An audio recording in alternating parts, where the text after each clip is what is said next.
Hey there guys, it's Metro and we're back again. Let's have a seat next to Cop. We're ready to go. Another day, another dollar in the Paladin Pals world. Here's Cop. Let's get going. Hello. Hey there, Metro, it's Cop, back with another Paladin Pals stream for you. You got it. You nailed it. That's pretty much exactly what I said. All right, let's invite you to the group. How's it going for you today, buddy? Oh my god, what an insane ending to last evening, man. I don't know. I mean, I can't stop thinking about that. Well, you know, that's my team too when I care about the NFL. So That's why I messaged you. I didn't know who else to send a message to. Nobody else really cares. Oh man, I have to like recap the story honestly, man, before we go, because it is the most insane thing I've ever seen in the sports world. So the Steelers had an improbable season, and they actually even had a tie, which is the only reason that any of this happened in the first place. If they didn't have that tie in the middle of the season, which is like usually there's one tie a season, that's it total. Yeah. So the Steelers had that. If they didn't have that, this game would not have been possible. Like, that tie would not have mattered. So anyway, they tied, and then they end up sucking the whole season, but they ended up playing really well at the end. And something else I didn't mention was like seeing Ben Roethlisberger potentially playing his last game at home, which was 2 weeks ago. You know, because everybody's thinking he's going to retire after the season. It was like a really big deal for the fan base, I think. Like, I've never seen that stadium more electric, and they had Super Bowls there, you know, it was nuts. So they won that game, and that was a big game for them to win. And then they kept winning. So it was like, all right, well, that was a big moment in their season. But along the way, it was like, at that point, there was like a single-digit % chance they were going to make the playoffs, because there was like 3 other teams that were ahead of them by like 2 games. So they would have to lose 2 out of 3, and Steelers would have to win 3 out of 3. But so then after that, you know, weeks go by, and it's starting to get closer and closer. And then Sunday comes around, and it's like, okay, well, the Steelers need to win. The Colts need to lose, but the Colts are playing one of the worst teams in the league, who literally is like so dysfunctional that it's hardly even a team right now.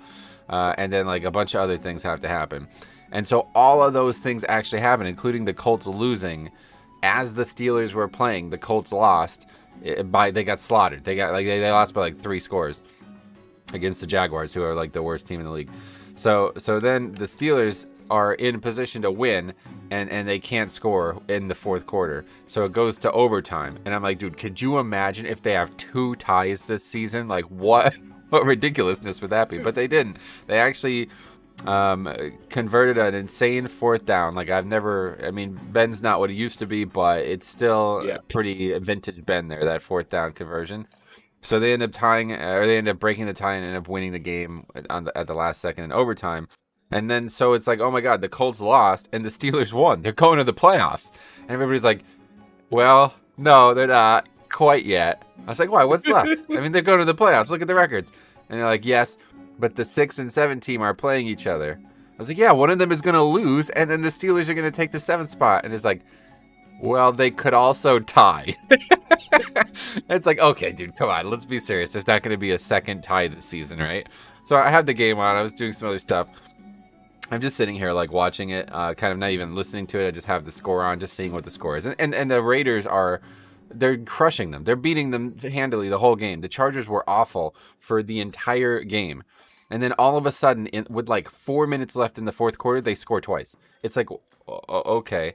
So they did some really dumb things too. Like, they try to go for it on 4th down on their own 18 in the 3rd quarter. It's like, what the hell are you doing? So, yeah, I mean, bizarre. But so they end up coming, and apparently there's a bunch of controversial calls as well. I didn't see it, but I heard all about it this morning. And so I'm like, it's like midnight. It's like I'm going to bed, and I'm looking. I'm like, oh, I forgot about that game. Let's turn it on and see. And in my head, all I'm saying is like, oh yeah, there's no way these rascals are going to end in a tie, is there? And I turn it on, and there's a minute and a half left in overtime, and it's tied. I was like, you son of a bitch, are you serious?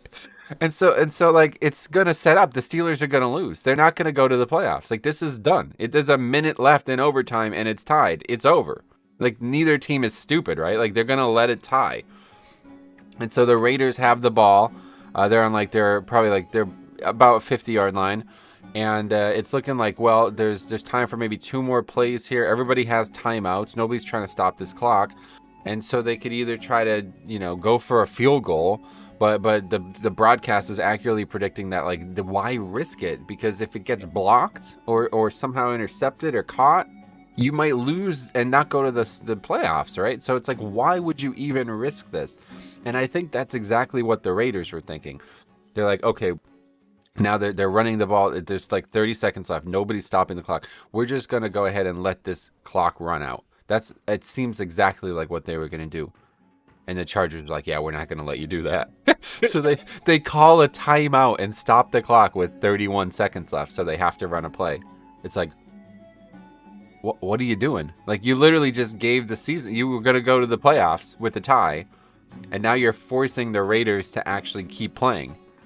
And so they drive the ball, make a first down, and score a field goal. But I was like, and nobody, like, I'm looking at the coverage of it today, and everybody's just saying, like, how poor the Raiders played and how they shouldn't have even gotten that close. But it's like, they literally gave the game away. I mean, like, they didn't, and because everybody's like, you don't care about ties, bro. This is the NFL.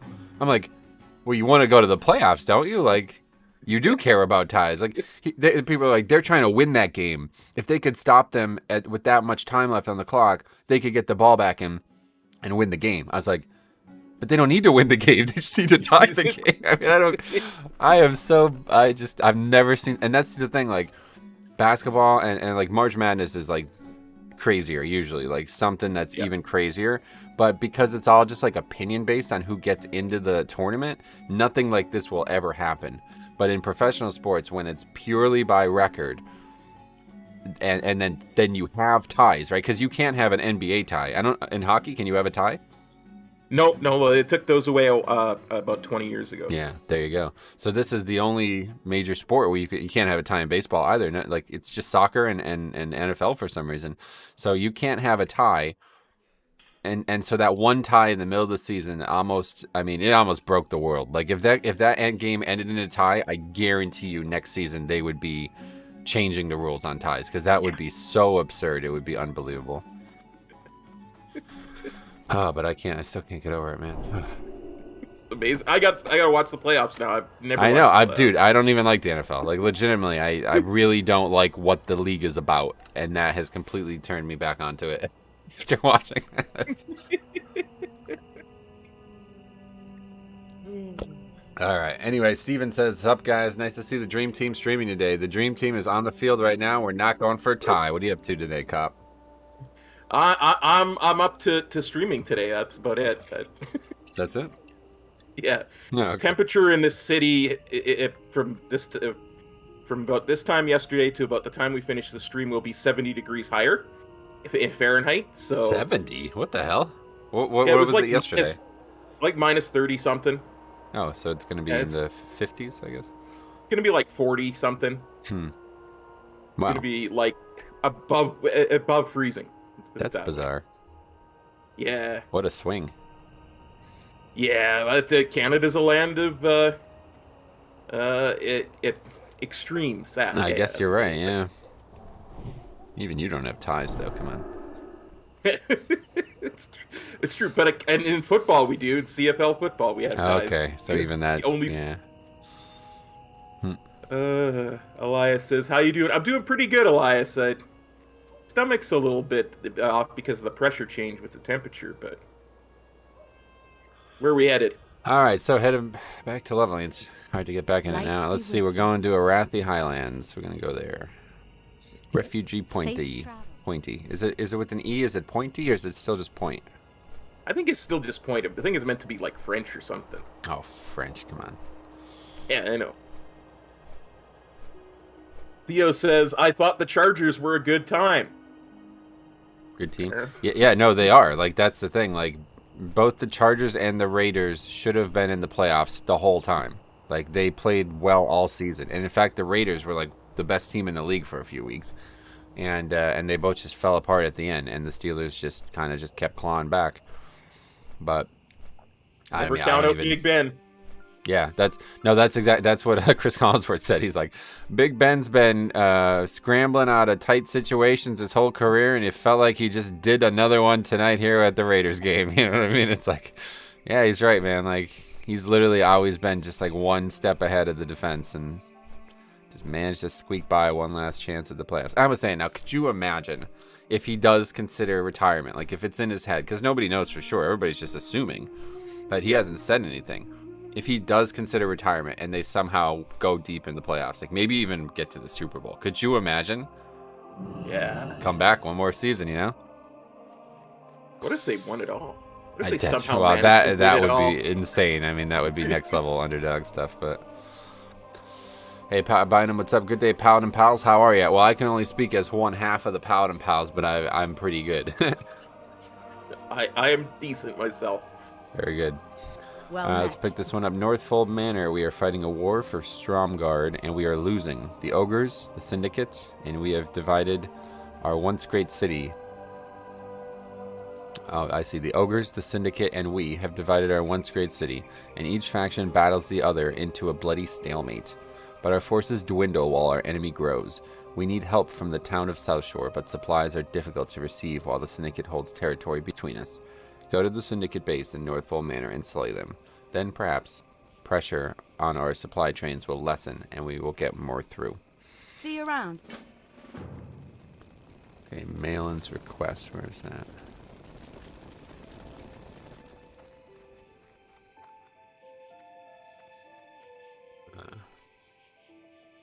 What am I missing here?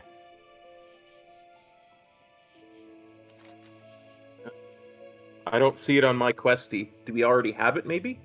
Or did we already do it? Oh, maybe we just don't have it. Yeah, because I'm following this, like, this guy that says we should have it, but we probably didn't get it for some reason. Let me just look up what the quest is real quick to see if maybe we did it already. Oh, maybe we did. Oh, yeah, this was wasn't this the quest to come here and ask for help? Yeah, I think so. Oh, no, it's, well, either way. All right, we don't have it, so it's fine. No problem. Okay, moving on. Let's see. Turn in hints of a new plague that is far to the right. All right, let's go this way. Okay, so I was reading about the storylines here, man. I am very interested in the Troll Car questline. You ever see that as Horde? Kinda. I know it was famous for killing a bunch of trolls. Like that was his thing. Like Stromgard versus the trolls. Yeah. Well, so in the Horde storyline in Classic, there's a troll dude who sends you on like a 8 or 9 part quest to go into the town and kill the son of the king, right? Like the dude who, so that guy's dead and now the son is like the king, I guess. And so he has the sword. So in Classic, you go in and kill him for an elite quest and you get the sword. But then in Cataclysm, Sylvanas raises him from undeath and he tries to come and get the sword back as Horde. Because then Alliance retakes the sword in Cataclysm apparently like sometime in between. And then so then as Horde in the zone, you come and do it again. But then, at the end of the quest line, he basically like makes a claim that he's going to use the sword for his own and not listen to Sylvanas anymore. And so then he retakes the city as like a third faction, okay? And then as a Death Knight, you come in here and kill him again and raise his father into undeath as one of the 4 horsemen. Oh, that's right. Yeah. What a great, that's a video. I have to get all of those things together. That's such a great one. And that's so cool. I forgot that this would even happen because I was looking at the storylines and I was like, you know, we're obviously not going to see that as Alliance because if anything, we'd protect him, not kill him. So it's funny. I should have Horde characters somewhere that are the proper level. In fact, I know I have a shaman that's the proper level if you want to ever do that together. So yeah, we'll see. But it's just such a cool storyline. I couldn't believe that I didn't know about that. That was like it's like seems like a really epic questline in Classic too. It's like, man, I can't believe I never did that. Yeah, me either. That is huge. Actually, I think it's like above. Yeah, we gotta go up and around. Anyway, Geg says, "Woohoo! Happy Monday, yo! Happy Monday." Yes, you're right about that. Indeed, happy Monday to you, Gigs.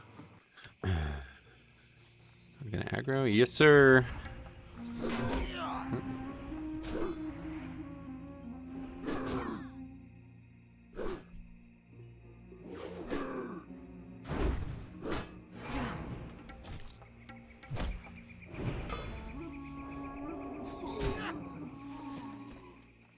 So one day I wish I was still working though, because the owner of the practice and his son, they're from Pittsburgh, and they're like season ticket holders for the Steelers. So I'd love to hear what they thought about it. Oh yeah. It's like the only people I know who are actually Steelers fans anymore. Everybody around here is Eagles fans or something like Giants or Jets. It would be interesting to see what an actual Steelers fan was like. Yeah, like somebody who watches every game, right? Because I didn't even, wasn't really even paying attention. But they were showing at the game, like there was a bunch of Steelers fans there at the Raiders game. It's like, oh, geez, you're really dedicated. Hey there. All right, try and stay as quiet as possible, traveler. Orcs don't take too well to being spied on, and there's more to this farm than meets the eye. So, Finn sent you to check on us, huh? Not surprised, he worries too much. We've been watching this farm for days, and Kin claims he saw a courier come out of that small house to the south not long ago. She talks a lot, but I can always trust her senses when we're in dangerous areas. You wouldn't happen to be a skilled tracker, would you? We think the courier might be carrying notes to Terran Mill. If we can get our hands on those documents, it might shed some light on what's happening in Hillsbrad. Have a good one. Okay, kill the Forsaken Courier if you happen to bump into her. Loot her for the sealed folder. She patrols the road between Terran Mill and Goshek Farm. Otherwise, go kill Syndicate Highwayman and mercenaries. So, I'm pretty sure the Courier is the mob that's like riding with the whole entourage. Yeah, so that's going to be somewhat tough. Yeah, I don't think we're killing them anytime soon. Well, this guide recommends that we can do it at 33, so it's probably not as hard as it looks. The thing is, all you have to do is kill that NPC, and then you can just die or run or something, you know. Yeah. I mean, if we focus fire, we should. We'll definitely be fine as 2, 100%. Yeah. This is a speed running guide, so if they're doing it as 1 at level 33, then we can definitely do it as 2. Yeah, for sure. J Expo says, "Hey fam, heart, right back at you, buddy." Oh, fam, are you married or did you get? What happened there? No. I believe it's the kids use it as an expression of affection to people they like. Kind of like brother. Yeah. What's up, brother? What's up, brother? It's like Hulk Hogan there, yeah, jeez. Yeah. Was wrestling big in your youth as well? Yeah. Well, because I mean, I was born in '74, so when I was like 7 or 8, that was when the WWF really started to take over the world. Gotcha. So. Yeah, it was a quick rise for them, but then a quick fall too, it seems. I mean, I guess it's still popular nowadays, but yep. Hard for me to feel like it's still growing. It was, I think it was at its biggest during the quote-unquote Monday Night Wars in like the late 90s, early 2000s. Probably its most popular era, but might be on the rise again because they have credible competition again. So I heard, yeah, that's interesting. Yeah, I feel like it almost needs competition, that activity. Huh? Yeah, I mean they have 2 shows, the Raw and the SmackDown, so they did a brand split to try and create faux competition, but there's nothing like real competition to drive them to do stuff that you know. That's interesting. Because otherwise they don't really care what the fans think, they care what the sponsors think is all what they care, right? Yeah, that's true. That's where they get their money. Debbie DeVito says, the best game in the world, all time. I think he's talking about the Steelers game, or do you think he's talking about WoW? I'm not sure which. I'm thinking he's talking about WoW, but WoW. I'll take that as a Steelers reference for sure. Both could be both. It was honestly the game of the year last night, the Raiders and the Chargers. I mean, the fact that they ended up coming back down two scores. They were down 15 with like 2.5 minutes left, and they ended up sending it to overtime. It's like, wow. Pretty nuts. Yeah, that's actually pretty common in Canadian football because it's usually a lot higher scoring. Oh yeah, easier to score too there. Smaller field, right? Well, no, larger field, fewer downs. It's supposedly harder to score, but the players, because we get basically second pick of players, players tend to be smaller but more athletic. Oh, right? We don't have the giants. like the huge giants on the line and stuff. But it's a much more of a passing league, the Canadian game too. Again, because it's only 3 downs. So Oh yeah, you can't just run the ball first down every time when you only have 3. Yeah, exactly. I think the average run in both leagues is about 3 to 4 yards. So it's really hard to be a running team in the Canadian Football League. Well, that's kind of unfortunate for the running backs. What do they do? They get a lot of they get a lot of passes, honestly. Okay, so they're basically more like slot backs. Yeah, they're the quarterback's relief valve at all times, right? Yeah. So they'll often get a lot of stuff in the backfield. Oh, okay. And like they run options probably a lot, huh? Yeah. Interesting. So and they're so quick and so elusive that they can make a lot of really amazing finesse plays, especially because there's not a bunch of big guys that are just blocking up the entire field. Because our field's wider too.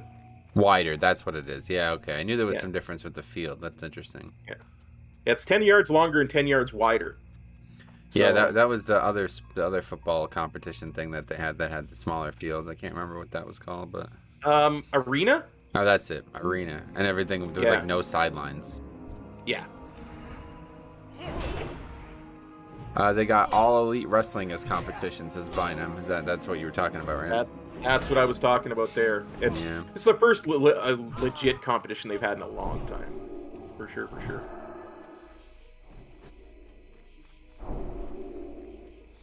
Which is funny because it actually has made it so that like all the independent, quote unquote, independent wrestling companies it's kind of created a divide in the fan base, so that the people who like the smaller independent stuff really hate WWE, and people who like WWE really hate the smaller independent stuff. And yeah, okay, interesting. Bynum says, when I was in 6th grade, I remember rushing home from school every Monday. I'd usually arrive at 6 p.m., then eat and study until 21 p.m. when I would watch WWE. Such good times. Yeah, man. I don't remember being that fanatical about it, but I do remember it being like a massive event. And it was Monday night, right? Which was also the night football was on, and I remember, I think did they overlap? I can't really remember, but I just remember all my friends being like, you can't believe you're watching wrestling, bro. It's like, yeah, it's awesome, man. It's like way more interesting than the NFL. Nice done. Thank you. Still aggro, though. Wake Zone seems to be infatuated with my character being a dwarf, but not getting any funnier, buddy, so maybe we'll move on from that.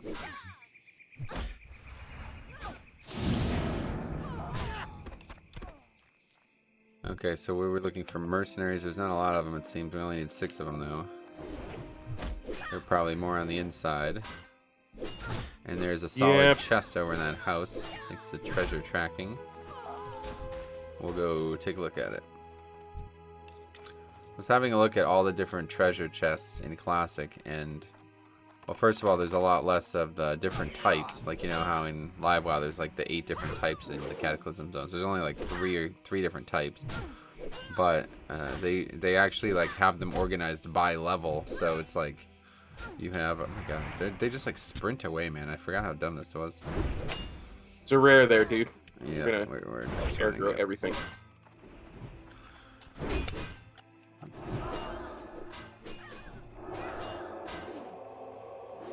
Wait, did it not aggro? Oh, okay. Good. Aggroed everything. Still got that ranged one there. Yeah, I'll go and kill it.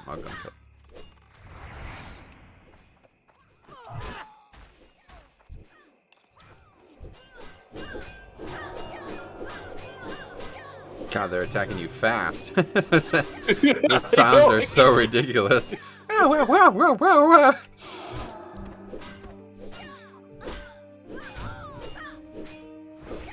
know, I couldn't get my heal off. I noticed that, yeah. It's weird that rare didn't aggro. This is the mob that drops the orange bandana thing in Live WoW.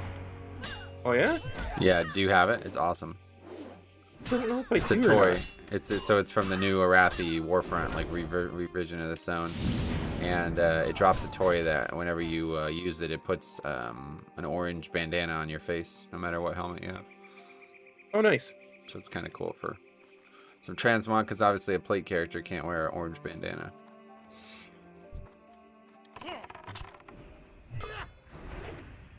Absolutely. Lee says, "Hey, cop. Hey, Lee. How's it going, buddy?"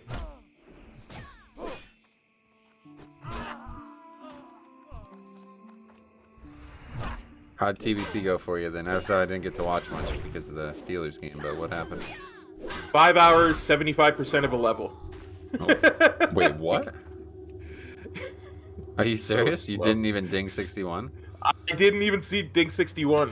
You gotta understand, I have only the slow ground mount, because I haven't been able to afford the second training yet, and no flying, so it's tough to maximize, right? Plus, it's current content for that thing, so it's very slow. That's crazy. You could have grinded. You would have been faster. Yeah, I could have. I was actually, the only time I actually played TBC was in the very beginning. I figured I'd try to make a lot of money. So I was just grinding the shadow, whatever those like void elemental dudes in the one part, and I was getting like about 4-hour levels from grinding and making like 1,000 gold an hour, or 1,000 gold a level. I went to go and because there's a quest that sends you there in the bracket, and I noticed that those bloody things explode when you kill them. Yeah, there's some danger there. Yeah, I died a couple times to that. It's the only times I died in the entire stream yesterday, but it was still fun. Plus, there was like a bunch of 70s there farming moats. Yep, that's why. That's when I did it. It wasn't people weren't high enough level to be coming back there and doing it yet, but there was still a lot of people of the same mindset. But since it's a questing area, maybe it was a lot of respawns. They were really fast respawns. So yes, yeah, it was not bad. I did group up for one quest right at the beginning there, but I didn't feel like being in a group. I mean, I didn't mind it. The one time I was like, yeah, sure, I'll give it a shot. But after that, I just wasn't in a group kind of mood, so I thought, yeah, we'll just go on my own. Maybe that was slower, maybe it would have been faster to be in a group. But you get reduced XP, yeah? So... No, that's only in Season of Mastery. Oh, okay. Yeah, there's no reduced experience or anything like that. It's just that because you're... Well, okay, so you get... Yeah, when you're in a group, mob kills give less experience, is what you're probably thinking of, yeah? Yeah. But that won't matter in TBC, surely. There was a lot of quests to kill XYZ number of mobs, so... Yeah, obviously better to do it alone,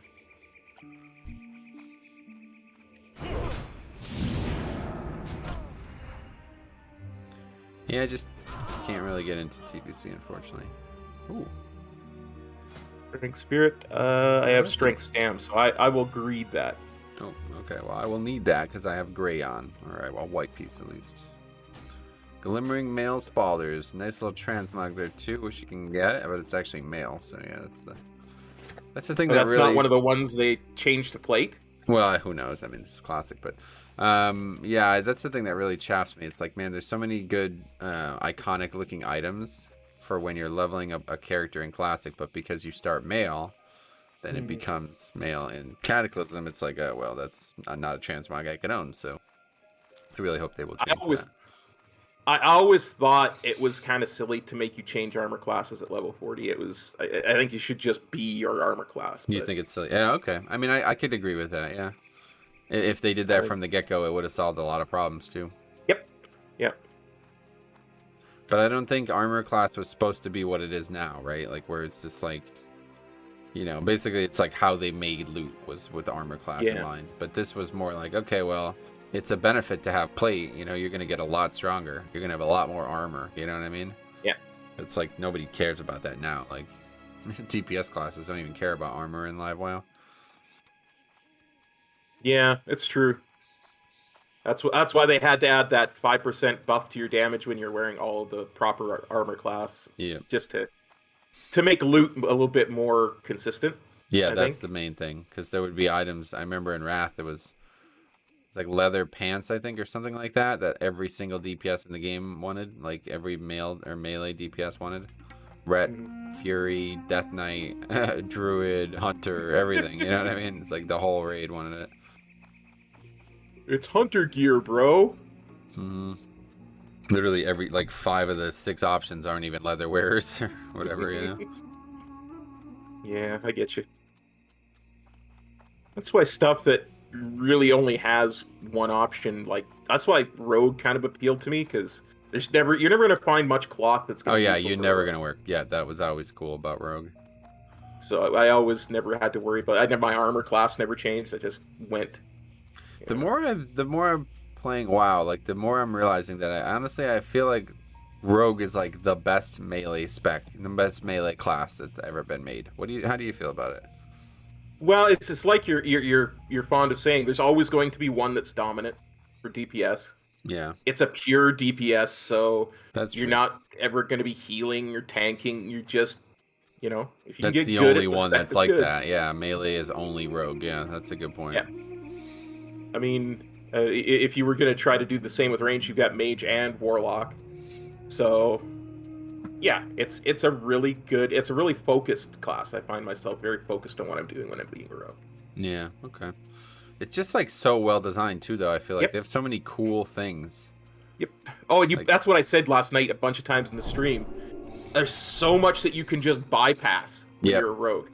You just walk past it, and it makes things so much nicer, so much smoother. Yeah, I think I might have to check Rogue out in the early expansions. But I will tell you, man, I'm very sold on this. Like, no-spec Rogue, I think is the best no-spec character, man. You really should check it out, because I know you really like Rogue in the early days. It is so similar. It's kind of scary. It's almost identical. Wow, I might have to check it out. It's got all the main, like, at least in terms of, like, the way the combat works out, it's almost identical. Obviously, they don't have Blade Flurry, but that's it. Everything else, like, it's almost identical. It's crazy. Can I help you? Cool. Very good, Gidwin. With the deaths of those syndicate members, we should have an easier time receiving supplies from South Shore. Perhaps our cause yet has hope.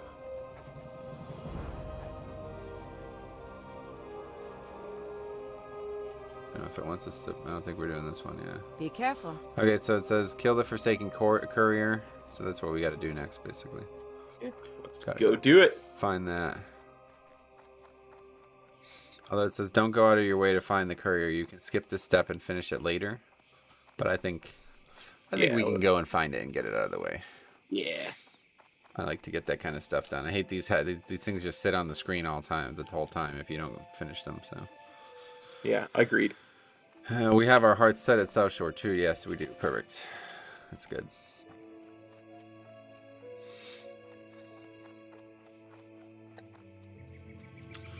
But yeah, plus I feel like Rogue is like undervalued in lore too. I feel like it's actually a really good. There's a lot of really good Rogue lore. Yeah. No Paladin or Shaman, but it's really good. Yeah. I mean, that was one of the things that really bugged me when they took combat and changed it into whatever they want to call it now, pirate spec. Oh, it really bugged me. It really bugged me because their combat rogue, the way they described them in all the literature and on the website originally was that they were the Rangers, right? Like if you were to put it in the words of a world of Tolkien, they were like a ranger. They're scouts. They would go to all the unseen places, and that just really appealed to me as a lore idea. You've got your assassins, you've got your spies, but those rogues were the scouts, the trackers, the ones who, Yeah, I think they were even thinking about giving them some range, like a bow, like, making the bow a part of Outlaw at one point. I remember hearing about that. Yeah, I mean, you can equip it, but... Yep. I mean, thrown is better. If you can get a good thrown stat stick, you're better anyway, because you're not worried about gear so much, or ammo so much. Right. Plus, you hardly ever use it anyway. But, yeah, I think my rogue right now has a crossbow attached. What crossbow? Had a bow for the longest. I hate had a bow for the longest time. I know you do. They take too long to reload. Yeah, I wasn't too happy about it either, because I didn't realize I had picked it, but it was a much better stat stick, and I was just trying to get gear as I, went through the portal. I was trying to get gear, because a lot of my gear was still level 35 to 40. just hadn't gotten much. That's interesting. Yeah. I mean, I had made a bunch and gotten some off the auction house as much as I could afford, but that was probably the reason why I didn't have a faster mount, because I bought stuff off the auction house. So Yeah. I was surprised to hear you didn't have your epic rating. yeah. Well, no, I think when I walked through the Dark Portal, I had 50 gold. So What is it, 500 in TBC? 500 and some if you have Revered. Hmm. So I don't know.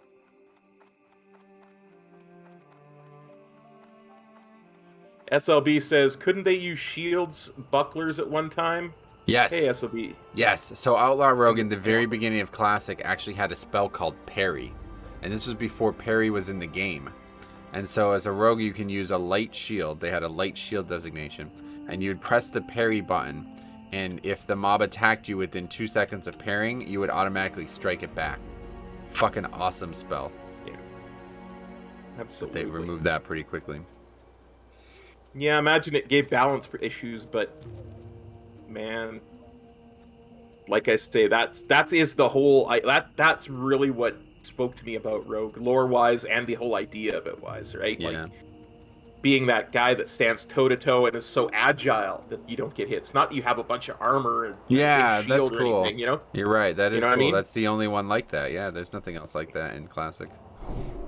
Exactly. Like you kind of like a ninja. Like I think if they were gonna make a redo combat back in the day, they should have gone for ninja. But the problem was they had just done Mists of Pandaria, and there was all that backlash about using, Eastern themes and lore. And well, it's funny to say that, but I think Assassination is just kind of taking that trope. So yeah, it's true. It's true.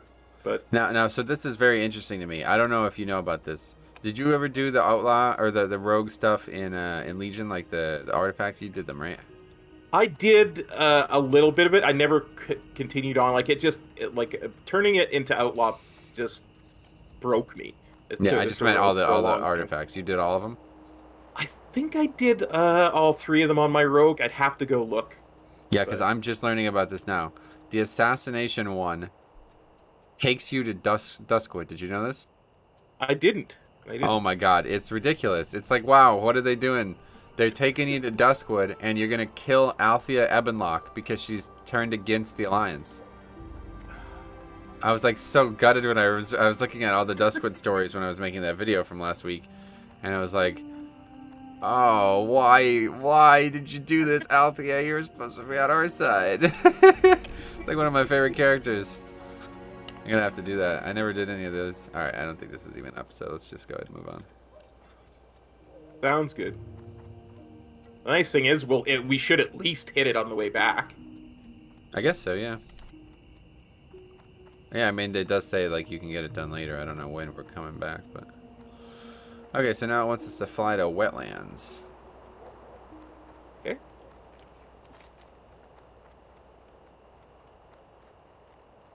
Oh, wait. Sealed folder? What is that? Sealed folder is from the courier. Oh, that's the folder. Okay, yeah, okay. For some reason, it's... a bit bugged. On the screen, it shows it in the middle of the Yeti cave, it looks like.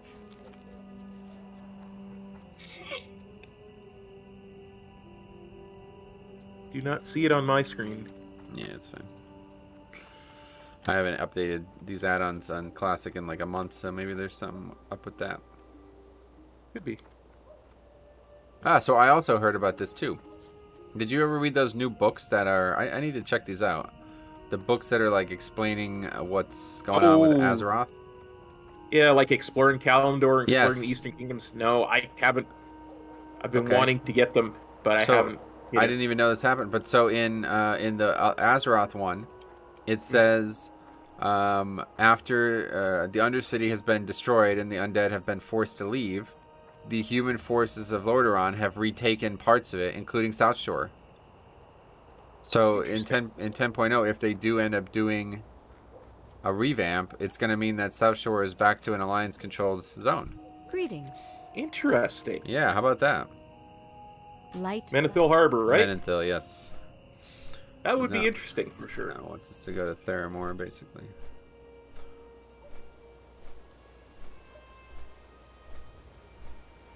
Very, very interesting. I always thought that it would be interesting if the Worgen and the Night Elves retook Gilneas, and the Forsaken made a new Undercity under the burnt-out husk of Teldrassil. Oh yeah, But that would be cool if they just flipped. Yeah, that would actually be awesome. Yeah, because it puts a lot of faction pressure, because you have one faction holdout in each continent. Then you got the Blood Elves and the Draenei, the only representatives of their faction on that continent. So, plus it kind of would fit the theme. The undead are in this burnt-out husk of a place, and Gilneans have retaken their home gloriously, and now they're the ones that are repaying the Night Elves for when they had to go and be refugees in Teldrassil. Now that Night Elves are the refugees in Gilneas. that would be cool. Yeah, that'd be quite neat, actually. Who knows? Not I me. do know that they I guess they've updated the faction descriptions on the website or something. Yes, that's what sent me down this rabbit hole yesterday. Yeah, and so I don't know. People were saying they did that a long time ago, and wow, I just didn't make a post about it until now. But yeah, it's interesting because why would they do that? Especially giving new small story snippets to. I just missed it. Small story snippets to. Oh no, it's just arrived. Wait. To some of the main characters like Velen and stuff. It's like, I wonder why. Like, I mean, he's not even been featured since Legion, right? So there has to be a reason. They wouldn't just randomly do that. Well, it's like I said. I think our next big thing is going to be a war between the light and the shadow. But I think that we're going to be on the side of the shadow, because I think the light is going to start, because the whole thing about Light Forged and forcing people and that kind of thing. Yeah, maybe that would be really weird. From Draenor. I But don't. plus, there's the Void Elves that are on the side of the Alliance, so it would kind of split the Alliance down the lines of, do you support the light or the shadow? And Dude, that might be how they solve the faction issue. Yep. Holy shit, that might actually be it. Wow. Yeah, that might actually be it. They might do that. So you can just choose whichever side you want. Yeah, they could do that on the Horde and the Alliance. It'd be like the Scryers and the Aldor in TBC, shit. where you could choose which side you wanted to go on, and some could have benefit for one, and some could have benefit for the other. Dude, that is a fucking excellent idea for an expansion. Oh my god. Wow, I really hope that is what ends up happening, because it does seem that way. Because you remember, even I pointed this out like a year and a half ago. In Shadowlands, there's this big quest line in Bastion about the Void coming to the Shadowlands, and then trying to fight back against them. Like, why would they add this? This is so, it doesn't even make sense. Like, you know what I mean? Like, it's, oh wow, really interesting. Yeah, I bet that's gotta be it. The light invades. Yes, yep. I bet that's gotta be it. Yeah, it's so really set up already. You're right. It's crazy. And so then there's also more than, like the whole Draenei, Outland Draenei thing too, right? Like, that was like a big story that kind of just gets created and never gets expounded upon. Yep. The Draenor Draenei, like the ones that are executing the Maghar, yeah. Yep. Light Forged, or instead of Light Bound, or I forget, but there's Light Bound or Light Forged, or one of the two. Well, they're not Light Forged, that's the new ones. Yeah, that's their Light Bound. I keep wanting to say Bound, but it's not. I know. No, that's fine, man. Names? Why do you elude me? Alright, first thing we're doing is setting our hearth here. Okay.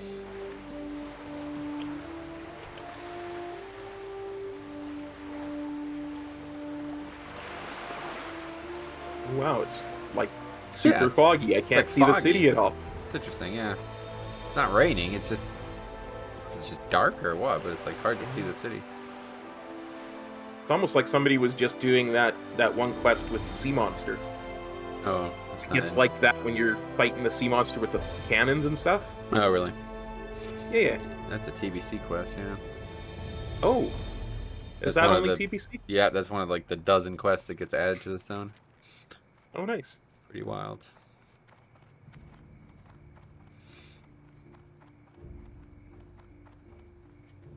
Okay, so we did do a lot of this stuff already, so it's going to be a little awkward, but I think once we get through this section of this guide, it's going to start, we're going to be back where we want to be at with it, and we can just follow it from here on. Sounds good. The best thing about this, though, is that it actually, like, knows if you did stuff, and it will reroute, basically. So they did a great Nice. job with that. Step on up. Okay, make Have a this good in our one. home. Done. Accept soothing spices. Where's that? Oh, up here. Swamp Eye Jarl, all the way up there. Oh, good old Swamp Eye. Oh yeah. Yep. You know him? I've done quests for Swamp Eye Jarl many a time. Oh, that's cool. I Yeah, love so what's the Duskwood. zone like as Alliance now? And I have to do it again. Duskwallow, not Duskwood. Duskwallow. Yeah. I love Duskwallow. I bet you do. It's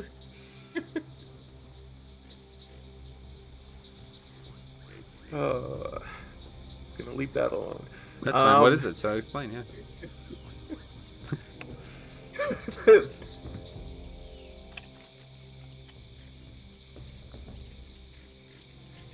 The zone is very. Hello? Are you there? Yeah, I'm here. I'm Okay. here. You gonna answer the question? I'm not gonna answer any questions about dust swallowing. Okay, sorry. I was wondering what it was like in I'm Cataclysm. not MC. I'm not gonna answer any questions like that. Okay. All right, I apologize. Sorry, I didn't mean to put you in that position.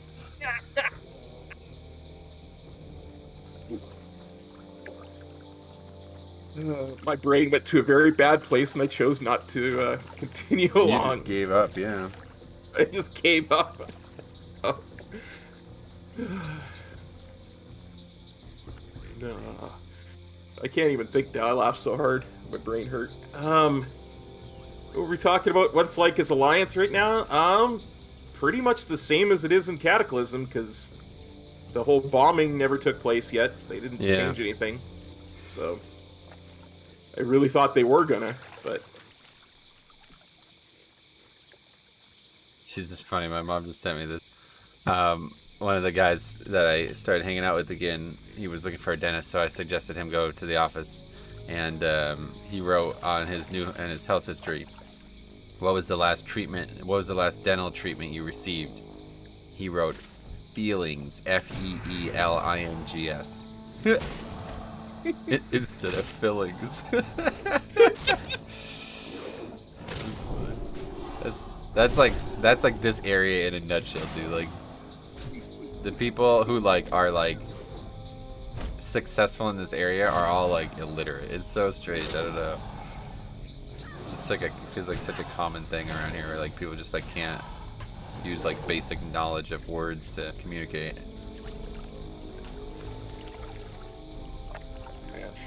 that's well, because when you're so used to, using a computer and spell check and everything, Yeah. Yep. it's very easy to not I bet. care or notice. You need something?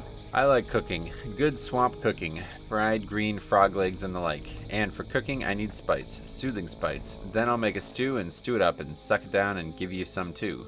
Do you like stew? Safe travels. What can I Oh, do and that's for why you? we have them. You still have them, right? Yes, I still have mine. Yep. How about it? I love this add-on, dude. This is the kind of stuff that I love about this. Okay, we turn that in. Ah, that's the spice. Now, here's some swampy good stew. And that's we're not See doing you that one, around. apparently. Okay, over here. Sifting through the loose dirt, the severed hand of an orc is found, and clutched in the hand is a bone-carved tube. And in the tube is a dirt-stained parchment. The parchment is written in Orcish, and it looks important. Okay, now we go up here. Paladin Pals. Hey, Nick, what's up, buddy? How's it going, man? Yes, we have returned. Been almost, I guess, yeah, a full week, right? Been a full week. Yeah, I think so. I basically haven't played vanilla since we're doing this a week ago. Yep. Yeah, this is episode 9, so I mean we're 34, man. We're doing pretty decent. I'm happy with this. I would think. Yeah, me too, honestly. It's just like this, you know, it's easy to get together. I like, you know, it's fun to do stuff together. So it's easy for me to want to keep doing this, even though, you know, I've kind of fallen out of love again with Classic, but it's still really fun to go and do some of these storylines, so. Oh yeah, for sure. Plus, I kind of figured this is what it would be like if we had a podcast.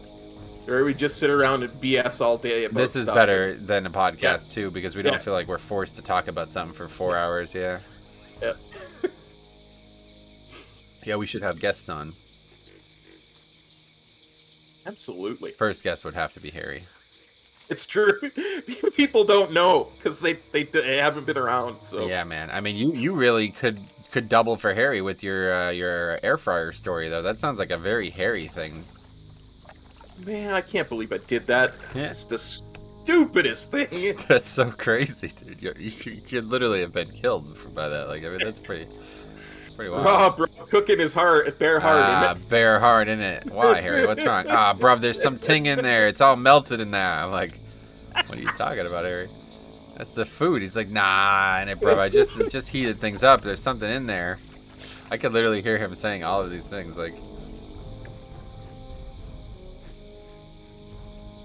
Some dead guards. Can't res them either. Look at the dead guards. What's going on here? Don't know. Some horde scum up here. Killing our men. Oh no, we must kill the horde scum that kill our men. Especially if they're cow-based. Cow base, yeah. Killing them and take their meat. Right, make burgers.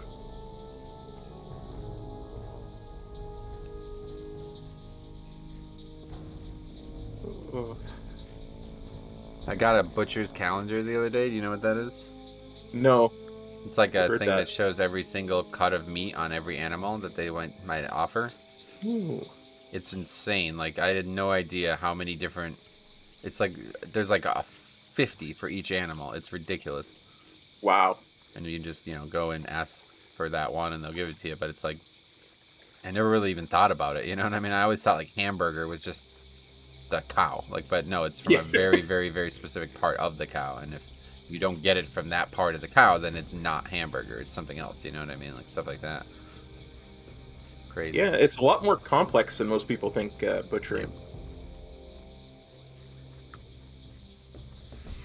I would say, how did that not aggro? There we go. 37. I did not even... didn't see it. Do you not have perception on? Well, it's a castable spell, right? That will only last for a short amount of time. Okay.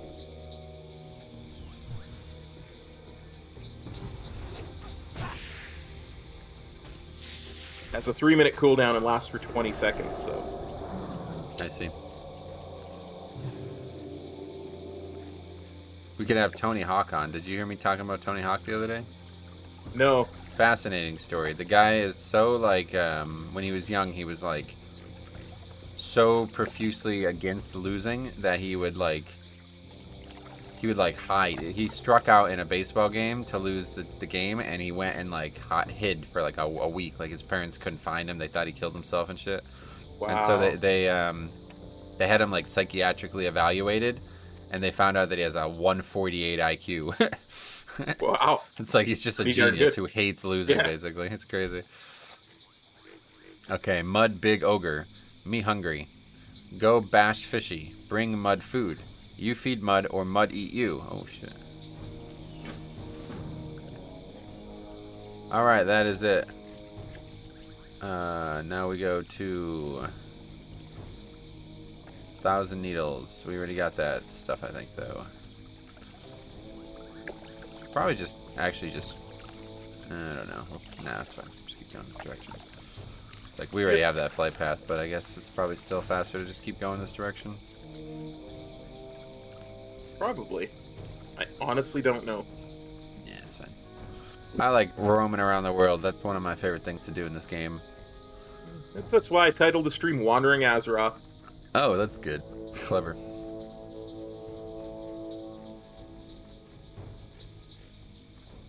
Because we're not doing specific zones anymore. We're just kind of wandering. Yep. Reclaiming the Charred Veil. What is that? Must have been a quest we missed. Huh. I bet that was one in Thousand Needles. See, we never did Thousand Needles as Alliance. It's actually a pretty good zone, apparently. I don't know. Like I said, that when we were talking about it, the only quests I saw there for Alliance were in the flats, Shimmering Flats. No. Oh, wait, what did I say? Thousand Needles? Thousand Needles, yeah. I meant Stranglethorn. No, keep trying. Stone Talon. Oh, yeah. Yeah, that's what this was. I don't think I've ever done it as Alliance in Classic.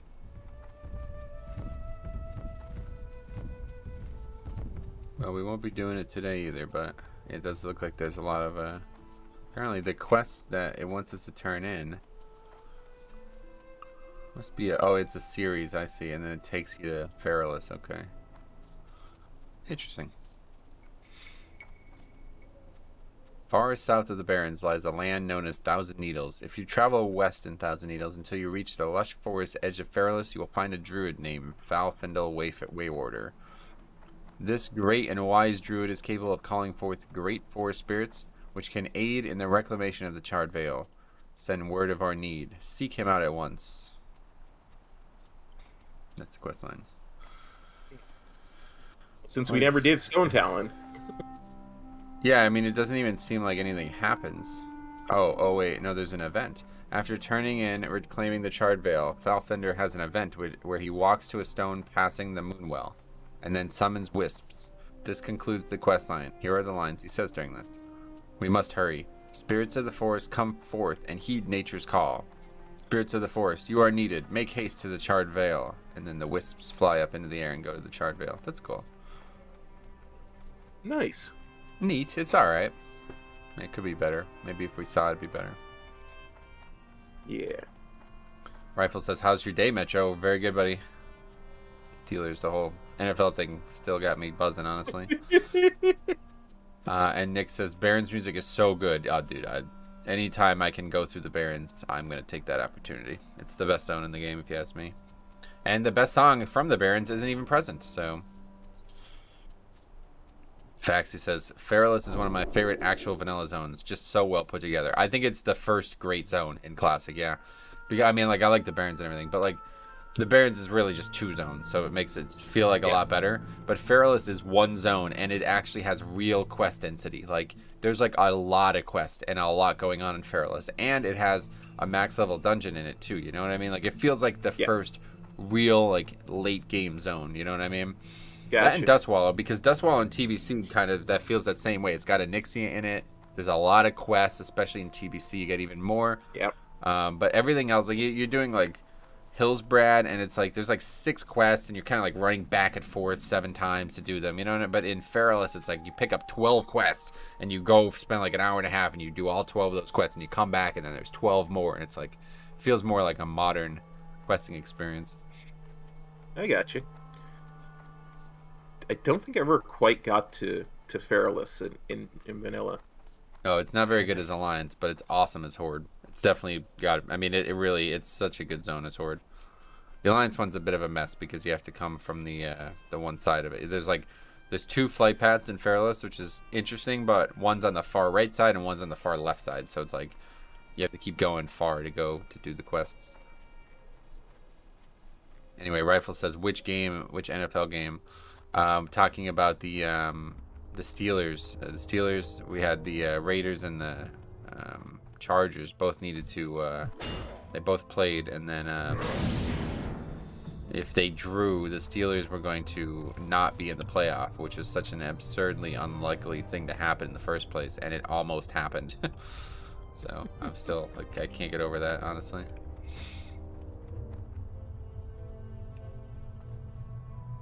Okay, so now we're gonna go to the Shimmering Flats. Yep. So we should probably follow the road. I don't know. 1,000 Needles is really good too.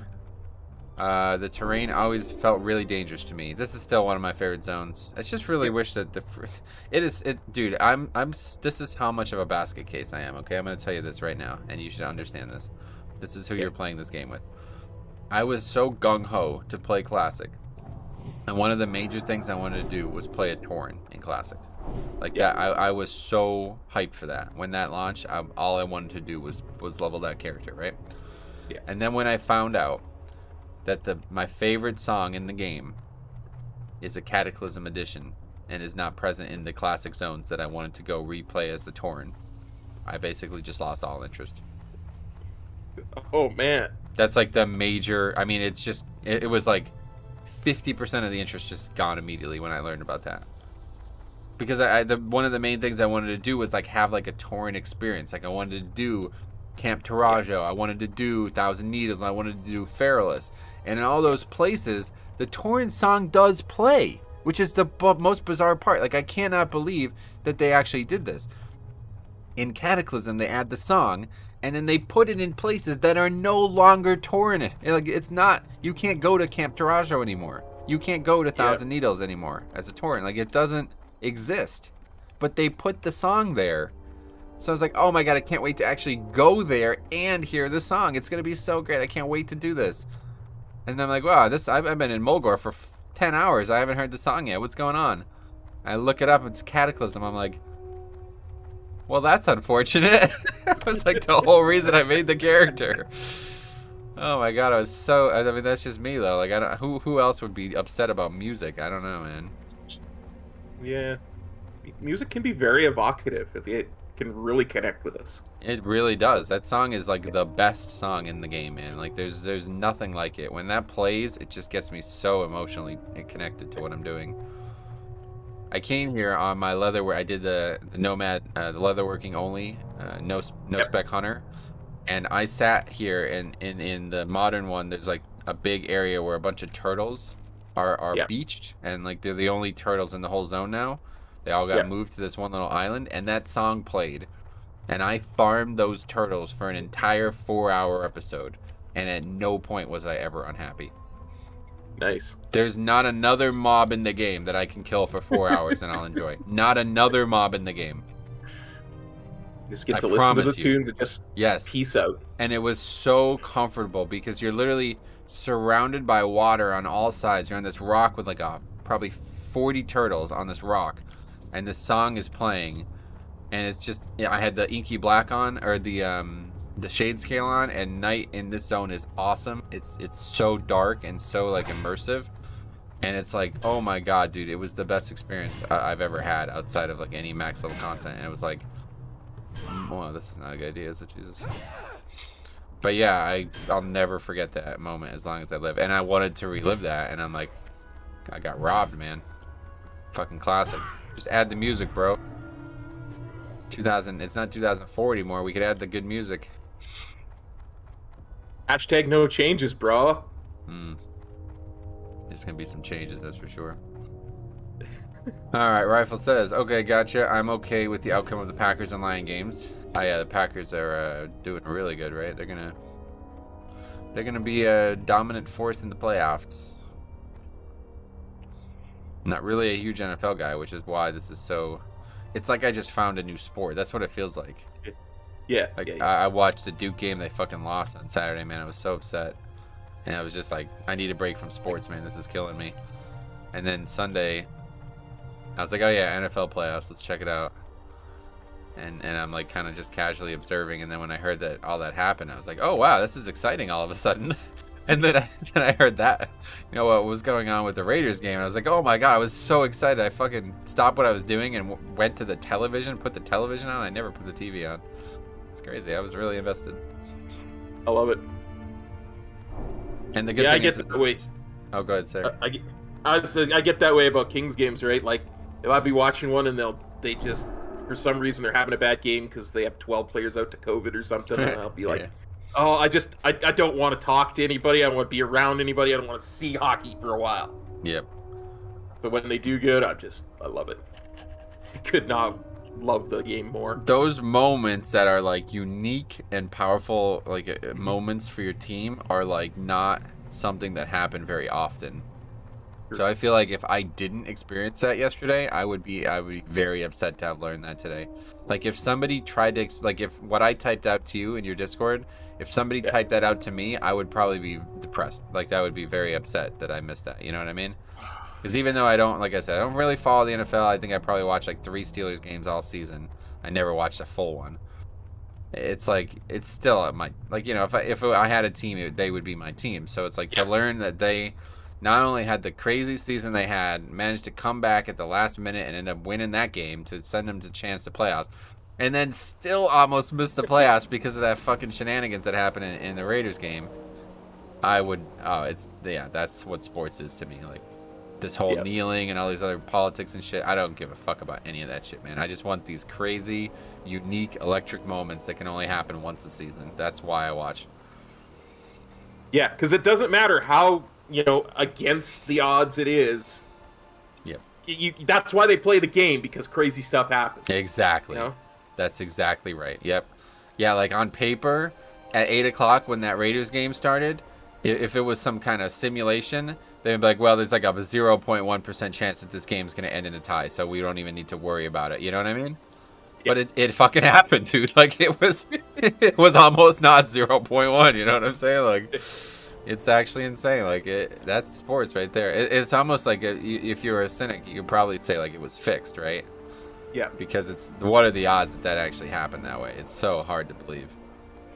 For sure.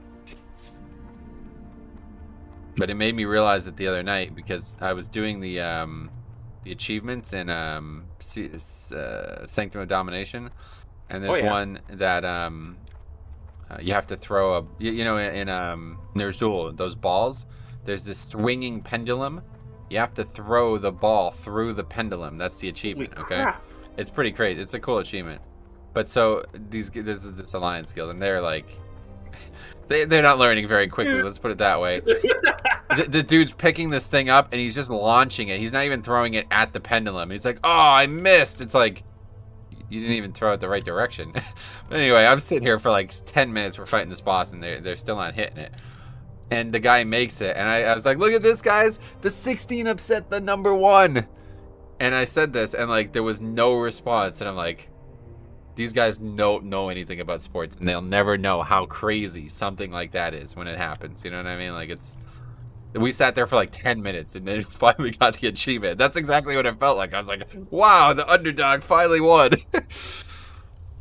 Before we do the quest, I just gotta say, the first time the Kings won the playoffs, they were the first time that an 8 seed in either conference had ever won the Stanley Cup. Oh, that's awesome too. Damn. And they beat the top 3 teams in the league to get to the finals. That's great. See, that's what I'm talking about. Yeah, that's what I'm talking about, man. I mean, they had to have, right? That's how the seeding works. So that's so awesome about sports. Like, that can happen at any given time. They're all professional athletes. Yeah. You got my attention. So we're only going to be doing rocket car parts right now. Hey, with all the races that are running here, it's no surprise that a few mishaps happen along the way. If you look around the shimmering flats, then you'll see evidence of past crashes. Scraps of rocket car parts are littered everywhere, and those parts are worth money to the gnomes and goblins. They're always looking for more contraptions to slap onto their cars. Go out and get me the parts. Bring me a heap, and I'll pay you well. Watch your back. Okay, talk with the Gnome Brothers. Salt Flat Venom next. Hi, how are you? I have so many designs for our rocket car, so many, and I must try them all. I am working on a new type of fuel, one that burns really, really, really hot. I haven't gotten the mixture perfect, but I think I know what I need. The scorpions who wandered the shimmering flats have a venom with lots and lots of salt in it. It's very unique, and it's just what I need. Bring me the venom, and trust me, our car will fly. Very good. Hey! Wait, turn in the Brass Bolt Brothers. Man, another quest we missed somewhere. Anyway, be careful when you put that foot of yours, mister. We're not all blessed with the lofty height of a dwarf. Okay. My brother is working on a new fuel for his rocket car. He's brilliant. He really is. So brilliant that I think that fuel he's designing is strong enough to eat right through the car's chassis. I want to reinforce its fuel tank before that happens. The tortoises out in the flats have very hard shells. I want to use them to create new tanks for our rocket car. Tanks that can hold my brother's new fuel. You look responsible enough. Will you get me those shells? Off and away.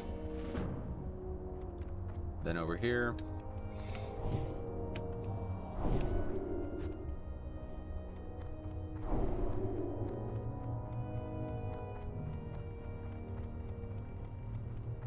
Talk to me. When it comes to racing, every bit counts. Whether it's a minor tweaking on the power output, a slight slackening on the tension coils, or lightening of the weight of the frame, you have to take everything into account. We use vulture bones for a lot of our minor structural tweaks we make to our racers, which offer the perfect balance of strength and weight. Even better, it's easy for us to get more, as the salt flats are littered with vultures. Bring me some and I'll give you a good price on them. Glad I could help. Okay, over here.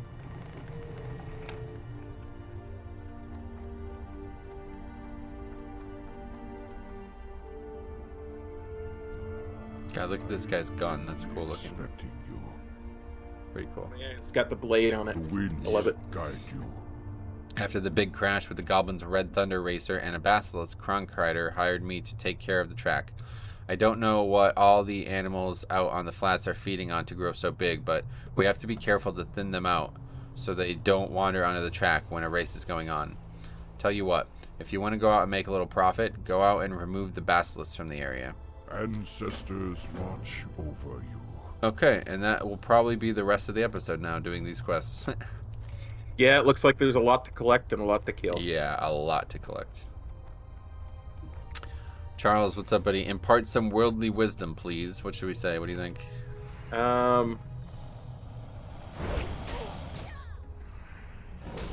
Getting old may suck, but it's better than the alternative. Time travel, you mean? Yes. Yeah, that's what I'm Yeah. saying.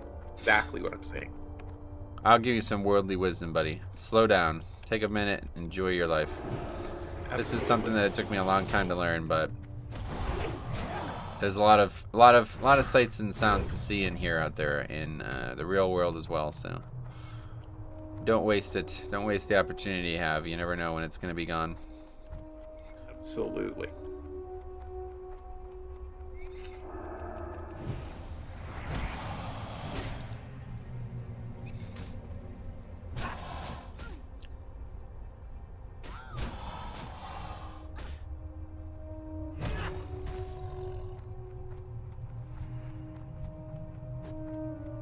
It says run in circles around the racetrack, killing mobs and looting car parts on the ground, and it has 5 objectives. That's fun.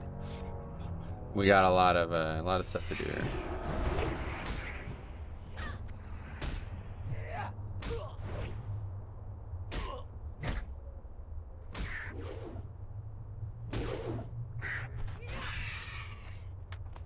One of 10 on the vulture bones. Ice. You're right. It is nice.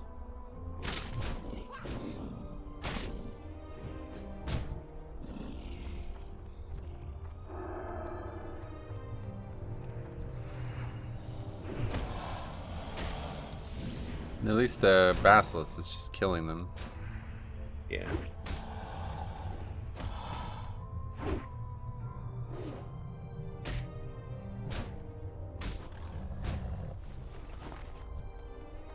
The rocket parts, it's gonna be awful though. Fucking 60 total we're gonna need. Yeah, and I don't see any at the moment. So Yeah, I know. small. We gotta get out of here on this area. No, there's just none. I mean, they're not hard to see. It's just this area doesn't have many, so we gotta get moving. There's one over here. It looks like freaking water elementals or air elementals are back in the zones, huh? Yeah. All right, here you can get that one there. I'll just let you get 29, and then we'll figure it out.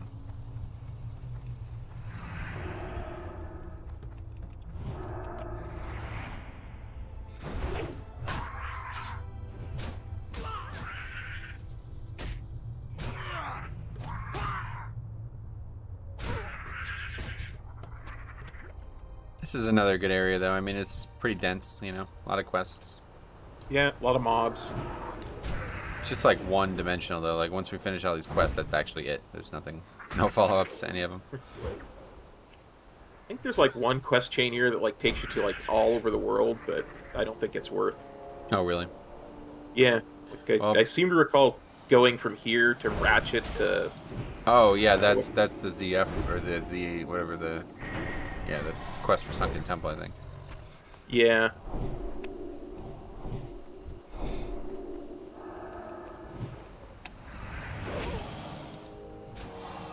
Let's see what we missed there. The Brass Bolt Brothers. Some kind of lead-in, I guess.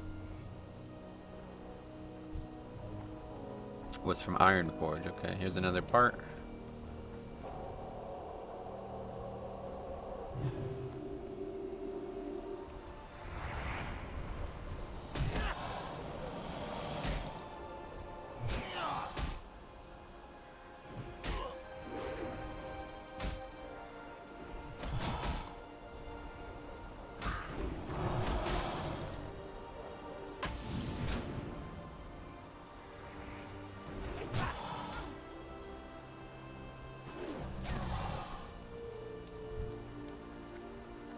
More rocket car parts. Yep, keep getting those. Head back here. Oh wait, we actually oh no, okay. It says originally there's some comments saying that the Brass Bolt Brothers questline is a prerequisite. This is one that chains to the Zul'Farrak quest to reward the carrot on a stick. Ooh. But somebody corrects or tries to correct them later and say no, that is not true. This is not a prerequisite for Gazrilla. You can do it, but the Gazrilla quest will be available even if you haven't done this quest. But yeah, that's how you get the carrot and the stick. Elite. Oh, rare elite, Jesus. Iron Eye the Invincible. Look, this guy's. I 37. think I've seen him, like later on, like in Cataclysm, but he's dead. He's got to be dead. Yeah, they took a lot of the mobs and just moved them to weird places to make it kind of like funny. Well,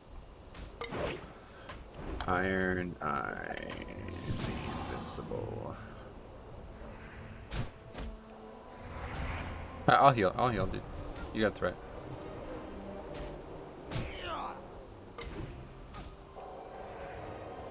Yeah, he's up on the southern bluff or whatever you would say. Oh, gotcha. Oh, he drops the Blade of the Basilisk. Yeah, okay. Very rare transmog. I knew for some reason he was important. Like I remember killing him and being very happy. 0.3% drop chance, yeah. This guy says he's killed him 3,172 times and he's only gotten 10 weapons. Wow. It's the only item in the game that looks even remotely similar.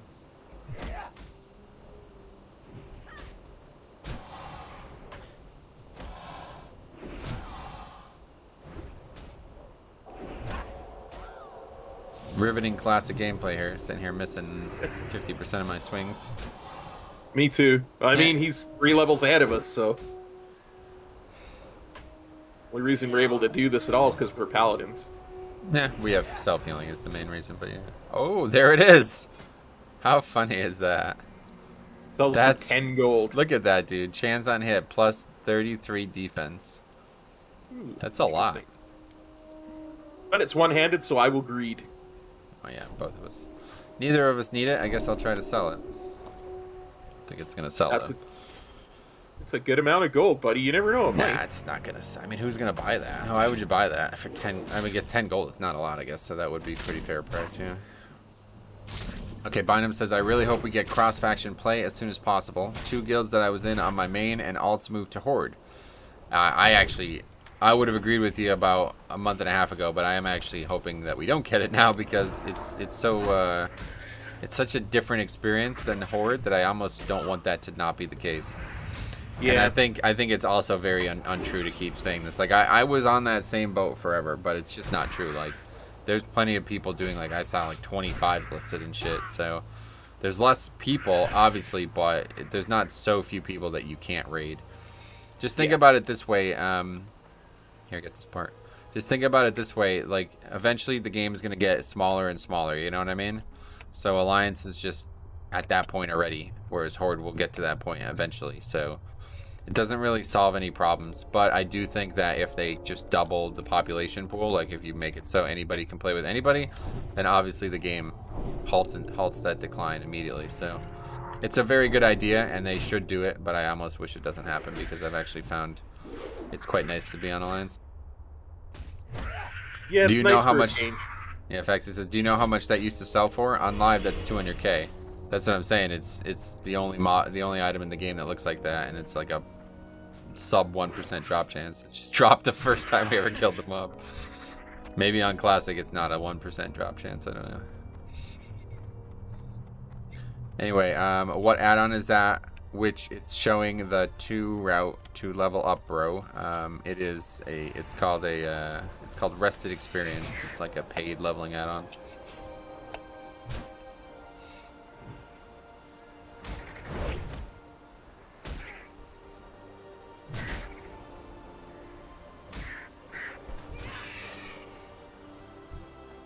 Hollow Vulture Bone, 1 of 10. Wow. Great work, man.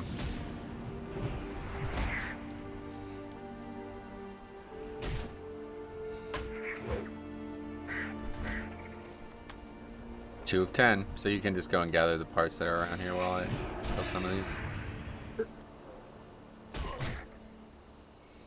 These are only level 31, so.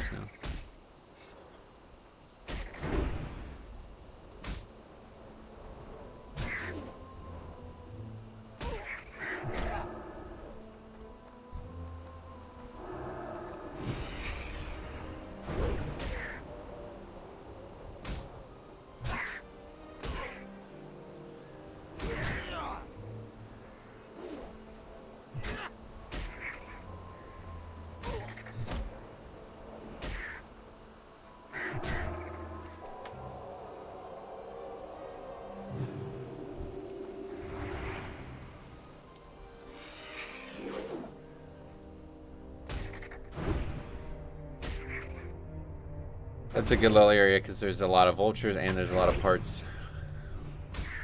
What'd you get, like 4 parts there? Yeah, That's I think I'm up to 9 of 30.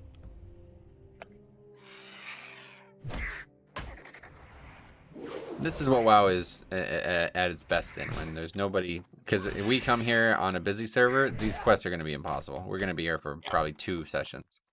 We'll be fighting with people for mobs, and the drops won't happen, and we'll be sitting here for... Oh, there's a scorpion! Quickly go and kill it! You know what I mean? It's like, oh, man, it's just not fun. Get the tag! Yeah, exactly. It's like the worst feeling in the world, too, when you only need one thing to drop, and there's like 4 people competing for the mob that you need. Yes. And it's like, please, for the love of God, just drop so I can move on from this, you know what I mean?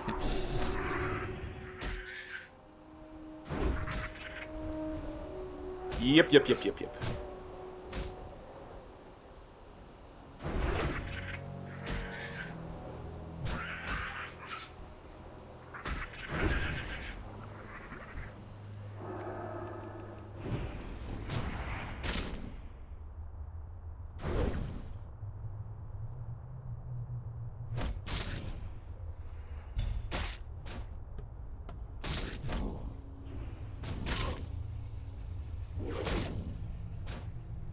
But it's funny though about that item.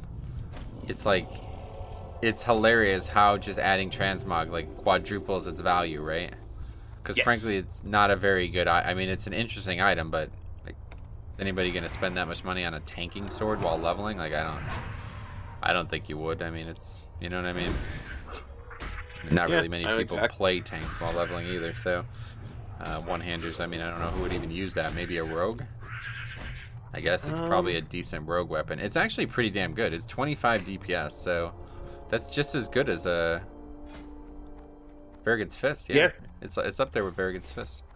But like, yeah, I mean, so you can sell it maybe for some money, but it's like, it's not gonna sell for like hundreds of gold. Like, the value, like the equivalent value would be like probably like 200-300 gold, you know, of what it would be like if it was transmog was there. Yeah, I get exactly what you're saying. It's,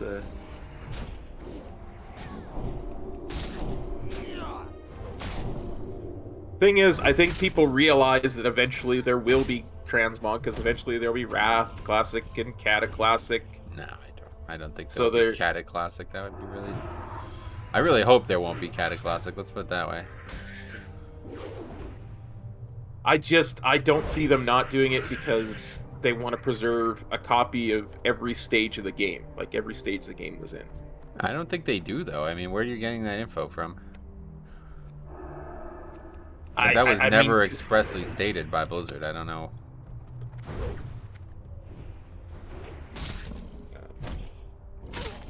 I honestly don't remember. My brain's not working today, so I can't say. Just Yeah, that's I mean, it. I would not. I would not expect that to be their goal. Like that's. If they wanted to do that, they would have released them all at the same time, right?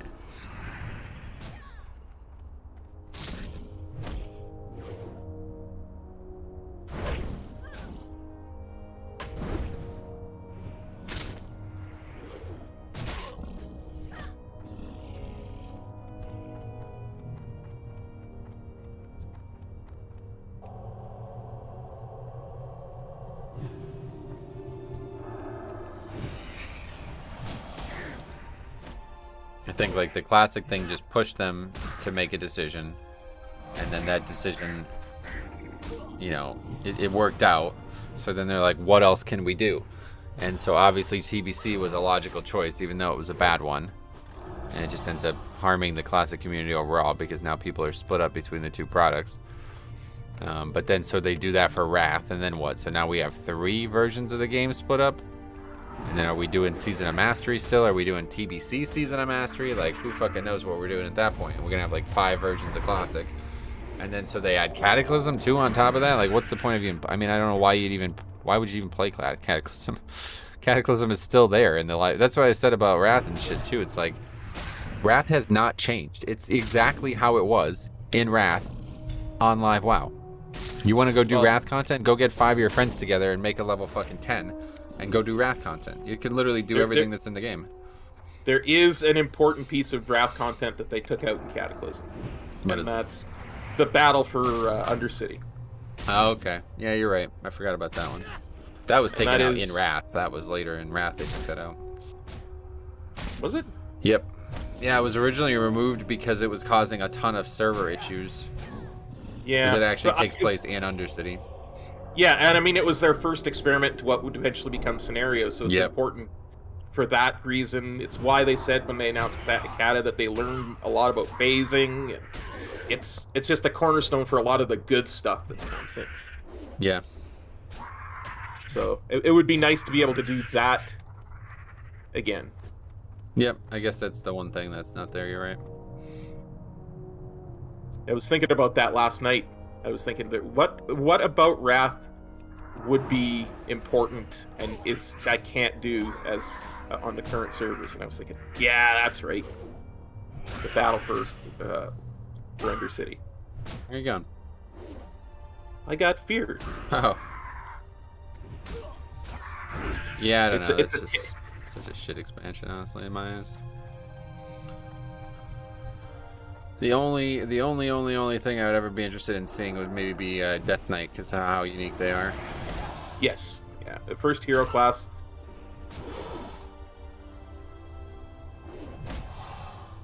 I go into a whole thing on hero classes. I kind of wish Monk was a hero class when it came out. Oh, yeah. Oh, my inventory is full? Uh-oh. My inventory full. Mr. Auction was there, didn't buy bags. Well, I didn't buy the 14 slot ones. Or whatever. My bags are somewhat full, but I mean, not really, not a lot. Should have vended when we were in Theramore, I forgot.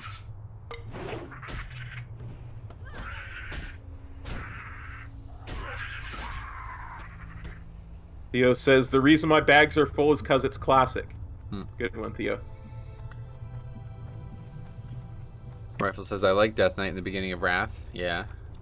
Well, I didn't really play Death Knight until, I think it was like Mop that I started playing it, but, did you get the part? Oh, I'll go get it. But, it does seem very interesting, like, I'm just not sure I could ever play it again though, because looking back even at my WOD videos at the old rune system, it's like, dude, this is a fucking mess. Like, it really I don't know, man. It was probably cool in Wrath, and then afterwards it just started becoming really lame. The new version is much more interesting. Yeah, Much agreed. more like a real WoW class. It's like they were trying to make Death Knight like super complicated for some reason. I don't know what the point of that was. It almost actually makes me worry that the people who made the original classes were not the ones who had any input on on DK, and that like those people were the ones who made the classes so interesting. And then whoever was in charge of it in Wrath was just some bumbling idiot and was just trying to overcomplicate the spec for no reason.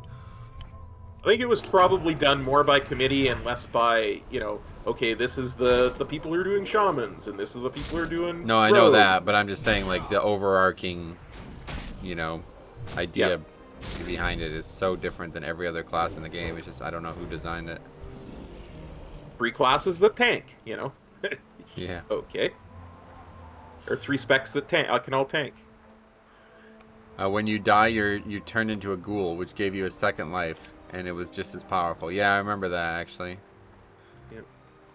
The big thing I remember about leveling as a Death Knight was I was basically unkillable as a DPS, because Blood was a DPS spec. Yeah. The tanking spec was Frost, and I loved it. Yeah, the presences were cool, too, and that's something that they could easily add back to the game. Like, that doesn't need to be out of the game at all. I agree. Absolutely. I'd love I think if they you could could make them a little bit presence more back. interesting, too, because you can make, like, so I'm trying to remember what they actually were. But I remember one was just like objectively better than the others for whatever you were doing, and that was all you ever used. So I think you could make them a little bit more like, maybe make one leech, maybe make one speed, something like that. Like I think it could be a little bit more interesting nowadays. I agree. I think Blood, or I know Frost was like gave you armor or something like that. Yeah, and I think that was the only one everybody used, because I think it also increased your frost damage too. So like literally DPS or tank, and that was it. Everybody just used frost presence 100% of the time. I think Blood was just self heals that improved. I think it was more health. I think slightly more health. Yeah. I can't remember though. Unholy was like your diseases were better or something. I'm almost guessing at this point. Yeah. Take a look at it.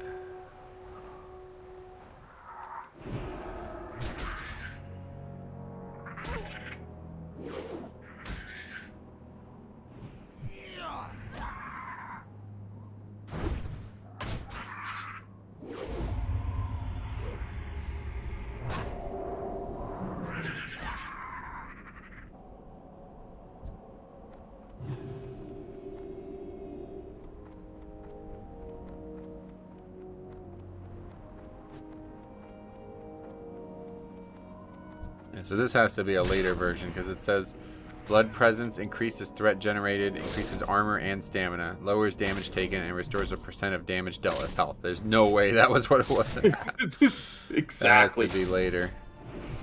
I would never have used that leveling if it was. So I'd imagine it has to be like probably Cataclysm was when they committed to it being Wrath, or committing to Blood being the tanking spec, right? Yeah, I believe so. Yeah.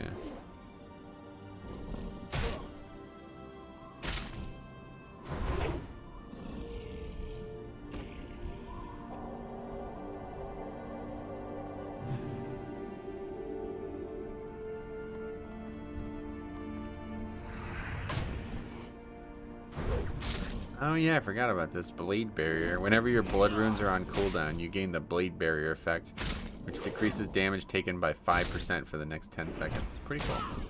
Some cool talents. Blood DK might have had, DK in general might have the coolest talents that ever existed in this game.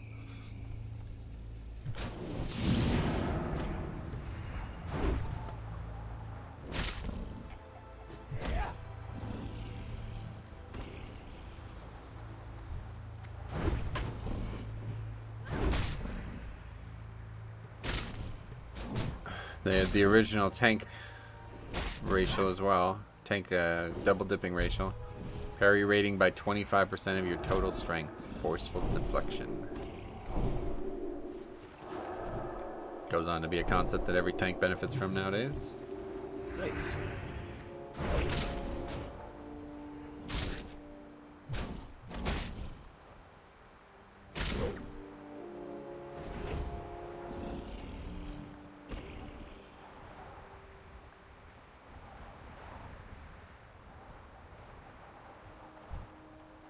Okay, here's the talents at least. Improved blood presence. While in Frost Presence or in Holy Presence, you retain 4% healing from Blood Presence and healing done for you. Okay, that's just not, that's not going to yield results. Let's just look up the actual name of the spell. Blood Presence. It's like they only have the talents. I don't get it.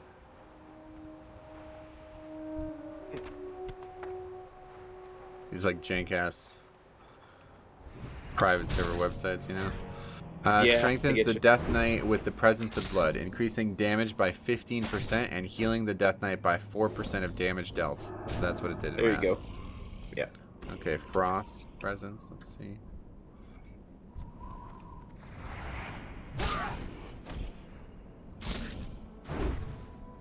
Literally doesn't even have one.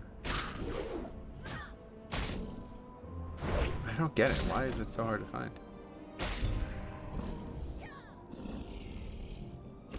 Maybe that's not what it's called, Frost Presence? No, it has to be what it's called, yeah. Yeah, because it's called Blood Presence, so...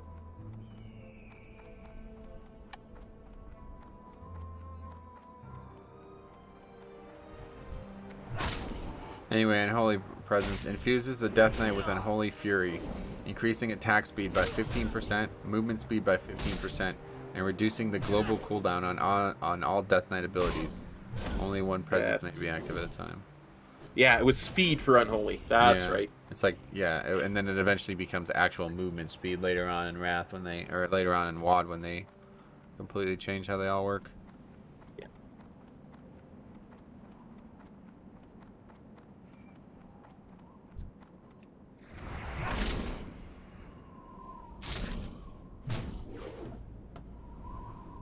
And the two of us are going to be responsible for the turtle apocalypse with all these turtles. I know, right? Okay, here we go. The Death Knight takes on the presence of Frost, increasing stamina by 8%, armor contribution from cloth, leather, mail, and plate items by 60%, and reducing damage taken by 8%. Increases threat generated. There you go. Yeah.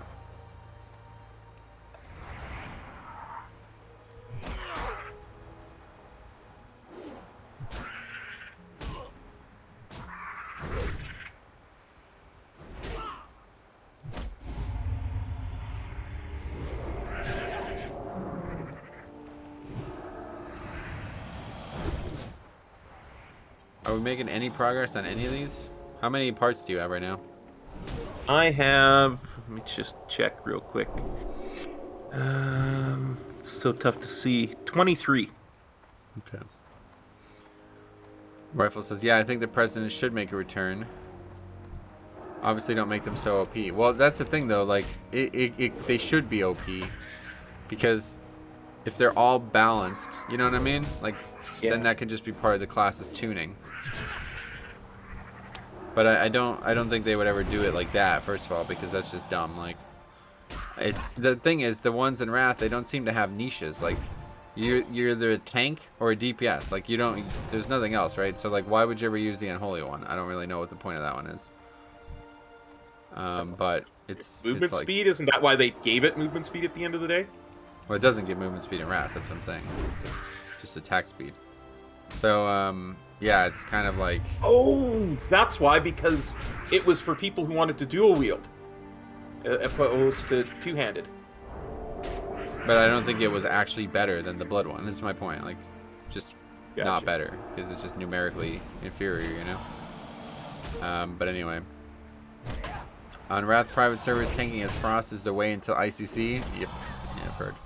I mean, that's another thing I'm not really enjoying about Wrath. It's like, I would want to play a blood DK, not a Frost DK that tanks, you know? So it's like, I don't think I would. But it's a cool concept, though, anyway, because Well, it's part and parcel of the way they did talent trees back then too, right? Because you had all that stuff that you had to go through to get to the frost talents, and Yeah. that was how they defined specs, was by how far down the tree you went. Okay, these things just will not leave us alone, man. You gotta send a message to these swirling vortexes. You think you're funny, buddy? You coming up here? Yeah. We saw coming your up ass an in Westfall, bro. You're not scaring us. Yeah. Killed your ass in Westfall. Don't you what? You don't scare the Paladin Pals there, bro. No, not even close. Yeah.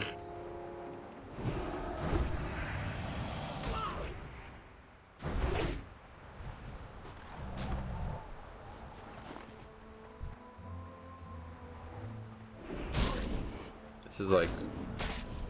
This would be a very good place to be a bot. Yeah, Fucking absolutely. kill mobs over and over and over again. Or just run behind a group of people who are killing mobs, Yeah. skinning them. Skin them, yeah. Yeah, could you imagine doing these quests with skinning? Oh my god. Ooh, You'd you make would like need those. Yeah, you'd make a those big ton of bags. money, but you'd slow yourself down so severely doing it. Especially because you would have a chance to fail. Yeah, if you're low level skinning, yeah. Even at high level, you still fail. No, once it's not orange, you can't fail anymore. It's funny I've because leveled- I had failures, a lot of failures noticed skinning that. Yetis. Oh, yeah, I don't know what's up with that, but I've leveled every single character I ever leveled prior to this version of Classic. I always had I always had skinning because it was just free money. Yeah. And so like the first like hour you have it, it's a pain in the ass. But then after that, you are killing so many beasts that you're like, you know, 20 levels ahead in terms of where leveling the profession is at compared to where your character's at. Yeah.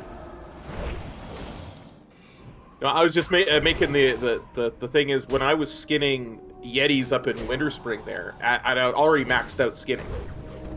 They're, you know, like yellow to green, and it would sometimes take me 3 attempts to skin them. That's strange, yeah. That I don't remember ever happening, but I guess I never really paid attention because at that point, I didn't need skin anymore. I would probably just kill mobs and stop skinning. I never actually Yeah. took the profession to do anything with it. I just took it to make money. Gotcha. Well, I had my, because at that time I was having problems with because I don't know if you heard me tell the story last night, but I had this quest called "Are We There, Yeti?" Yeah, I remember. I heard And- the story. Yeah. Yeah. So I was trying to figure out why I was having so much. It wouldn't drop, and I was like, well, maybe that's why I'm those attempts, because you can get it from skinning too. Maybe those attempts it's bugged, and those attempts were supposed to be dropping it. So it only happened every so often. I was just making up all these things in my mind of why I could be failing at this quest. And What I was so confused about with that story, though, is you said you went to the bank and there was something in your bank. How did it get in there? I don't rightly remember how it got in there. The best I can think of is at the end of the day, the first time, I went and threw my leatherworking stuff in the bank. And I think I had like a Shimera leather in there, and it has a very similar icon. So I think I like dropped both in there. So I dropped a couple of Yeti furs in there. And I'm just like... Yeah, that's Okay. why I asked you if somehow it was the ones from Feralis that you still had in your inventory. Because I don't know if they're the No. same or not, but... No. I don't think they are. No, I don't think they really are either, don't. but I was just wondering if maybe that's how it happened, because I don't know. It could be. I legit don't know anymore. I'm just glad I finished the quest. I was so upset. Like, I'm gonna make a video on this. This quest is bugged. That's funny.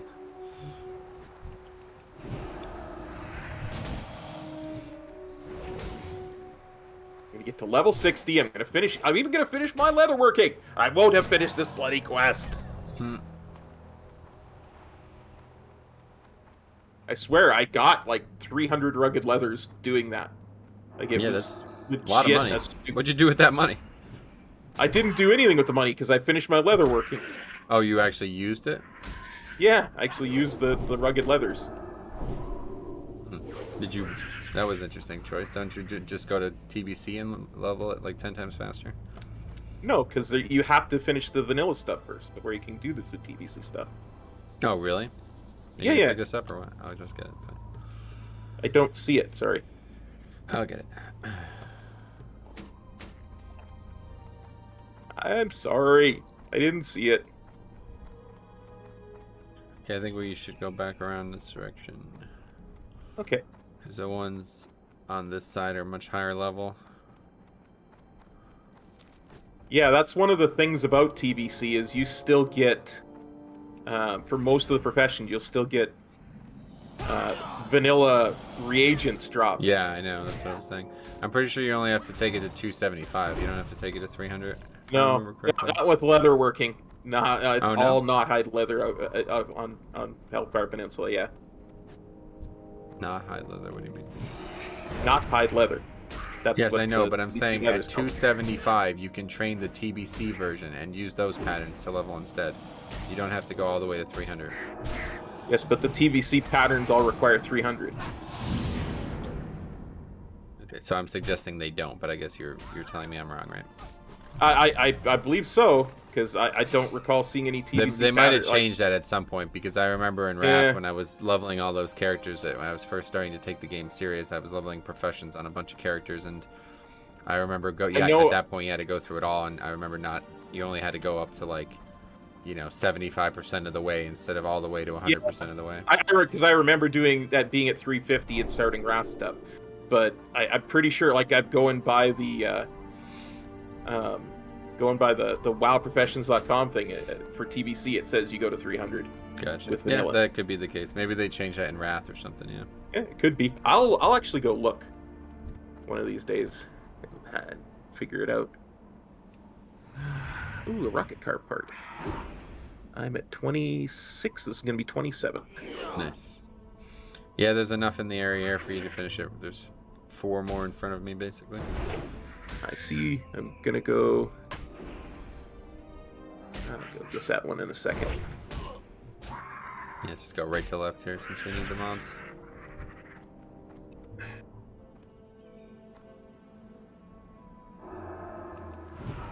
Just let you get aggro before I start. Smart.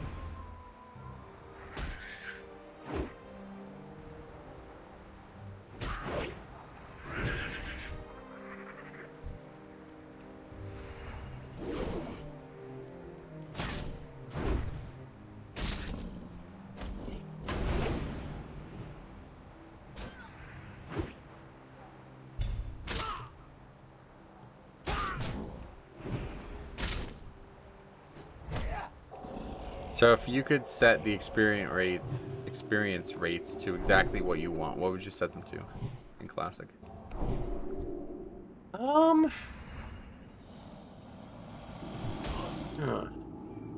That's a tough question, because I think for a lot of Classic they're actually at a pretty decent rate, at least in Season of Mastery from what we've seen. Yeah. So And based on you mean like what you want to see every single zone? That's what you mean by based on like a decent rate? I don't get it. I want to be able to finish a zone is Okay. my biggest thing, right? So I know we've talked about different scalings and different other kinds of different ways to finish it, but I would really like to be able to go into a zone and do the story of a zone. You know what I mean? Yeah. But that's obviously not entirely possible with the way that the zones are set up in Classic, so I don't know. Yeah, I guess kind of that's a feel good like point, we're leveling at an appropriate speed is what I'm trying to get at right now. I feel like this is an appropriate speed of where I would want it. yeah. It works well So- for the individual zones, even though it's still a Yeah. pretty slow process overall. Yeah. Yes. Yeah, that's kind of what I'm getting at. Okay, so 'Cause, I let's mean, say I this. Let's say this. The experience from the quests dropping off is why you don't want to do great quests. Is that your major complaint with that? It's like you want to see the story, you can still go do it, Yes. right? So Yes. so it's just that you don't feel like it's efficient to level anymore at that point. Is that right? Yeah, and I want to feel like I'm getting something out of it besides just the lore. Maybe that's just the, No, obsessive I compulsive in me. I totally agree with that, obviously. But so, okay, so if we had it, so every quest, let's say this is how it would work. If we just remove the fact that lower level quests give less experience. Now, how do you feel about everything? Then I would be perfectly happy with the way it's happening in Season of Mastery. Okay. You know what I mean? Like, no change. no change. I'd be perfectly happy like this. Alright. It doesn't bother me at all. Like, this is, to me, this is not even that slow, Yeah. right? This is just how classic is. Because leveling was more than half of the game at this point, right? No doubt. So, yep. it's supposed to take time. That's a good point. Anyway, Rifle asks, what spec mage do you like the most in dungeons? You mean Mythic Plus? Frost. Yes, 100%. All three specs are quite good, but Frost is definitely the best in my eyes because they have insane access to damage. Like, you have an insanely powerful CD in Frozen Orb there, and it can literally be up multiple times a pack. It's crazy. Ooh, wait, what's that? That is no, not upgrade. Not an upgrade for me either. I got one off the auction house. Metro, you see how people figured out how to snap any mob you can target in a Mythic Plus? Oh no, I didn't see that. What is that? Oh wait, I think I heard people talking about that during the holidays, and I was like so out of the loop that I just didn't even bother looking. What is it? Something to do with a cooking fire or something? What is that?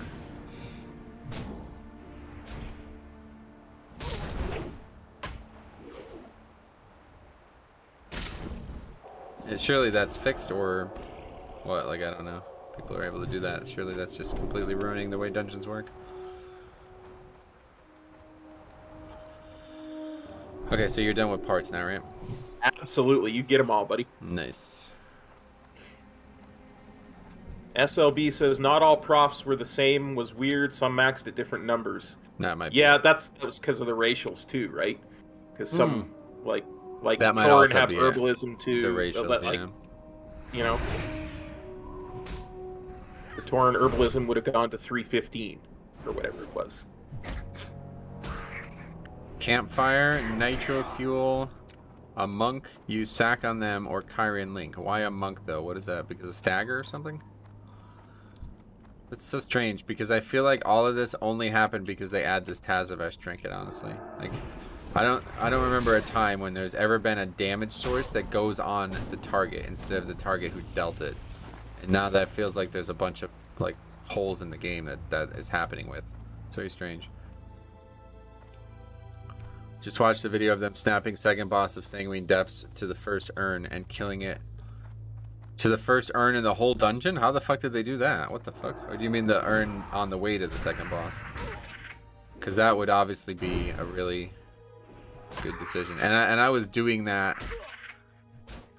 The monk's 5% physical damage buff pulls the mob. Wow. What the fuck? They even snapped the second boss. Yeah. Okay. How the hell do you do that? How do you even target the second boss while you're in the first room of the dungeon? How does that work? You said sign down? You can. I mean, it's pretty wild. That is definitely way too aggressive for me. I don't think I ever want to do that, but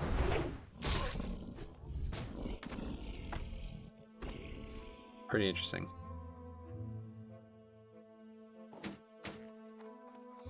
I can't imagine how you even target the boss from there, though. It's so far away. I mean, it's a macro. It's good enough. Flash tar? Yeah, just a macro.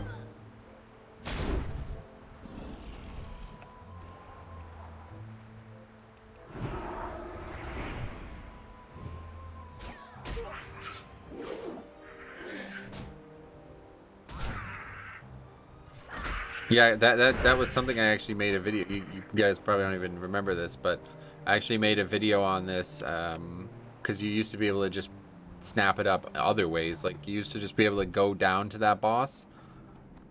Oh wait, I'm thinking of the third boss. Wait, no. Yeah, no, it was the other way around. Yeah, you'd take the second boss down to the third boss's room. That's what we used to do. And it just made the fight so much fucking easier because you're in that giant circular room instead of the hallway room. And that fight just becomes like, I mean, literally one of the main mechanics of the fight is the room. So when you can take that boss out of the room, it becomes so much easier. And people, I made the video, and like, dude, people were like, dude, you're gonna get banned for this. I was like, did you watch the MDI in fucking Atal Dazar, dude? Like, I don't think anybody's getting banned for anything. But I'll never forget how people were like, you're an idiot, why are you posting this? You're gonna get banned. I'm like, this is what Mythic Plus looks like, man. I watched a clip of the Echo guys doing it in Ardenweald of DOS and killed the lieutenants in the start of the wing. Yeah, well, that would be. So when I was using the Tazavest trinket, that was always in my head. I'm like, yo, let's get all 4 lieutenants immediately. That was always my end goal. If you can get packs that you weren't supposed to be able to even come close to fighting, it would just make the dungeon so much quicker. But yeah, I don't know.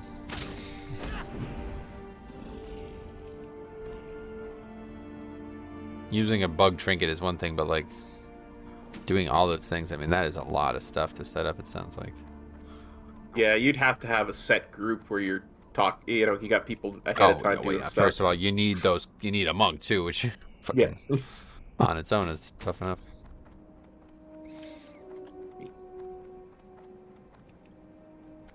Okay, I'll level a monk. I'm saying, like, typically keys are, you don't see a lot of monks even though they're so strong.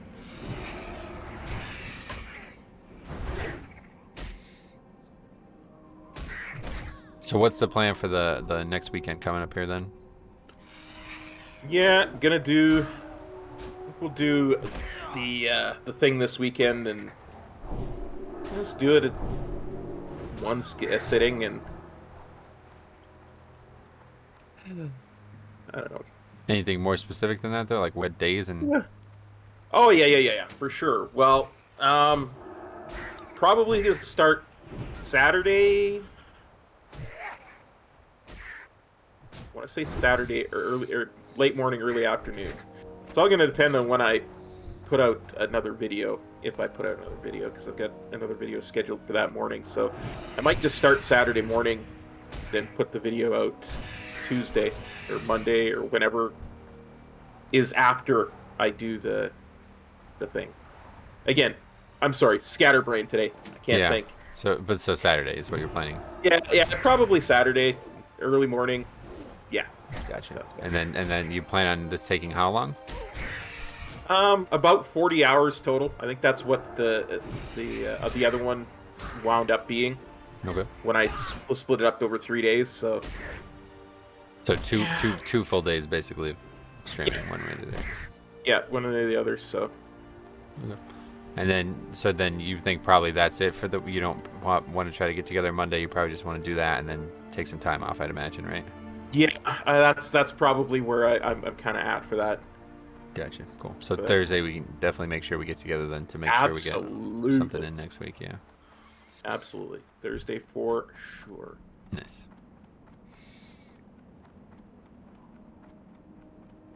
Yeah, I don't get the whole why the aura pulls. Like, what is that? I'm still talking about the monk thing. How does a 5% damage debuff pull the mob? I don't understand. It's like a super bug, right? Like, that's not even close to how it's supposed to work. At least the Tazavest trinket was just like a one-dimensional bug. Like, they just... I mean, I don't know why they even did that in the first place. It makes me think they didn't do it on purpose, but I don't know if you're aware of the trinket cop, but basically it reflects damage. Okay, that's the TLDR of it. And it would just reflect damage at whoever you were targeting for some reason. So any damage you took, you could funnel it into one mob for some reason. And I mean, I assume they didn't do that on purpose because it's so dumb. But the weird thing about it was that like the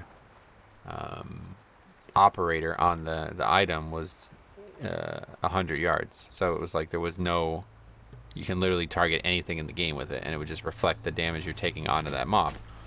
But so then they fixed that and now they make it so it always reflects to its source. So if like a mob melees you, that mob is also going to take the damage back. But if there's a spell that has no source, like environmental damage, then it still works that same way. And so I bet stand in the fire and yeah.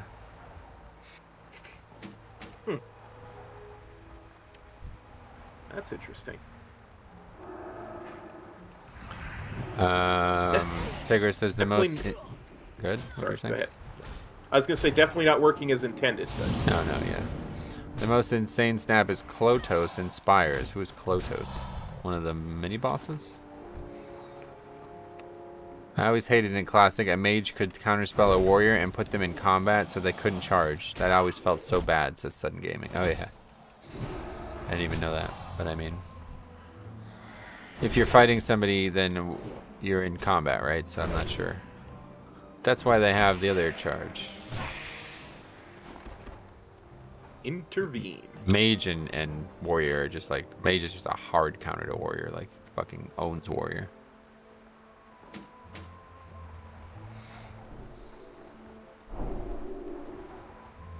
One of the angels. Yeah, one of the 3 mini bosses, right? Why does that help? More space? I don't know what the point of that is.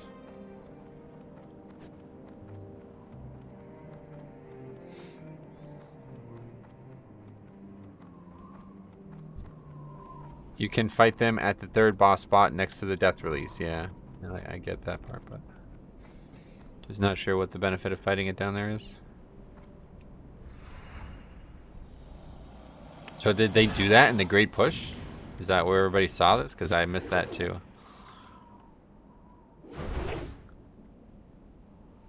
The mini boss on top no longer give... Oh, it doesn't do its mechanic. Well, that makes... That's okay. So this is just like... This is cheating. This is actually just cheating. Yeah. All this stuff is definitely not something that should be happening in the game. Going a little bit past clever use of... Yeah, that's not... Yeah, that's just actually cheating at that point.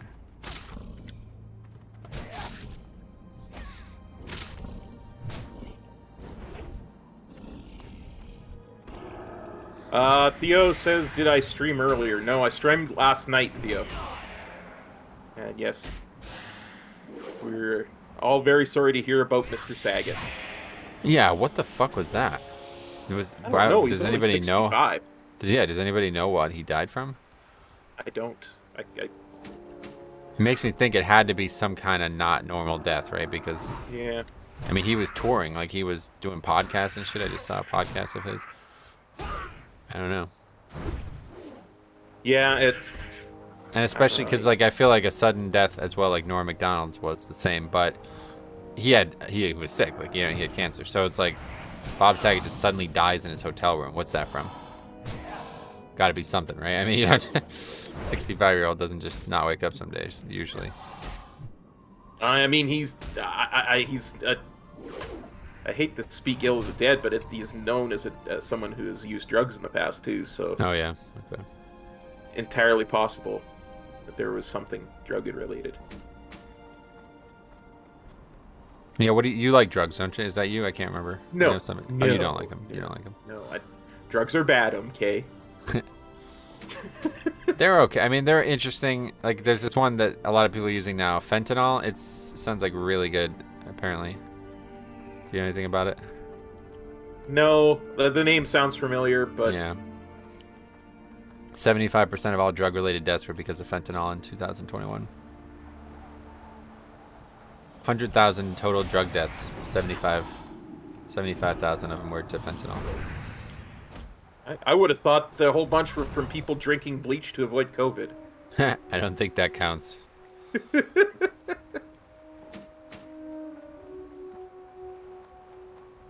You would think it wasn't normal, but they said no drugs, alcohol, or foul play. Yeah, so I mean that's just strange. So it's like a freak. It's just like a freak death, then, right?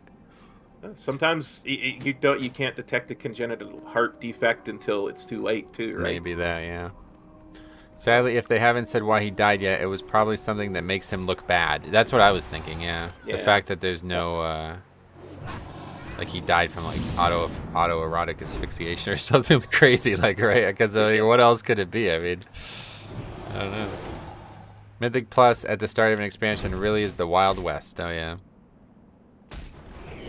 Sometimes the heart just keeps ticking. Yeah. I mean, it actually, like a very early principle of biology was that there was like a set number of heartbeats. Like every heart had like a set number of beats, and once you got to that limit, that was it.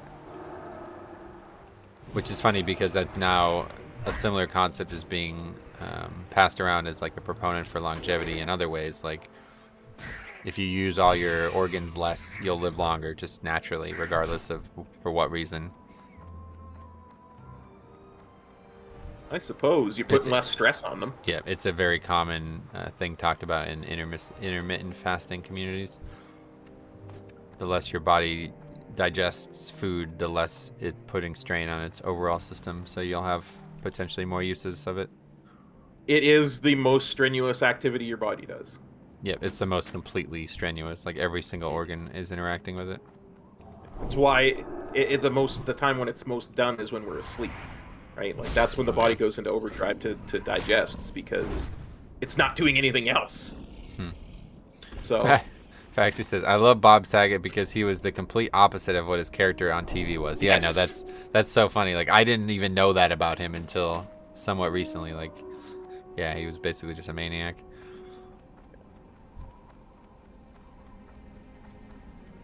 Oh, we're almost some done. Russian dude says "bum and go." Yeah, I know that one. Some Russian dude.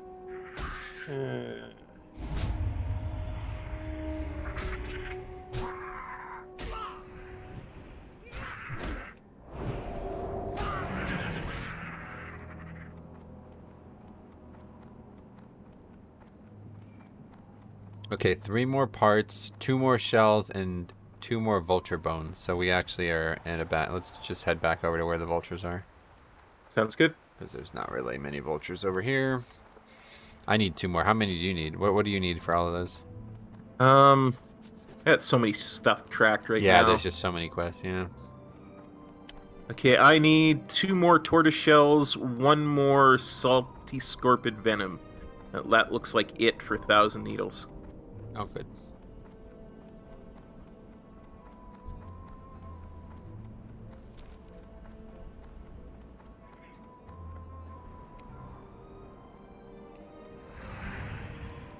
I never got that. Why spamming a stream with that in it would do anything for anybody. That especially, because it's not even a real link. Like, who is actually going to go? I don't know what that is. I don't want to find out, but, like... Yeah, neither. Like, I said this a while ago when it was a lot more aggressive and more successful, I'd imagine. I was like, who is going to be dumb enough to go there? And, you know, people were obviously resisting my thoughts on that, but it's like... I mean, like, literally... That is going to be the worst possible way to advertise whatever your bullshit advertisement is here. You know what I mean? Yes. Like, it's just so pointless. Nobody's... The one I was talking about was when they'd come in with the fucking, like, the website on their name. Did you have those? no, I don't think I ever had those, but Yeah. wow. They would come in with their name of the YouTube channel as the website and just spam a single character. It would be like 5-6 times. They basically just spam it until YouTube would time them out naturally. And it was so fucking annoying. It was literally like every stream would happen like 5 or 6 times. And I was just like, I was so fed up with it. But I think I was speaking fairly. I'm like, yeah.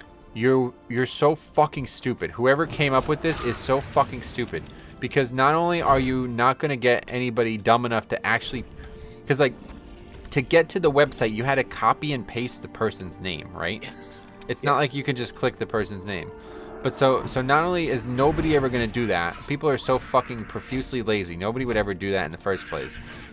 There's no chance of it happening by accident, right? It's no chance of happening by accident. And you're fucking spamming the goddamn chat. So everybody sees that and they immediately want nothing to do with you. It's like, you guys are actually just trolling me. That's it.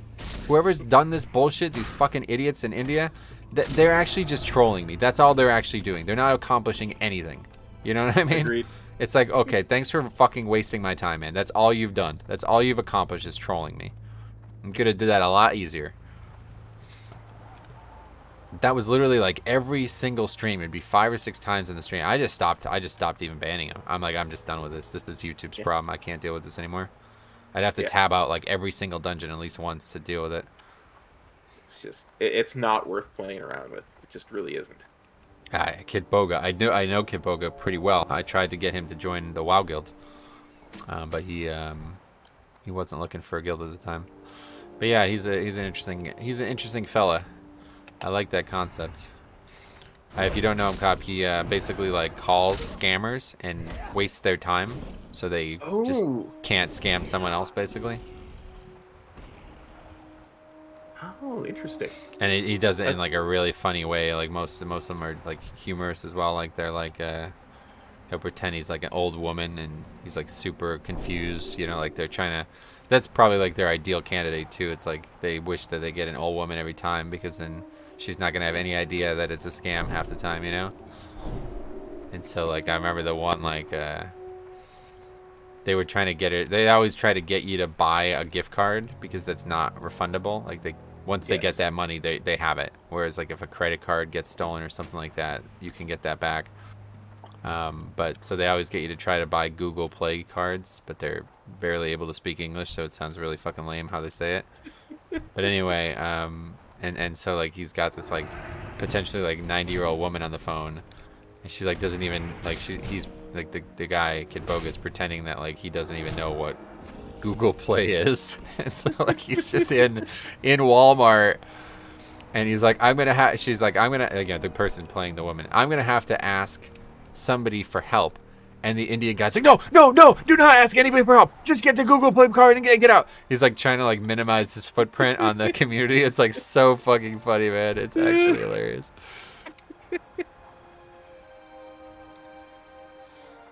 I need to ask my grandson about this. Yeah, that's, I mean, honestly, I don't know what he's doing now. I haven't watched the dude in like a year and a half, but yeah, they were, some of them were really, really clever. I just don't know how everybody in that country doesn't know about him. He's got like 1 million subs now. You would think that the bigger you get, the harder it gets to be successful. Yeah. I mean, it's possible to still be anonymous to some people, especially if they're willfully blind. Like, I swear to God, I had no idea who PewDiePie was until he showed up on South Park. No, but if you were somebody who PewDiePie was actively inhibiting from making money, you would know who he was, even if you don't watch YouTube, right? Sure. I can, yeah, I agree. But...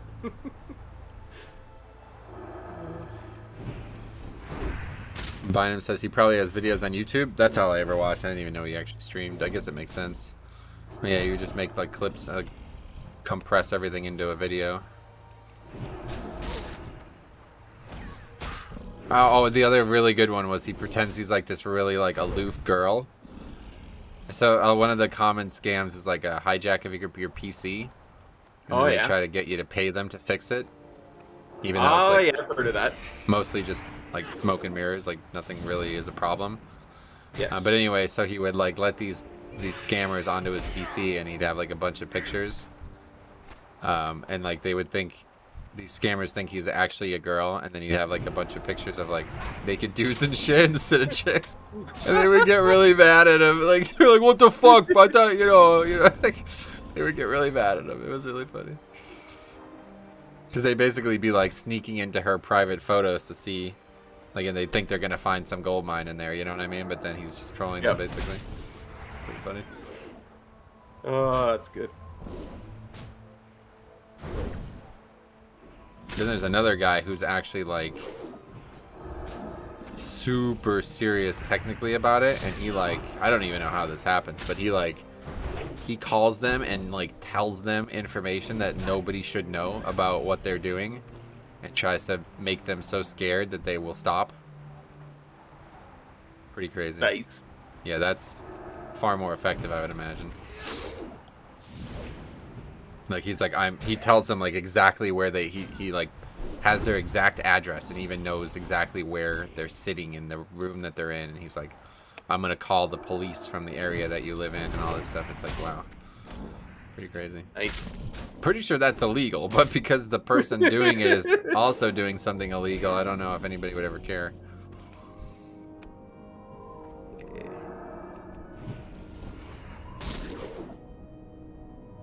This is great. Getting lots of turtle meat. I can make lots of soothing turtle bisque with it. Oh yeah, do you want it? I can do it. Level up my cooking? No, trust me, I'm good. I'm good. Okay, you need 2 more, it looks like, right? Yeah.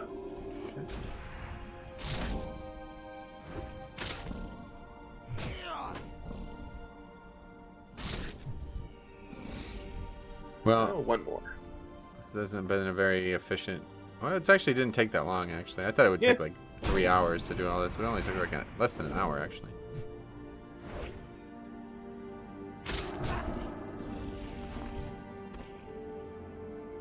Dun, dun, dun, dun, dun. Oh, fuck, right. Okay, so all I need is the vultures now. One more vulture bone.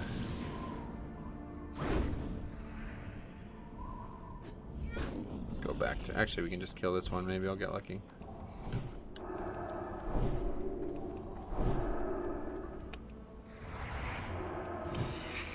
See, like, what actually happened here? Is there any explanation of what this is? Not that I'm aware. Yeah. Oh, I got it. Sweet. I was lucky. Good, good, good, good, good.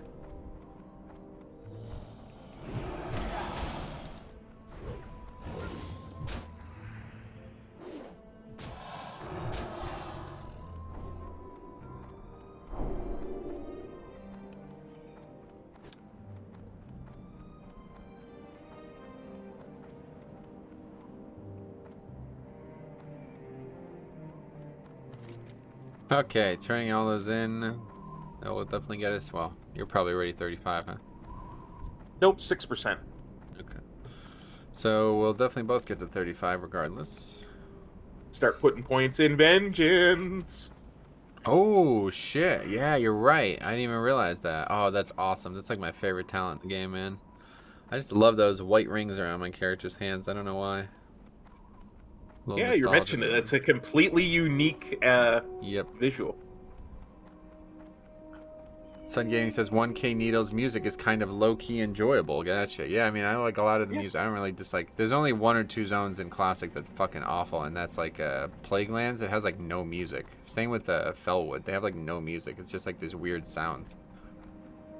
Hey, James. What's up, buddy? How's it going, man?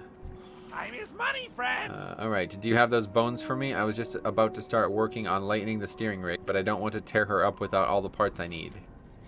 Great, I can get the crew working on this right away. Thanks, Gidwin. Let's not remember if we're picking that up yet. Let's turn them all in first.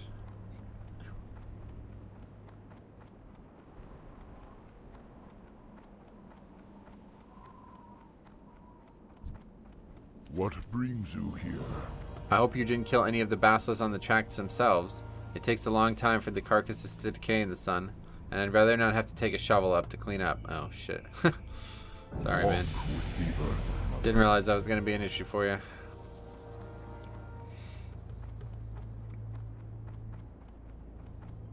Okay, yeah, we are picking this one up. Goblin sponsorship. Yo! Our racing team is the pride of goblins everywhere. You'd be surprised at some of the people who contribute in one way or another to our team. You know Gazlo? He tracks down parts from around the world for us. He even came down to work on one of our rigs once. A few weeks ago, he said he'd send us a new prototype fuel regulator, but it hasn't come yet. He's usually very prompt. Maybe you wouldn't mind going to Ratchet and asking him about it? I wouldn't be so pushy, but the gnomes are gaining on us. Hurry back! Andre says, feeling pretty immersed? Yes, I would say so. Metro, do you remember the name of a video where Kid Boga pretends he is a girl?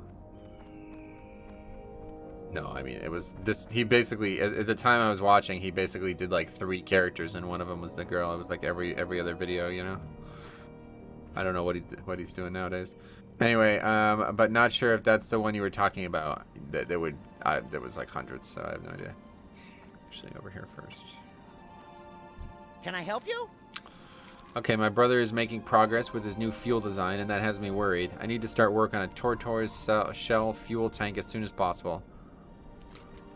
Oh, you got them. Thanks, Gidwin. Wow, these shells are harder than I thought. When I worked with them, I'll probably bend a whole box full of tools. Good one. Funny. Honored, I'm sure. Okay, hi. Did you get that venom? Alright, this venom is going to work great. Thanks, Gidwin. Now I just need to boil it down, apply skipper automer, and a nega catalyst, and drat. Where are my notes? Okay, we're not picking that one up. Alrighty then.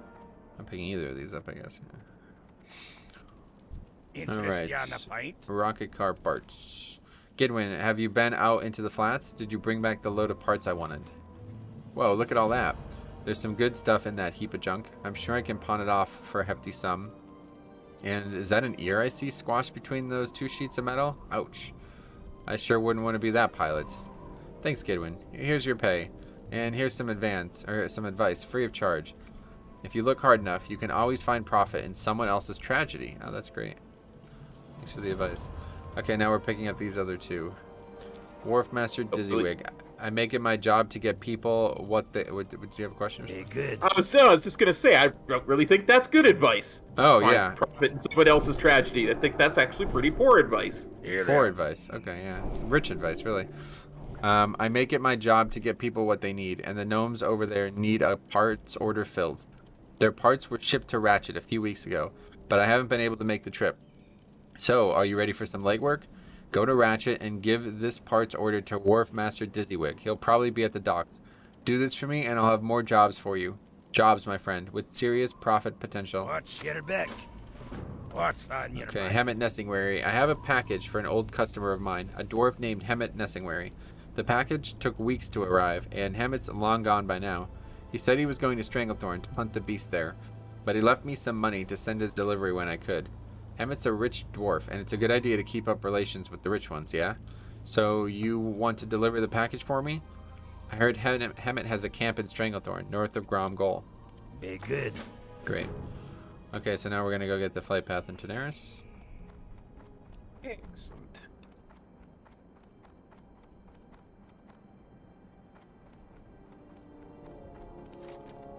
We can fly to Ratchet. Nope, well, we're going to Hearth Theramore is the next thing we do. Okay. Although, I'm not sure.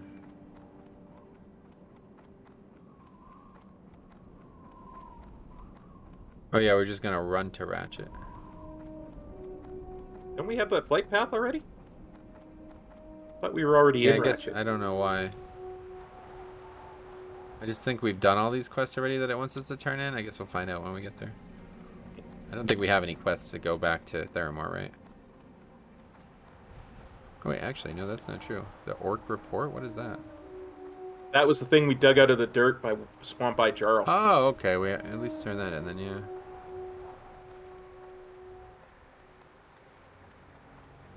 Oh yeah, oh yeah, we have the Ratchet flight path? I think we should check when we get the flight path here. Because this guide is assuming we don't have it. That's why it says you have to run there. Yeah. So if we do have it, we can just fly, yeah.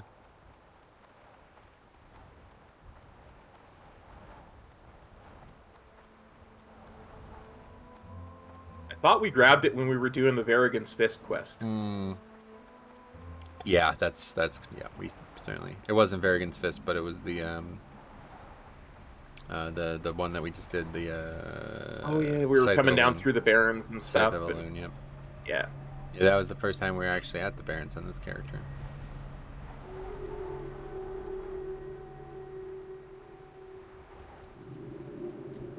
Alliance one's all the way behind. So dumb. Horde one's up front. Alliance one's all the way back there. I'm gonna vendor too while we're here. I keep forgetting. Yeah. There's a bank here too, so I'll throw a bunch of stuff in the bank Perfect. after we Yeah, go vendor ahead. it. Knock yourself out. Hey, how you doing? Yeah, look at that. Mithril the True Silver.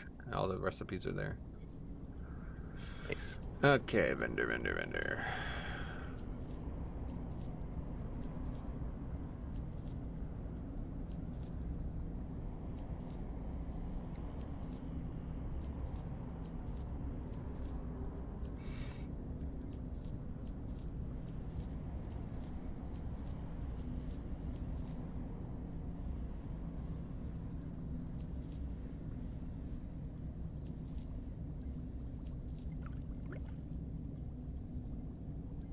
Oh god, Altar Granite. I forgot about that quest. Still have that in my inventory. That means I do too. The story of Morgan Lattimore. I'm gonna regretfully delete this. I'm going to regretfully drop it into my bank. Along with Jordan's weapon notes. That one I And don't think we need anymore, buddy. Guess if you wanna Translated relive it. letter from the embalmer. Some mistletoe. Be good. Cleverly encrypted letter. What is that? I don't remember, but I've got it. Yeah, it must be for some of the quests we're doing right now. Baron's report I have. Spy's report. Yeah, I assume we have them for a reason, so let's just not worry about it, I guess. I didn't 32 think bank. 35 either, so. 32 bag slots is enough. Yes.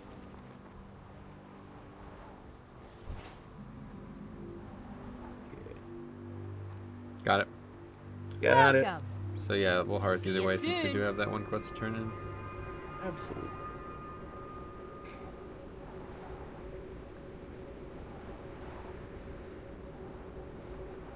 Engines.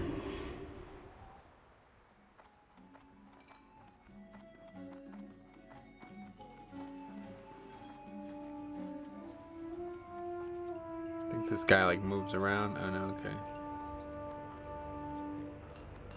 I think there's just multiple What ones can you I can turn do it for into. you? Do you have a Yeah, I report see to that. make? I can't read Orcish very well, but this looks like a report written by an Orc spy. Captain Vimes should see the Orc report you found, Gidwin. He knows the Orcish language better than most, and he should know that the Horde spy is near Theramore. The captain is in the barracks on the northeast side of Theramore Island. See you later. Okay, turn in Captain Vimes.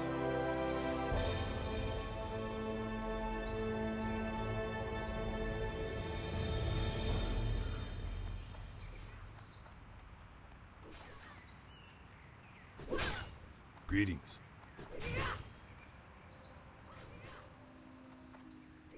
It is strange that there's a Paladin trainer here because there is no Paladin Kultiris, right? Yeah.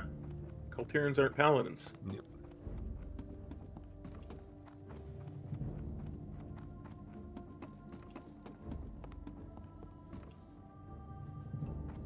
But I Greetings. suppose back in the day they were. No, I don't think they ever were. You have something for me? Yes. A spy. A report from an Orc spy. How did you find this? No matter. Let's see what it Go says. with honor, friend. Vimes places the scroll on the table and reads. By the light, the cursed spy was a good one. I'm glad he's dead. Thank you for this report, Gidwin. It is now clear that we must tighten our patrols near Theramore. Yeah, that must be unnerving, huh? Yeah. Alright, Vengeance finally got 35. Good. Nice. Now we're gonna go to the Barrens.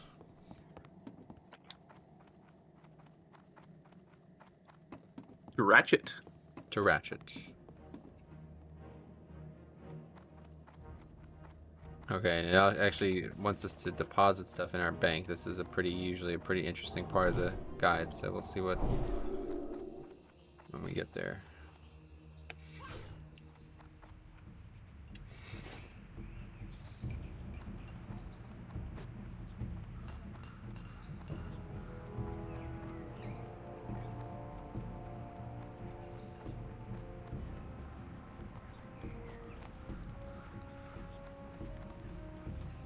Hello.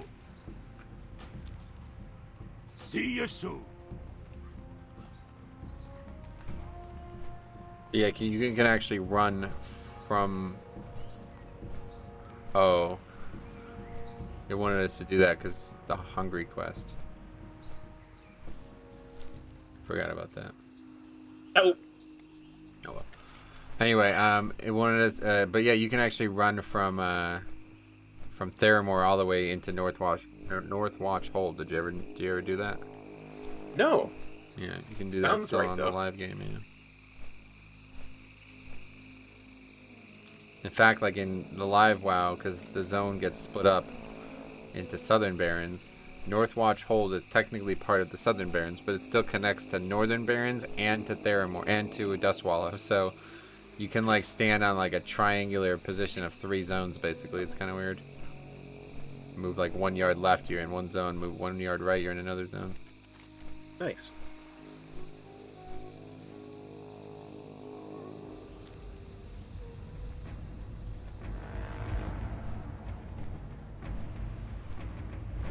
I really have to do the Alliance Southern Barons. I've never done it. Have you done it? Not in a long time. Yeah.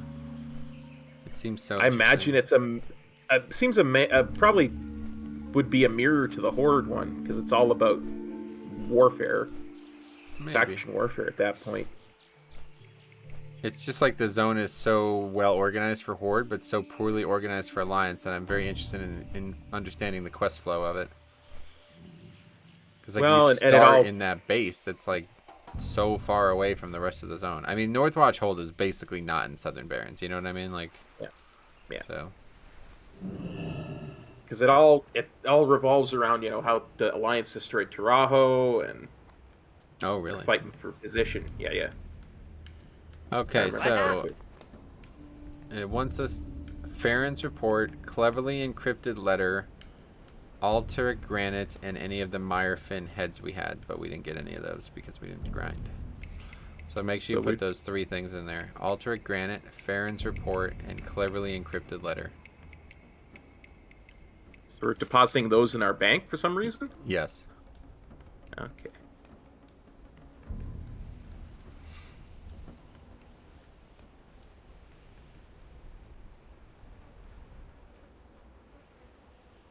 I'll throw that in there as well.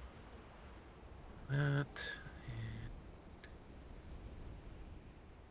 Yeah, I don't really need that either. Much better. Got it. Got 39 open bag slots. Sweet. Yeah, this guy's pretty clever about finding inventory space when you don't have as much as you'd like. All right. Welcome to Ratchet. Hope you're looking. I said, I imagine you'll hit a bank before you turn any of those quests in. Yeah, those quests are all turned in Stormwind anyway, so. Oh, okay. Okay, Pazik sent you, huh? You know, Pazik was one of the most respected tinkerers in Undermine before he retired to start working on the racers. The first thing he did when he joined the team was develop the 2-engine model racers. Could be that businesses will suffer without him working with the Tinkers Union, but who cares, right? There's nothing like the races. Back to what you came here about. I know I promised Pazik that I'd deliver a new fuel regulator for him, but I still haven't received it yet. Revelgaz over in Booty Bay said he'd have it shipped over, but it might have slipped through the cracks somehow. If that's true, there's not much we can do about it. We can at least find out if it was dispatched from Booty Bay. Check in the Wharfmaster Lozgul over there. He should be able to check the cargo records. And then we're going to go to Wharfmaster Dizzywig. Do that quest too.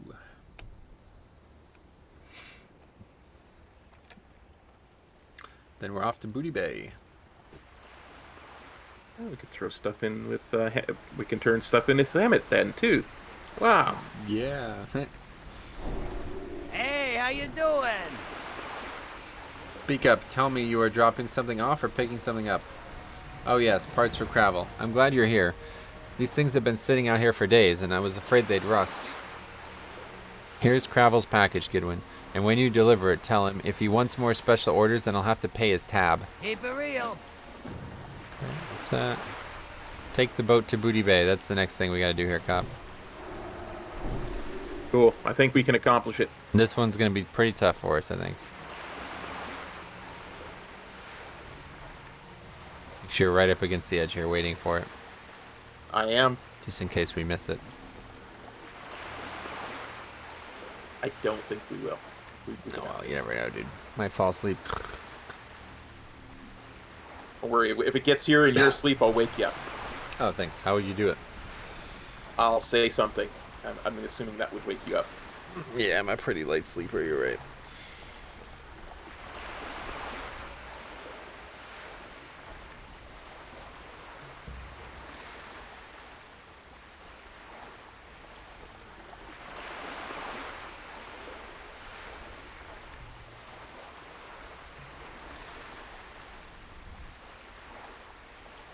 I knew I meant to look something up earlier. I said I was going to look it up when I have a second. And I can't remember what it is now. That happens to me every once in a while too, Cop. It happens to me all the time. Me too. Not all the time. Literally every time. Yeah. I think I've developed ADHD. I think that's what that is, honestly. I think, like, I just can't focus on stuff. Like, thoughts come into my head, and I can't focus on them. They just immediately leave. It's like I'll be right in the middle of an epic thought, and all of a sudden, squirrel! Yeah, that's what it feels like. And I think that's a product of streaming, to be honest. Because, like, you see it, it actually happened, like, pretty noticeably here. I can't remember what we were talking about. But it was when we were running by, Thousand Needles Town. What's the name of it? I don't even know. But the guards aggroed. And I was telling some kind of story. I was saying something, like this long chain of thought. And then the guards were attacking us. And in the middle of that chain of thought, I stopped talking about that and started saying, wow, this was a bad idea. And then quickly go back to talking about whatever I was talking about. And it's like, that is not a natural... That shouldn't happen in your normal life. You know, like that kind of thing doesn't really occur. And it's just a product of streaming, basically. So, yeah, I don't know. It's interesting because when I do those ultra long streams, I become hyper focused at certain points. And Oh, yeah? yeah, it's You can almost turn your brain off, huh? It's interesting. Yeah. So I can. It's one of the things that lets me stay up because I become so That's focused. cool. Yeah, I think that's pretty normal when you get tired. I felt that way the other day. I barely got any sleep at all. And I was like really wired on the stream for at least the first few hours.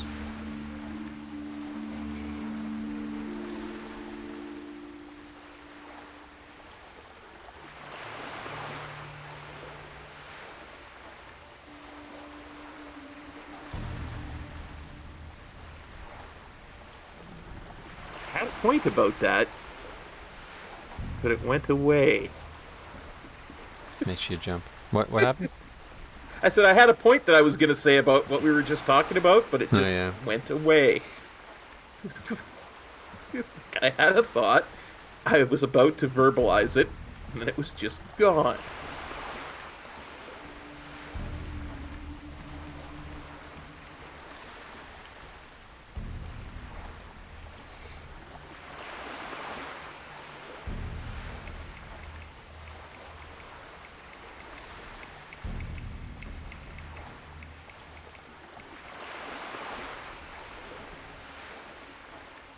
Yep, completely gone.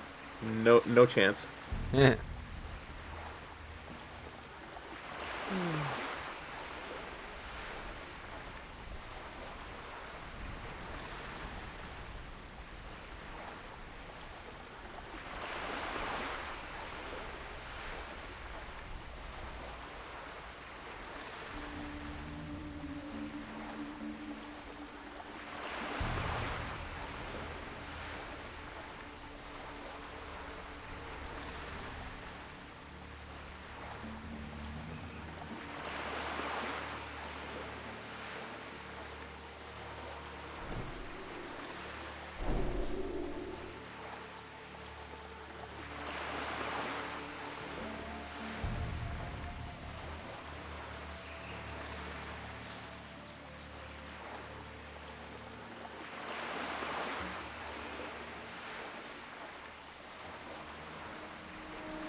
All right, now we're going to turn in Goblin sponsorship.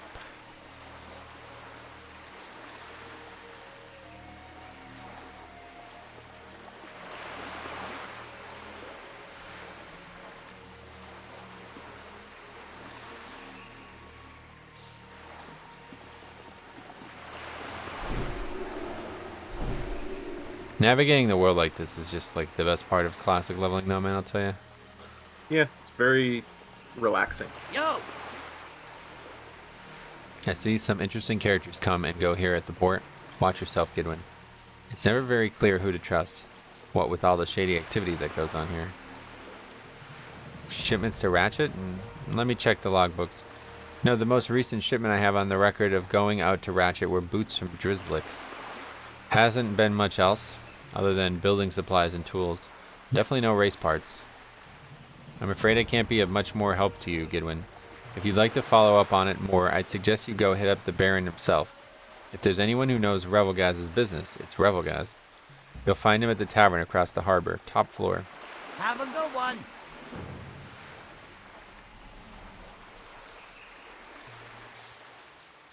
It's a pretty good quest line too, it seems. Yeah. I don't This really is the one like... Oh, go ahead. I was just gonna say. I think this is the one I was talking about earlier that takes you all over Hex Half Acre. Yeah. Takes you all over the goblin areas, I guess, yeah. Yeah. It doesn't really... the whole goblin stuff doesn't really interest me. But, good enough. Yep.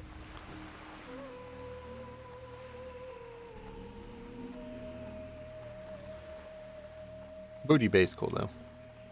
Yeah. Okay, we're picking this quest up. Singing Blue Shards. Singing crystals are unique to Stranglethorn and are very valuable to certain parties.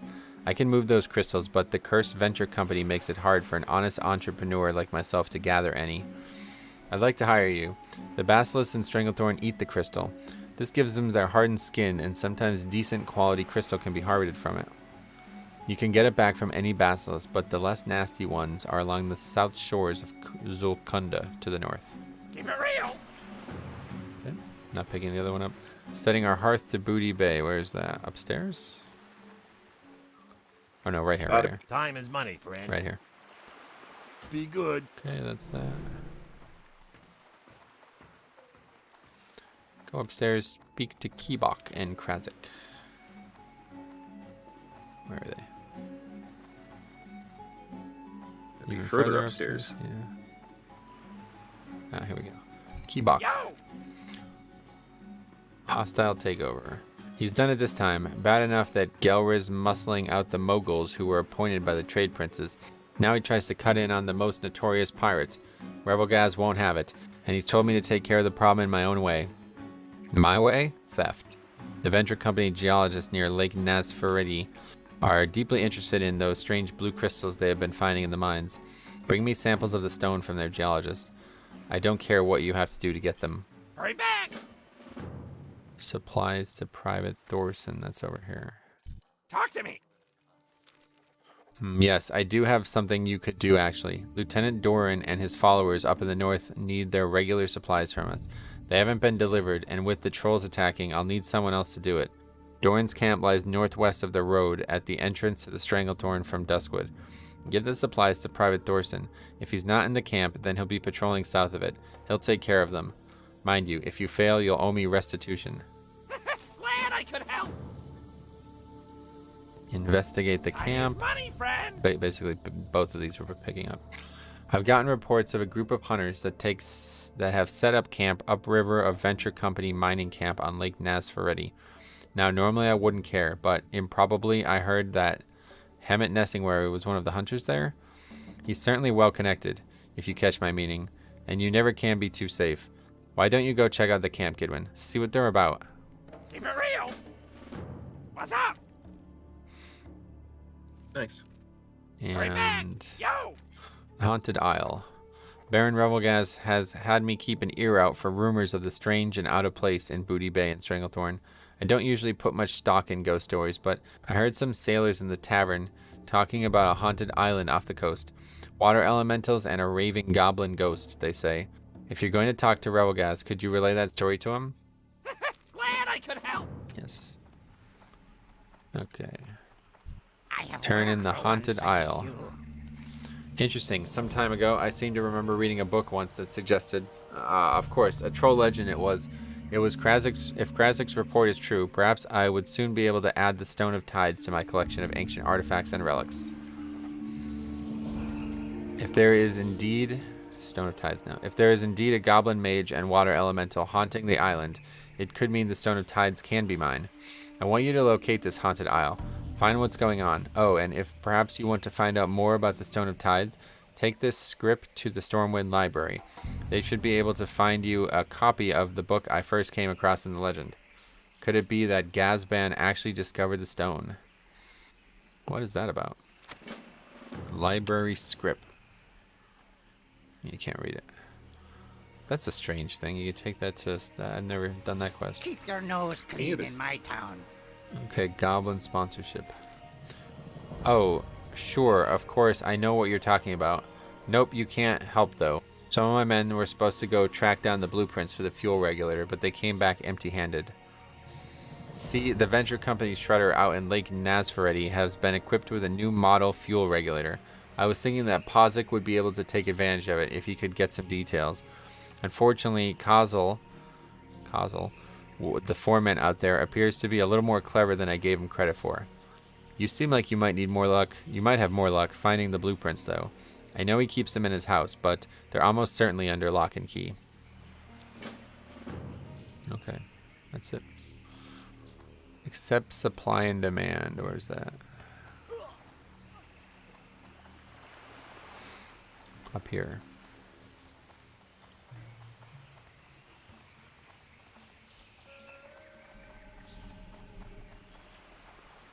Time is money, friend. The finest leather crafter of the South Seas and the world's old and new. That's what they call me. Me, Drizzlick, the finest well, my leather goods are known far and wide as the most exquisite, a connoisseur's choice. I've just received an order from Director Riddlevox of the Tinkers Union for a dozen of his favorite Excelsior-lined boots. Our best sellers, actually. To start on the basic shape, I'll need crocodile skins from the crocs along the river in northern Stranglethorn. Keep it real. Oh, that's funny. They moved that quest up to Yeah. to the place in Livewire, yeah. Okay, so apparently we're not doing any of these quests. What is this? A daughter's love. Do we have them?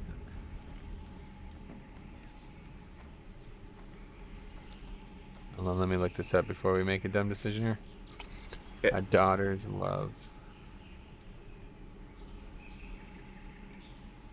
Oh no, we turned that in. That was the Morgan Lattimore quest.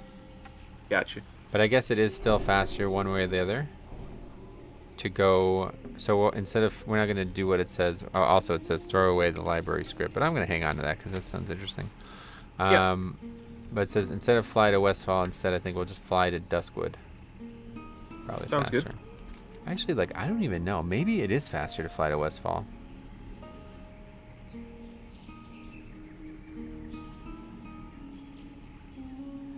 Yeah, let's just fly to Duskwood. I think it's faster. Okay. Or it sounds like it should be faster. Whether or not it is, I don't know. But all right, and I'm gonna run to the bathroom real quick while we're on the flight path. Be right back. Okay. Off with you.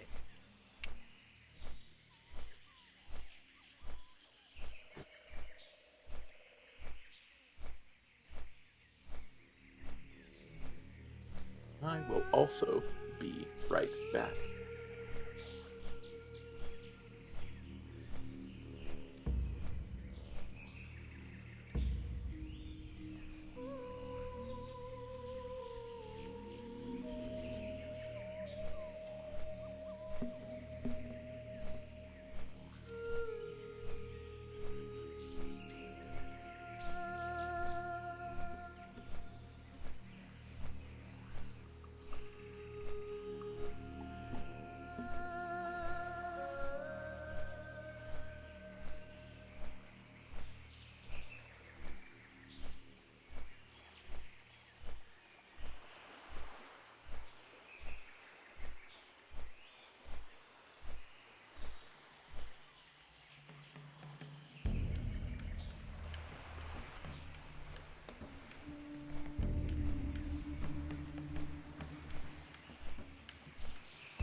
Alright, I'm back.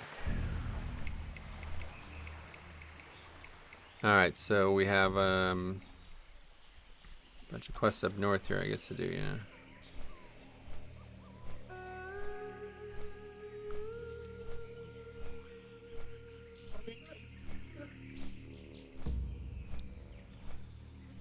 Cop also gone. Yes, Cop was also gone. Alright. Hang on. No worries. I'm still on the flight path anyway. Yep. Same.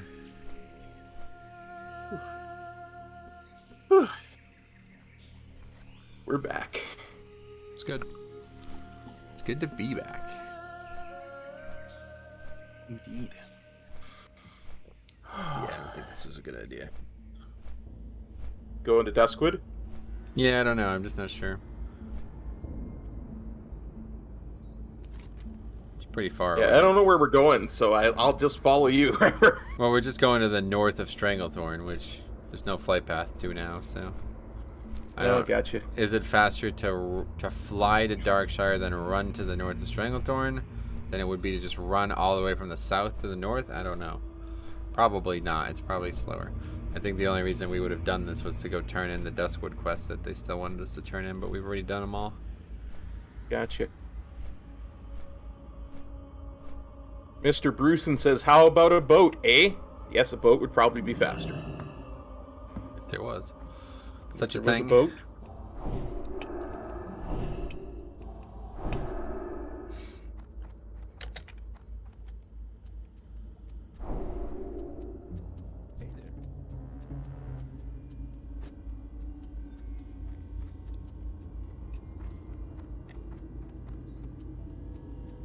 I can't believe Althea Ebonlock betrayed the Alliance. Yeah, she becomes like she joins the cult of what would they call it? The Twilight's cult or whatever. What's the name of that? Oh, yeah. Twilight's Hammer cult or whatever. Something like that, yeah. Yeah, she becomes the opposite of what she fought to protect for so long. Very strange. And I also learned that the rogue mount, you know, the rogue mount from Legion, Oh, yeah? you have to go and kill NPCs in the major cities. What? Yeah, that's the rogue one. It's an actually very interesting quest because you could potentially be very crafty and navigate that city without ever getting attacked.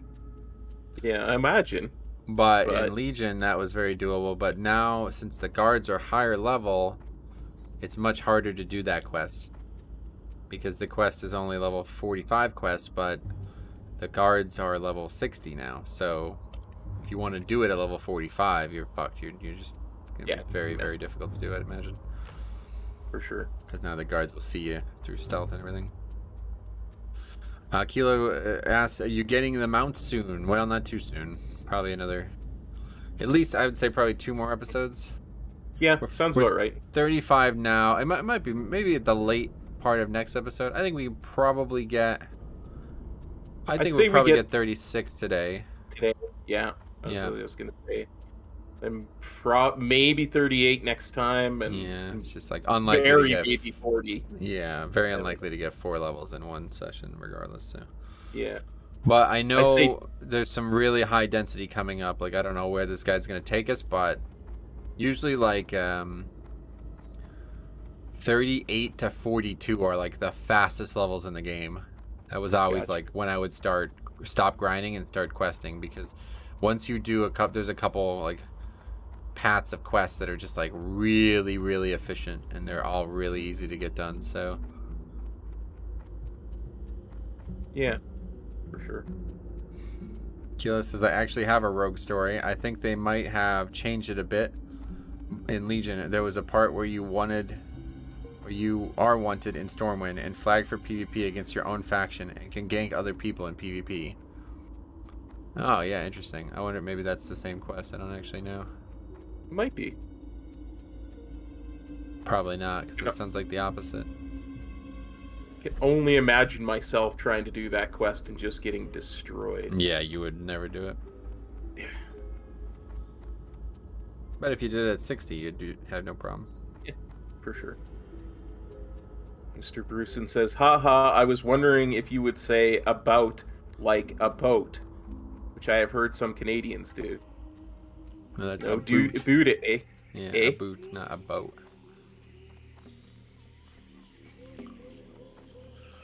Okay.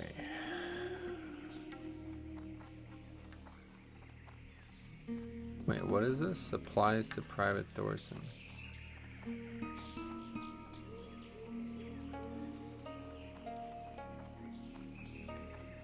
Wait, we already did this, didn't we?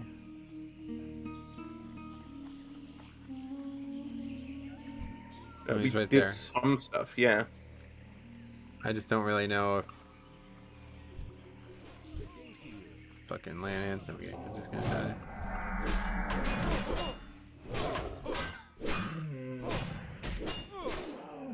Consecrate, consecrate. Oh, I wish. That's next for me.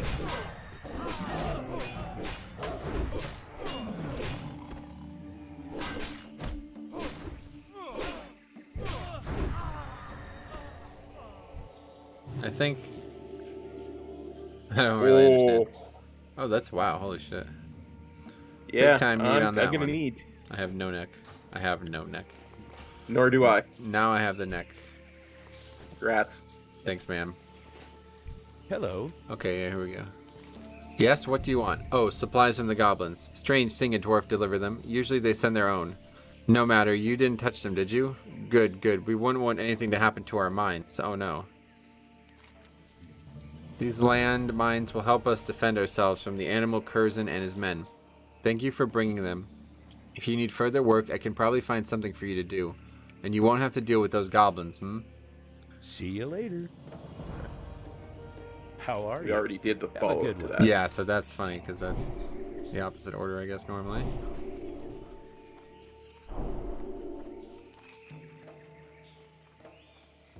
Mr. Bruson says, I was watching Tom Green. He says it like that, if you know who that is. Yeah, I know who Tom Green is. Is he Canadian? Really? Yeah, he Canadian, pretty I sure. didn't realize that. What? Were you so disappointed? Why? What's wrong? I've never been a fan of his particular brand of comedy. That's funny. You're like, yeah, unfortunately, he's Canadian. Giving you a I'm not bad proud of name. him like I'm William Shatner or, Yeah. Michael J. Fox or anything. Need help? Okay, we're picking both of these up. Second rebellion. We're fighting a losing battle with Colonel Curzon. Not only is he a brilliant tactician, he outnumbers us at least 10 to 1. To survive, we need to use his own covert tactics against him. Enter his camp to the east and kill his men, lots of them, and get out before reinforcements can close on you. Safe travels.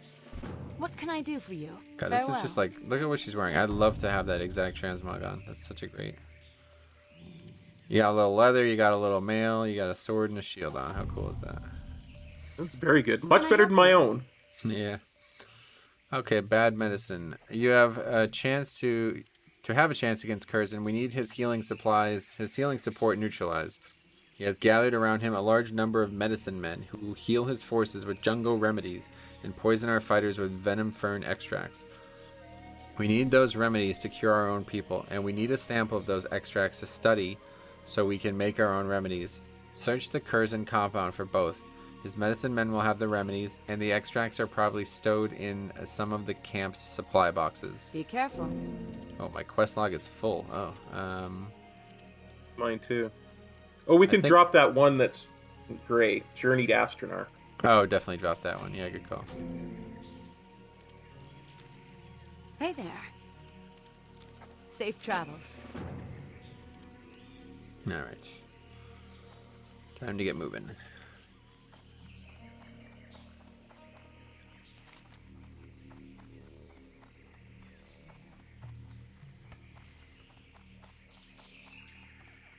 Yeah, most of the comedy Tom Green does I would classify as gross out comedy. And that's never been my thing. Gotcha.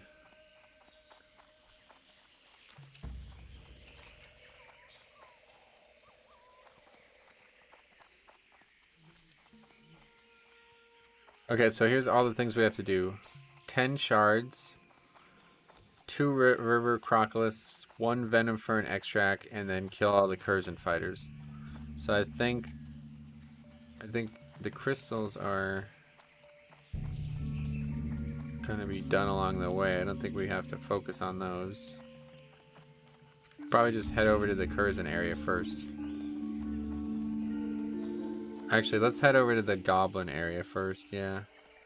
Then we can work our way north.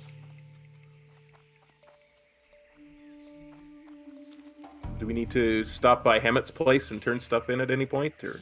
No, because we already have those quests. Because we had done some of them, right? We do Okay. have them, don't we?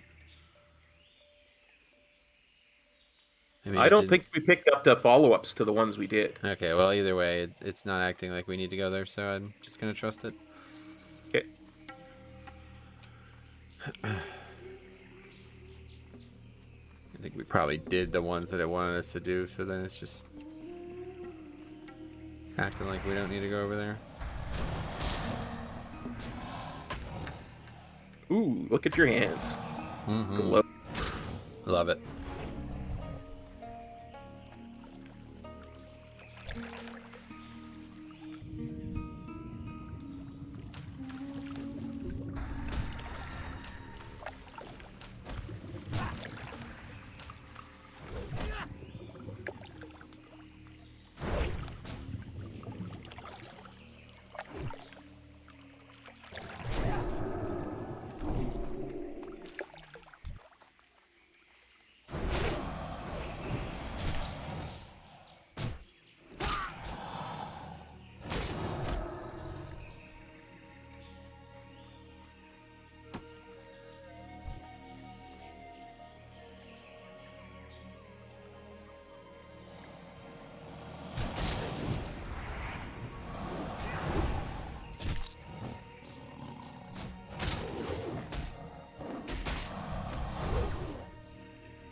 That was weird.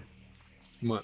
Just noticed that the buff watch was making me give you rank 2 of Blessing of Wisdom, whereas I'm getting rank 3.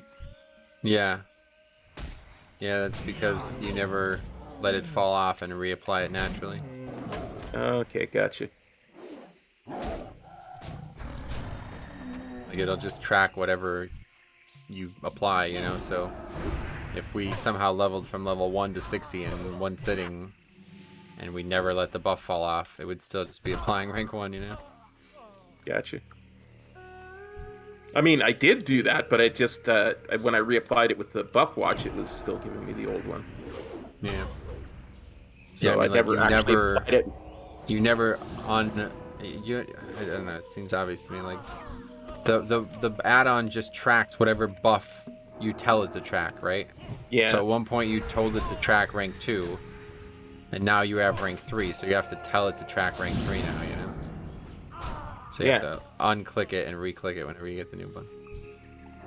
Yeah, I guess I never manually Yeah. applied it rank 3 to you, so it wasn't tracking that. Do I? Maybe I've done the same thing actually. Rank 3. No, it looks like we both have rank 3. Don't remember the last time I actually got a new Blessing of Might though.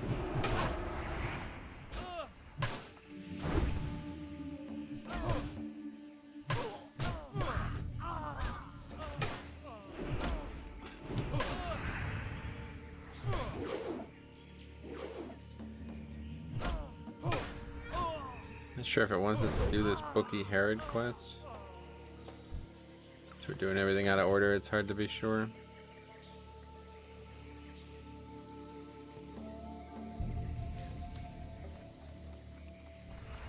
Oh shit, 3 goes.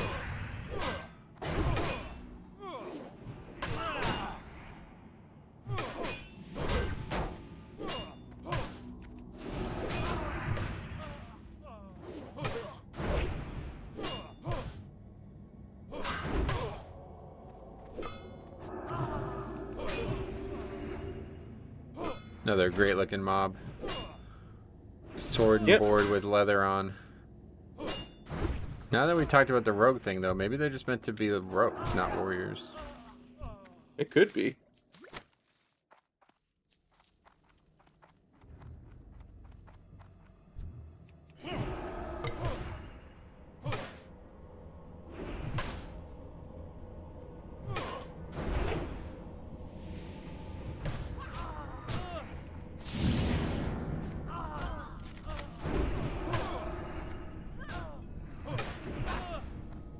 yeah, the Stranglethorn. Green Hills, the Stranglethorn thing. Okay, we'll just turn this in.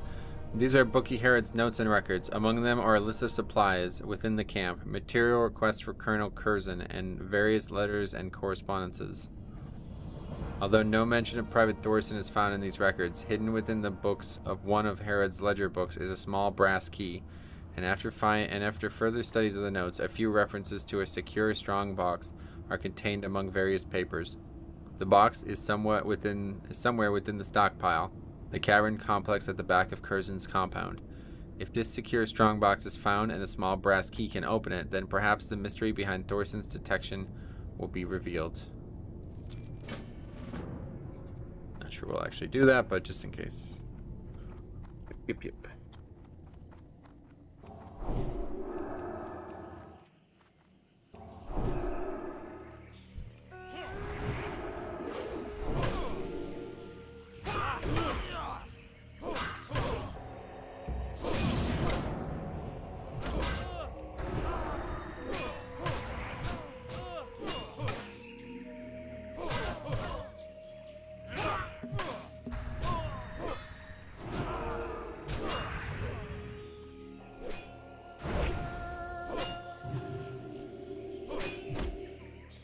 I love the music in this sound though. It's not one of my favorite tracks. Like I wouldn't listen to it outside of the game, but it is just so atmospheric. Absolutely.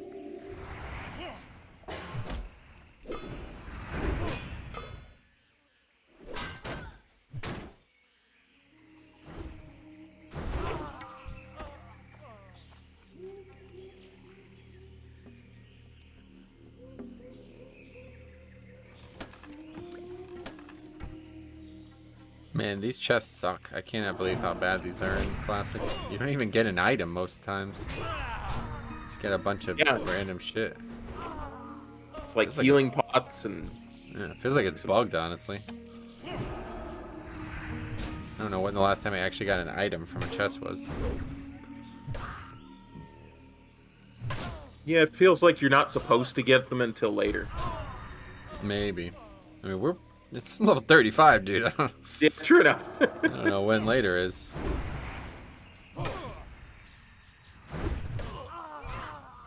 Not a lot of later left. Well, there is, but... I mean, there is, but it's like there's... Like I was saying, they have chests organized by 5-level increments, so we're over halfway through the chest organization.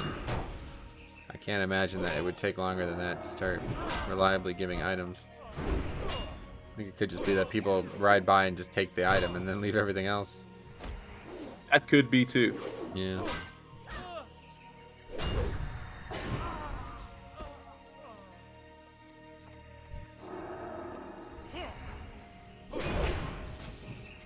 I've always loved this like lumber mill style building. Yeah. That's exactly what it is a lumber mill.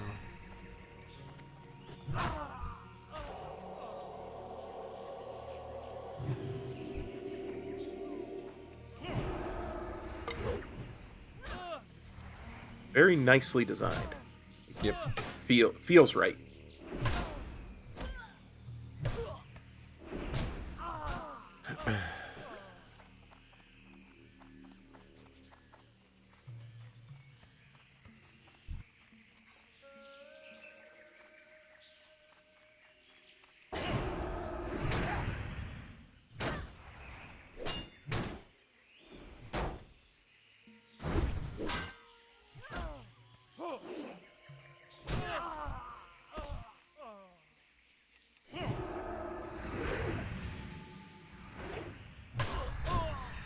Another one of those areas where there's like barely enough actual mobs to get the kill credit. You have to like wait for respawns on these jungle fighters. Well, at least there's only the two of us doing this right now. I know, that's what I'm saying.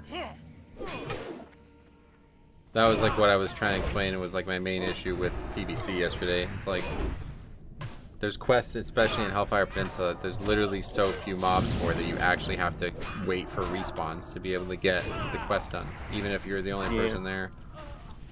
And it's like, can't you fix that, man? Like, you made such a better product in terms of how hubs work in TBC.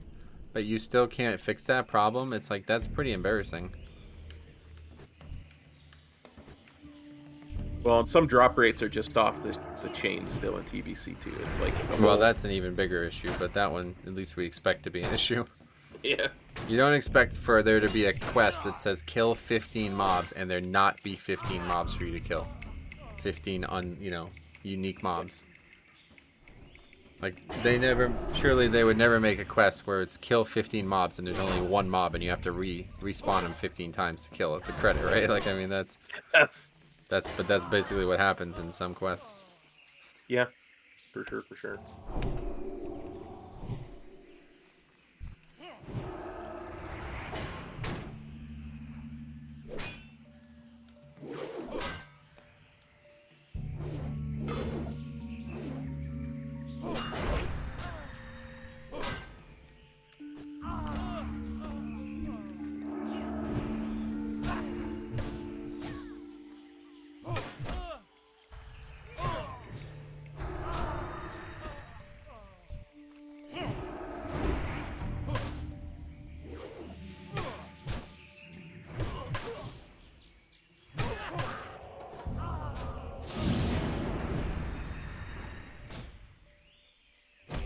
Looked like that dude just disappeared. Yeah, just got deleted, bro. Oh, bro. It's half dead already. In it, yeah.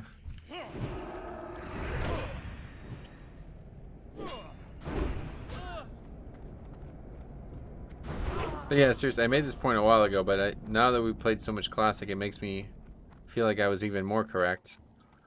There are literally more humans by probably 10 times associated with enemy factions than there are with Stormwind. Yeah. Right? Like, I look agree at with how that. many just humans there are in this camp. Like, how the fuck has this happened? This is a disaster. The Alliance is like the minority by a mile. Very strange. Like I say, I think it has to do with the fact that it used to be 7 full kingdoms of humans. And like 3 of them still exist, and one of them's now Worgans. I know, I was also reading about that too. I hadn't really fully realized just how many things there were that are no longer there in terms of the Alliance. Because the Alliance originally was just human kingdoms, right? Yep. I didn't realize that. The Alliance of Lordaeron. That was Warcraft 2, I guess, that storyline there. Yeah, they got support from the dwarves and gnomes, but they were, and more than that from the elves, but the majority was just the humans. Yep.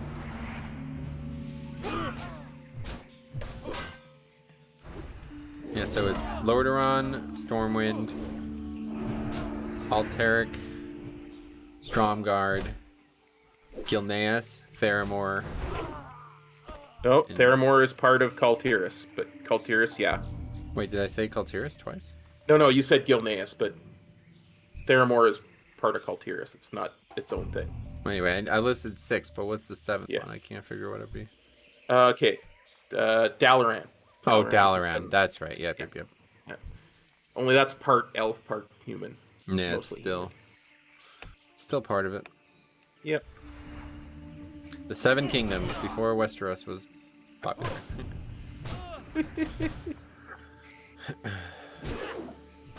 Okay, so we have this is hopefully our last one coming up here.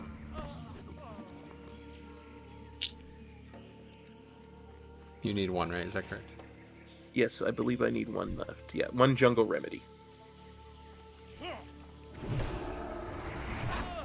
I used to read the Warcraft books too. No, I never got into the lore until somewhat recently, honestly. Like, I'm a noob at lore, let's put it that way. Every day that goes by, I get more and more interested in it, but it's definitely something I had no interest in for a long time. Oh, actually, apparently there's... Oh, okay, there's a... Basilisk back here. Yeah, in the cave. No, behind it. Oh, behind it? Oh, Yeah. cool.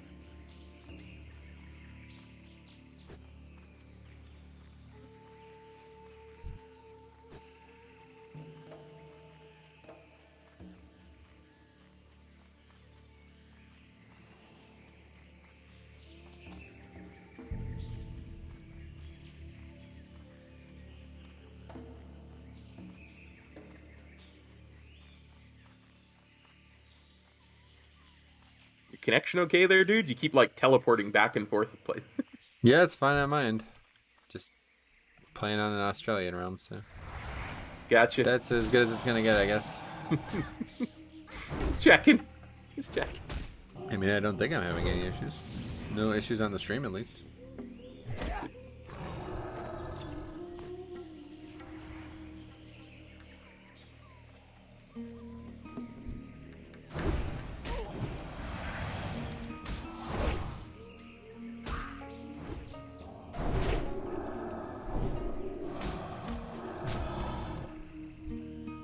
Looks like a 100% drop rate so far.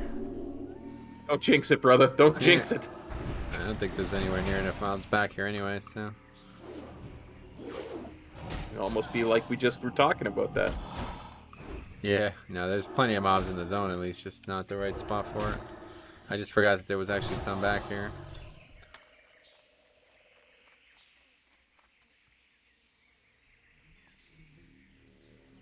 Okay, that's fine. We can go somewhere else. Oh, there's one down there too. It's like 5 total here.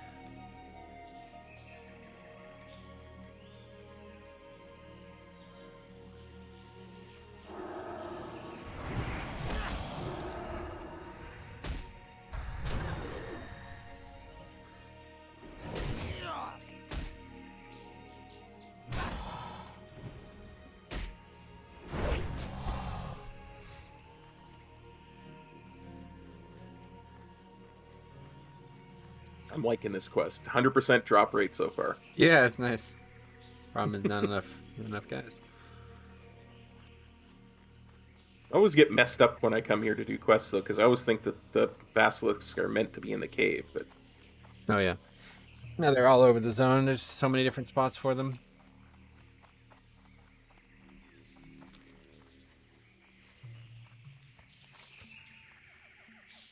So yeah, if you had it, if you had like the agency to change questing as well, like what changes would you make to classic questing?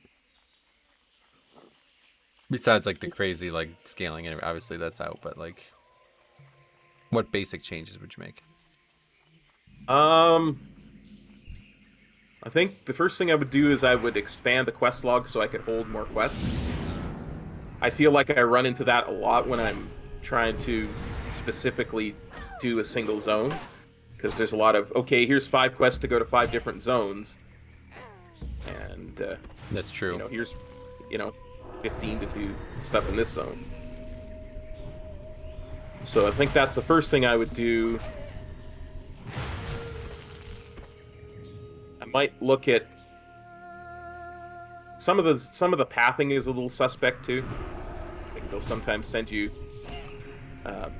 to the other side of the zone for a single thing and then back for 3 or 4 other things, and seems like there's a lot of not just travel between zones, but travel around the zone for no reason. So Okay. I might look at the pathing. Oh, you mean like, okay, I see what you mean. Pathing of the quests. Yeah, how they're... But so that would be editing the quests? Like, I don't know how you would solve that. You Yeah, just I change don't what they either. do? Okay, yeah. Yeah, I would might change the order of some of them so that it... Like, you know how Red Ridge in the modern is like pretty much a perfect circle around the zone? Yeah. I would try and plan the quest path out like that. Okay. If I could, but... Again, you're how'd right you to get there? say... There's a little ramp right over here. Oh, over there, okay. I didn't think it would be underwater. It is weird. But there's a lot of that they did in Cataclysm when they redesigned some of these zones. Is they made them a lot more circular. Yeah, you're right. You don't have like that quest for the crocodile skins. That should really just be up here with Hemet like it is in Cataclysm. Yeah.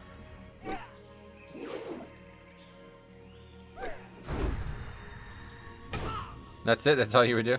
Yeah, I'm trying to think of what else I would do. Because I don't mind a lot of what they do in Classic for questing. You're fine with the drop rates? No, but that I felt that almost went without saying. Oh, okay. So you would change the drop rates. Yeah. That is a 58% upgrade for me, so I'm going to need on that. Yeah, you could have it.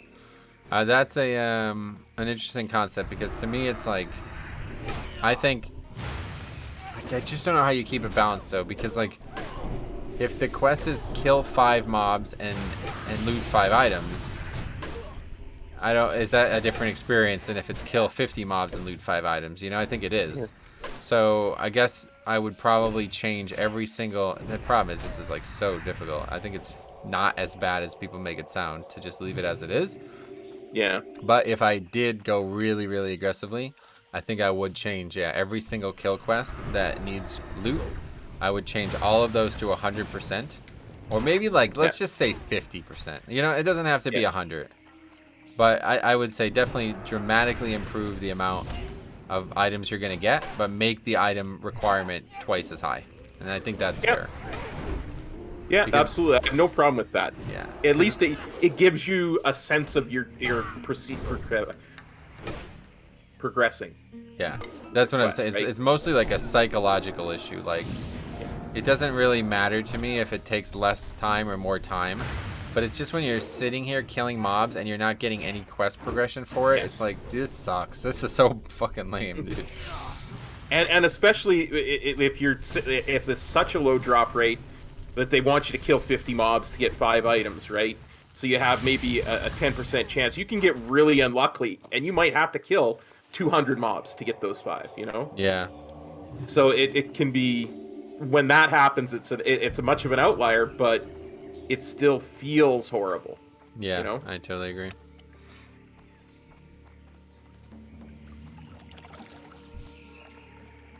But there has to be a way to fix it.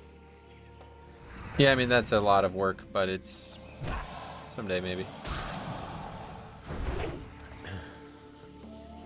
I don't think this drops what we need. Oh, I guess you're right. For some reason. I thought any crocodiles would do it. That's strange. I know in the modern version of that, there's like 3 different types of crocodiles that you go through. Yeah, that's probably how it is. God, there's like no mobs that drop these singing blue crystals. Where the hell are they? There's one. Or tumbled crystal, different one.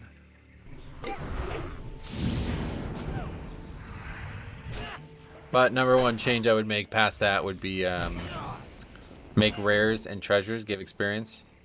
Yes. That's definitely one of my favorite features of Live WoW. I might consider making, like mining and herbing give experience too, because I think that works really well in the modern game. But yeah, that's a good point. That could be done too. It fills in a lot of gaps, especially with a game like Classic. It can fill in a lot of gaps of, instead of just, well, I guess I'm going to grind for a little bit now. Yeah. It might fill in a lot of that. You don't know of it. So this is what I was thinking about. There is no auto-completing quest in Classic, right? Not without an add-on. No. I mean, like, you know how, like, in some zones you get a quest and you just turn it in to yourself? You know what I mean? Yeah, no, I know what you're saying. I don't think so. I don't think so. Not that I'm aware of. Yeah. Yeah. Just wasn't sure if there was any quest that I just had never seen that was been like that the whole time. No, not that I'm aware of. Maybe chat knows of some. I miss the old get a bunch of quests and go out for an hour or so and complete them all in one whole load. Oh yeah, well, we've done plenty of that.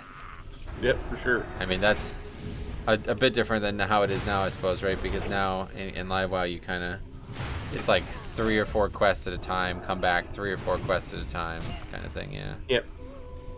I don't know. Because they're more about progressing the story now. Yeah, that's what I'm saying. I don't think it's better, to be honest. Like, maybe gameplay-wise it's better, but story-wise it's awful. Like, that's why I had to do these, because even though I've done half these quests, I don't know them, because you pick them up, and then by the time you turn them in and get to the next chain, it's like an hour and a half later. It's like, I would rather... Like, I was thinking about what my ideal version of Classic would be. It's as if every one of these quest chains could just be done back-to-back. Like, we didn't have to, like, okay, here, we're on part 2 of this 7-part quest chain, and we're not going to do part 3 for another 4 hours. You know what I mean? It's like, I would just want to just go from quest to quest. Even if that did require a lot of travel. Yeah. But, like, I think the main problem I had when we did those Duskwood quests was that like we had to keep taking breaks. We couldn't keep doing them because we were just too low level. You know what I mean? Scythe of Elune and yeah, the Scythe of Orla Elune Gym is and all exactly that. what I'm talking about. If we could have just banged out each of those parts of the Scythe of Elune in one smooth without doing a single other quest, that would have been a much more interesting experience. Like I way totally agree. more interesting. What's this? Oh, food crate. Oh yeah. Oh, here we go. I was gonna say I knew there was something in here.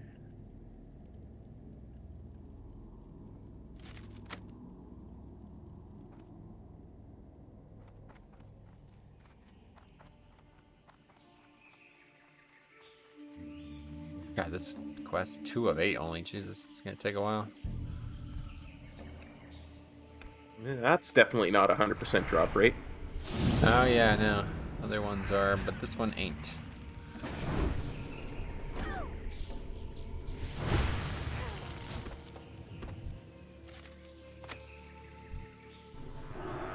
Lots of green hills of Stranglethorn, though. Yeah, are we anywhere close to? I don't think so. No, not even close.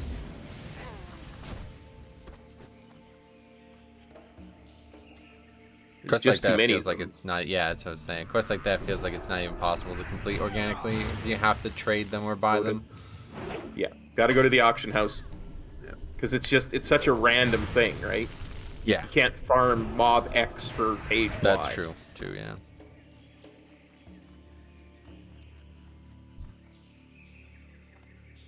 And I also feel like a bunch of the pages have different drop rates, so that I think so too. Yeah, I think they're not all the same.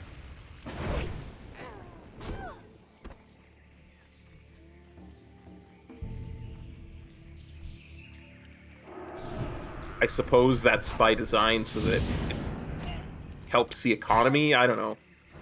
Yeah, who knows? That kind of stuff I'll never really understand. Me either. Like I'll never think about the game in those terms. Yeah, So it's here's- just not what it's about for me. Yeah, exactly. I don't really like that kind of multi-level. Like you're trying to encourage people to play together, and that's great, but I think it's like coming at the cost of a good single-player experience. You know what I mean? Yeah, yeah. And that's what leveling is really is it's the single player version of the game with I options. think so. I always like that. Yeah, I always like that. I think if you can play WoW alone or with other people, and you just choose other people because it's fun, then that's what the game should be. Yep. 100. Well, and I mean that goes back to what I've said before when we talked about which one do you prefer, TBC Classic or Vanilla Classic. I prefer Vanilla Classic because I get to play with you, but if I just look at it in a vacuum, I much prefer playing TBC Classic to playing Vanilla Classic. So Yeah, I get you. Size and Tier, what's up, buddy? How's it going, man? Happy New Year.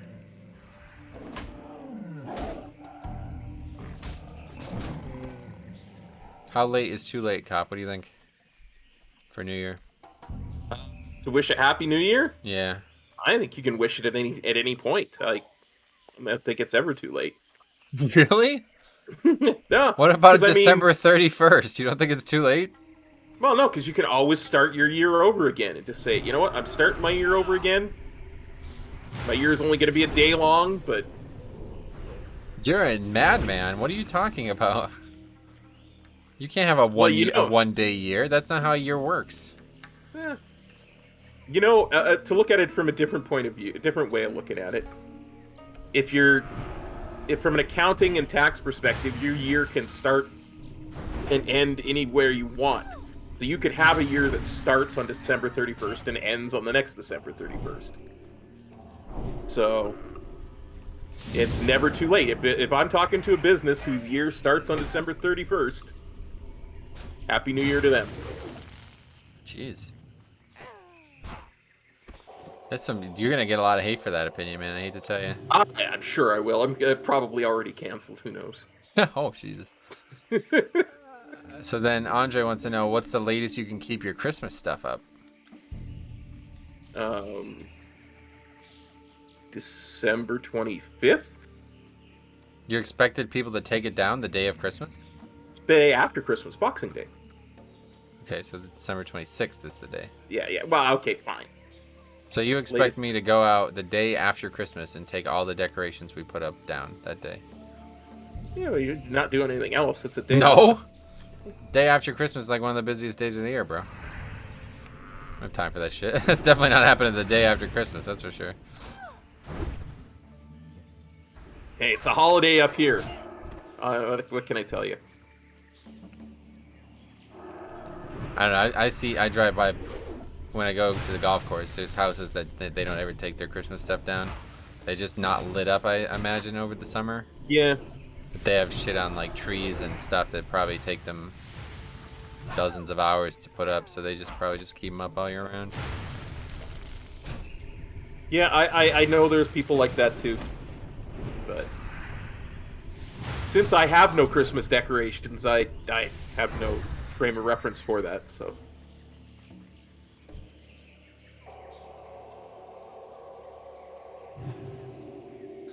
Alright. It's a pretty shit quest, honestly. I agree. 3 out of 8. We must have killed like probably 25 mobs already. I have 5 of 8. Oh, you have 5 at least? Okay, good. Yeah.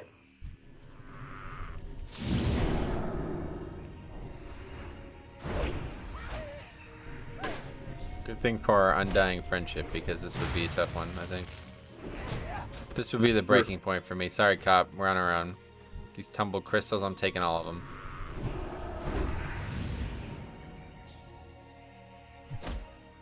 Well, you know, we could always turn on. I knew you were gonna say that. I knew you were gonna say that. I knew you were gonna say that. You're still trying to repent for a sin you didn't commit, buddy. You don't worry about it. What is going on? Stop moving. Stupid mob. I've seen that a couple of times. Yeah, it's happened a lot. Yeah. Keep moving. It's like, stop. I think there's like a minimum. Somebody was explaining this because apparently this is a big deal on Sylvanas, Mythic Sylvanas.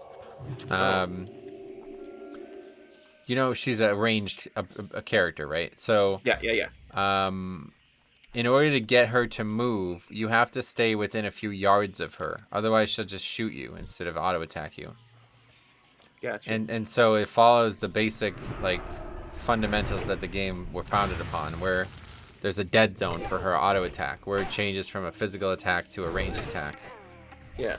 So I was thinking that might be what's going on here. It's like if you get 1 or 2 yards away from these mobs, they start chasing you. Otherwise, they're just casting the spell. You know?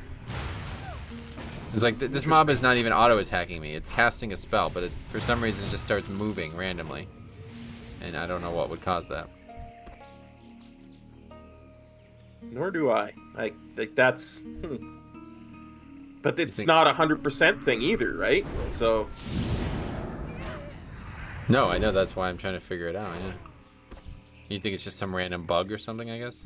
Yeah, it's got to be, because I don't think it was like that in vanilla. Yeah, like in the you're actual right. vanilla. I think you might be right. Yeah. This seems very different. I don't ever remember seeing these mobs move like this. And same thing with the way the mobs have aggroed as well. It's like, or the way when they like just sprint away. I've never seen that, where mob is running like 150% away from you. I've never seen that. Yeah, it's. I don't even think I saw that in 2019. I feel like this is some kind of season of mastery bug.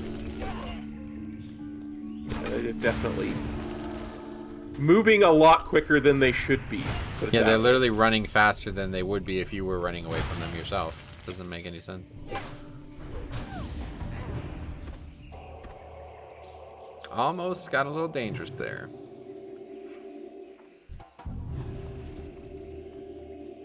That's funny though, you're done. I don't even have half. The game knows that usually you let me pick things up first, like the car parts and the salt flats. I just like to be able to see it, so in case we get in a position where one of us has to be able to see it, I'd prefer me over you, no offense. Yeah, no, that's hey, you're better at seeing stuff than me. I totally understand. That's why I always just I'll follow you. You Yeah. lead me where I need to go, buddy. You know what else I would do to change? I would make enemy bars visible from further away. Okay, that's definitely something that that doesn't even need to be discussed. That should definitely happen. It's Just kind of occurred weird. to me as we're It's kind of weird 'Cause, that I mean, it's I not could in the game. So I can see that guy from way back where we started at the other guy, and I can barely see his bar as we get close. It's almost like part of why people probably have trouble with Classic, because you could accidentally run it. Like, now that we're talking about it, I can imagine you've been in this situation yourself. Like, you probably accidentally ran into mobs that you didn't realize were there, huh? Yep. Yeah. Especially before I started using our bar add-on. Plater, yeah. Yeah, before I started using Plater. Just you'd be running and because the aggro rage, I'll be like, oh, I guess I aggroed something that I didn't even realize was there. Nice. It's crazy. Did you so that's not the way it is in TBC, right? Is it correct? I think it's further in TBC. I don't think it's as far as it is in retail. I think it is a little further in TBC. Yeah. Because I don't have that issue in TBC. I think you're right. I think it's maybe 20 yards in Classic and 40 yards here. Yeah. But yeah, I don't see why they couldn't just change that in for like a Season of Mastery type thing. Yeah, that they actually, like, they were going to, and they reverted it. Like, they want it this way. This is something that I think they believe is a core fundamental part of the world in Classic. And it makes sense, to be honest, because I kind of think, like, this whole nameplate thing was probably never supposed to be this way in the first place. Like, I don't actually know what Classic WoW launched with in terms of nameplates, but, like, add-ons like Plater really change the way you play the game. Yeah. So if you come into this giant area of Venture Company dudes, and you know where every single mob is from 100 yards away, it's certainly a different experience than what we're having right here, where I'm kind of, like, having to constantly look at the ground to see if anybody's moving, you know, to know if there's a mob over there. Yeah, I get that, but gosh darn, it is annoying. Frustrating it's sometimes. Like both good and bad. I could see either side of the argument.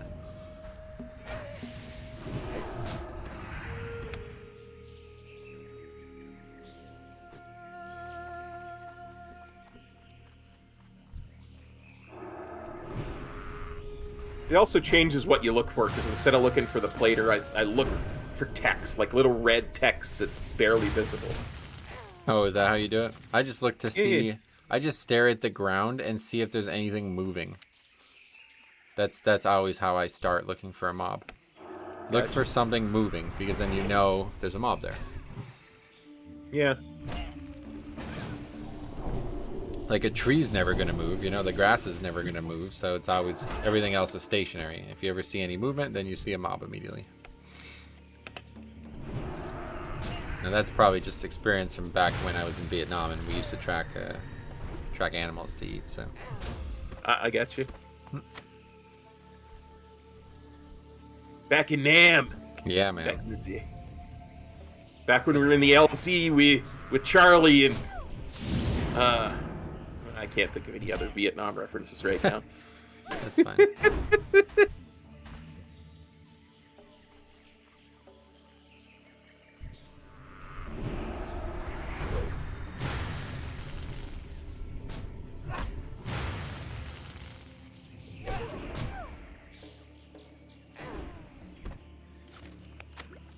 Oh, go, man. Let's get this freaking quest over with already.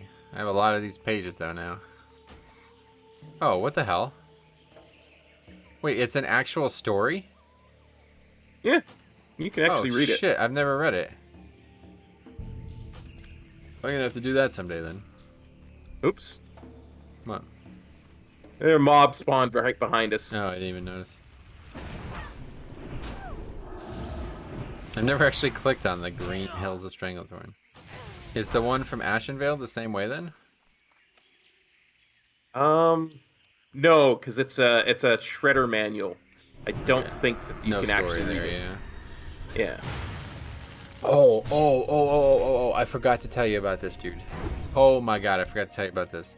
Did you know the Legend of Stalvin questline is based on a piece of literature? No. Yep. Yes, it's based on I think it's a Russian story. I think it's written by a Russian person about an English person who falls in love with a 12-year-old. And Oh, Lolita. yes, that's it. Yes, so you do know about it. Yeah, I have. In fact, I watched the movie. Oh, really? Lolita. Yes. The newer one? I think The there's a original newer one. one. Yeah. There's one with Jeremy Irons. Is that the one you saw? Yes, that's the one I'm Okay. talking about. So apparently that one is very fast and loose with the source material because of how controversial it is. But Yes. the original one, Stanley Kubrick developed, and it was like straight up like they had to edit out child pornography to get the film to be published. That's But, about right. Just Kubrick. Yeah. But anyway, I had no idea that. I just learned that when I was making the video for the Duskwood stuff. I'm actually shocked at that. Makes sense now that I think about it, Yeah. because he essentially is in love with a child. Yeah, that's the foundation of this story, at least. Obviously, the character doesn't become an undead and terrorize the town after that, but... Yeah. Okay, we're finally done. Yay. Now we gotta go find the crocodiles. What about the singing crystal shards? Yep, those are the basilisks as well. There's a ton of Yeah. those. That's easy. We're gonna get that done without even trying. Gotcha. Especially yeah, now 'cause that... that's the 100%. Yeah, especially now that that seems to be 100%. Maybe it was only 100% from those ones on the right side of the zone, though.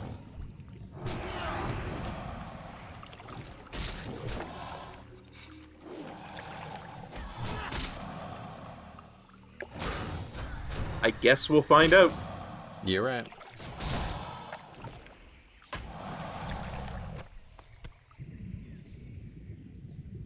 This stupid river has all these mobs in it.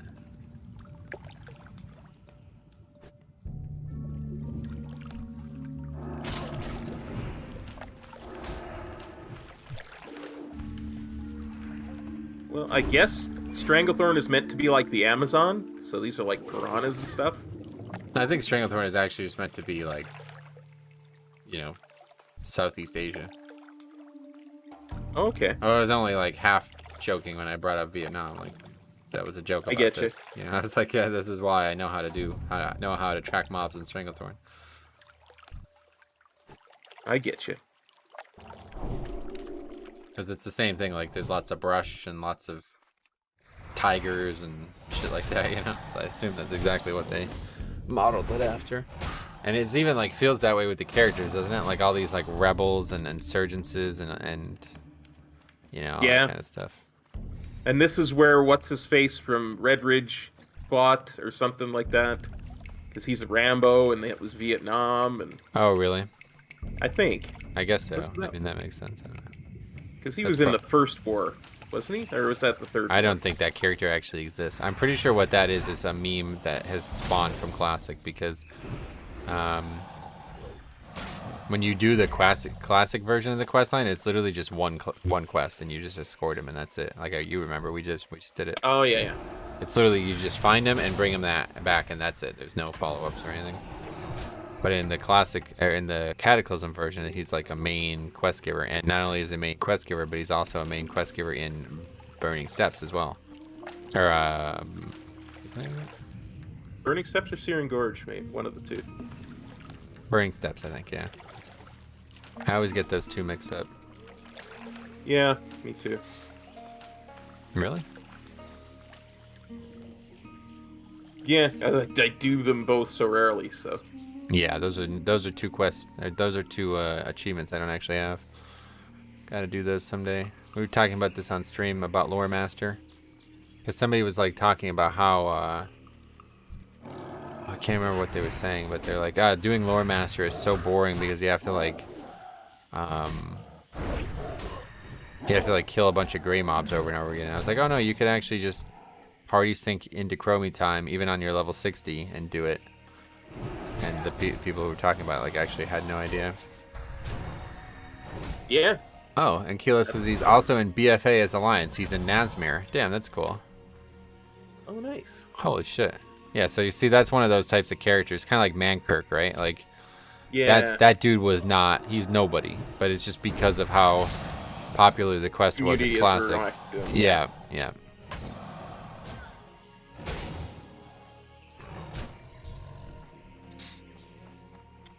It's like how they brought back Maximilian of Northshire in Legion because everybody loved him so much. Yep.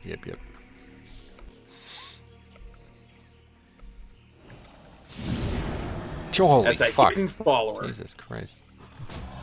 Hit that dude for 336. Wow. That was like 70% of his health.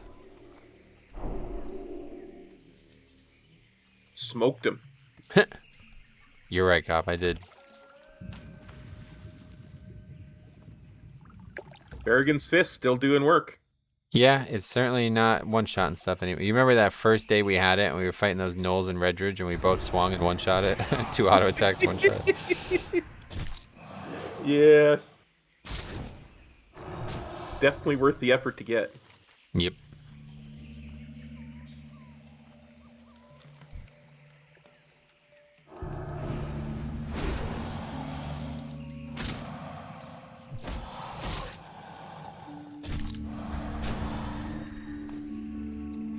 Okay, I got my 2. You need 1 still, right? Yep. Okay, I'm just going to turn this quest in because I don't actually know when it wants us to come back here, but we did everything in such out of order that I just want to make sure we get it done. Well met. Is that desert dust on your collar? If my nose tells true, I'd say it's not desert dust, it's desert salt. Been to the Shimmering Flats, have you? Look how there's a big space in between the 2 sentences. That's weird. Great, my package from Coalbeard. Thank you, Gidwin. This crate holds special gauge ammunition, and it'll serve us well out in the jungle. Here's your pay, and tell me, how is crusty old Cravel doing these days? Still up to no good, I'd wager. Right. Keep your feet on the ground. Let's get that one turned in there, and the rest are just something that we'll eventually do, I guess.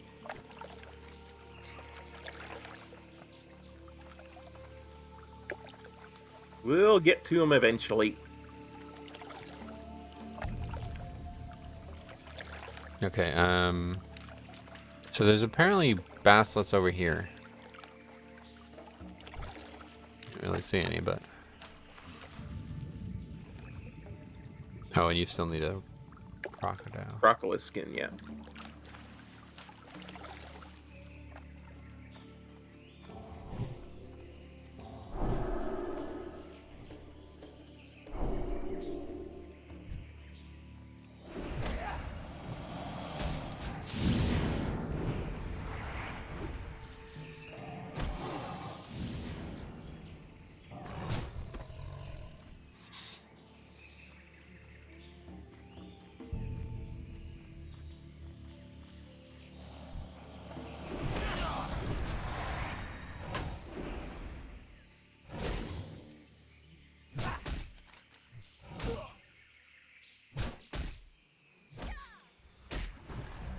I don't think we're in any rush to finish this quest, though. We're not going to be turning this in for a really long time, so...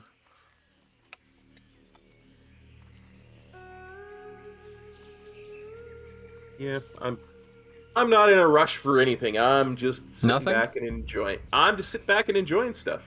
You're in a rush to find enjoyment, then, aren't you? No, because I already have it. Oh, great. Well, that's good to hear that. Okay, we definitely want to finish up this crocodile quest before I forget, though. Yes.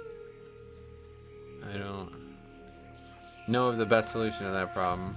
I think there's just some, like, around the camp here, isn't there? It should be. I mean, we killed a few.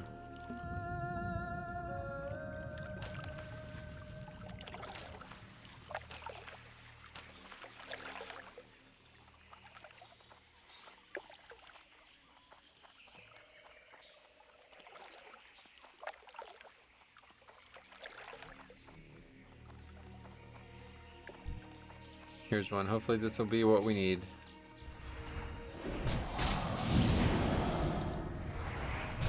Get up, Crocolisk. Yeah. Watch your skin. Wonder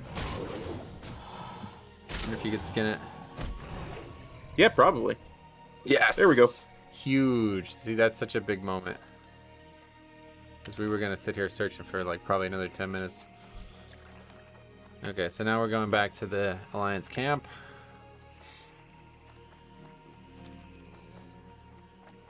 Are we going to try and swim across and run up, or are we going to go up to the road? I don't care. What should we do? Because I've failed many times swimming across and trying to climb those hills. Okay. Is it that difficult? Well, perhaps it's just my skill level. I Right. haven't skilled up into hill climbing. Low skill, yeah. Alright, we can do the road. That's fine.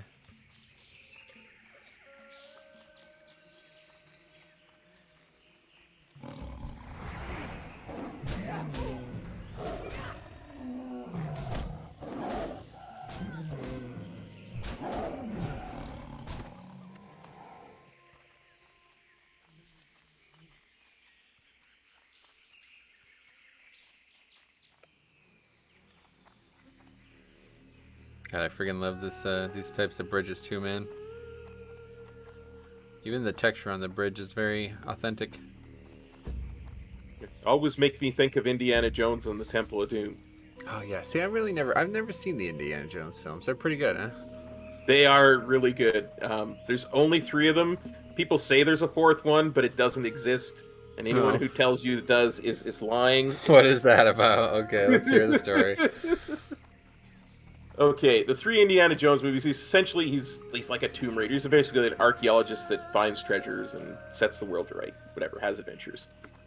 What But can I do for you? he lives in the 1930s and 40s and stuff like that, and usually winds up fighting Nazis. But the 4th movie that came out, Indiana Jones and the Kingdom of the Crystal Skull, takes place in like the 60s, because Harrison Ford was older, Oh, okay. and it involves aliens. I can see why you don't like it then. Yeah. Yeah, it's very, What very can I do bad. for you? I do most of the cooking at the camp, and it used to be a lot of work until I bought a mechanical cooking pot from a goblin merchant in Booty Bay. The pot is a wonder. It saved me countless hours until it broke. Can you take the pot back to the goblin for me so he can fix it? His name is Krazik. For the Alliance. Hey, Matt, what's up, buddy? He says, what's up, Pally Pals? I won't speak for you, but you can speak if you like. I was just can I telling do? Metro about the Kingdom of the Crystal Skull and the horrible aliens, and I was about to tell him about the fridge incident in the Kingdom of the Crystal Skulls. Oh, yeah? There is a part in it where, in order to escape an atomic bomb, Indy hides inside of a lead-lined fridge. That's not very good writing, I feel like. No, not in the slightest. A lead-lined fridge. Is that even a thing? Yes, well, back in the 50s and 60s, apparently it was. So I'm not going to judge, So- but, you know. Yeah. Life bless you. Let's read these Well quests. met. I'm waiting on those remedies and that extract, Gidwin. I know, yes. And that's why we did the quest. Well done, Gidwin. These remedies will keep more of us alive and in fighting shape. And the extracts will help us create our own remedies. Oh, look at those. Those are cloth. What the fuck? Yep. So that's even stranger. So those guys aren't even wearing leather. They're wearing cloth. So weird. What a game. Okay, well done. The loss of those jungle fighters will relieve some of the pressure on our camp. But now that you've had a taste of the forces we're up against, do you still want to throw your lot in with us? Alright, we're not picking this one up. Farewell. That's it. That is it. Now we go... Oh yeah, okay. So now we go back to the Tiger Mastery now. The Young Indiana Jones with River Phoenix was very good. Did you ever see it? I did. I quite enjoyed it. Young Indiana Jones was really good. It showed a lot of his... how he became in the Indiana Jones from the movies. I When would was agree this that it's very filmed? good. Let's see. I think it was a TV series in like the 90s, Oh, okay. I want to say. He certainly did a better job of portraying a young Indiana Jones than Shia LaBeouf did of portraying Indy's son Oh, yeah. in the Kingdom of the Crystal Skull.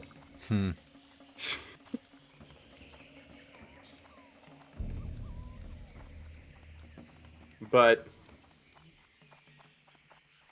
it's just so iconic. It became so iconic, the first two movies, that when they did the third movie and they brought in Indiana Jones' father, there was really only one person who can play him, and that was Sean Connery, because he was the only one who had the swagger to play Indiana Jones' father. Oh, that makes sense. Okay, I was wondering Sean Connery's involvement here.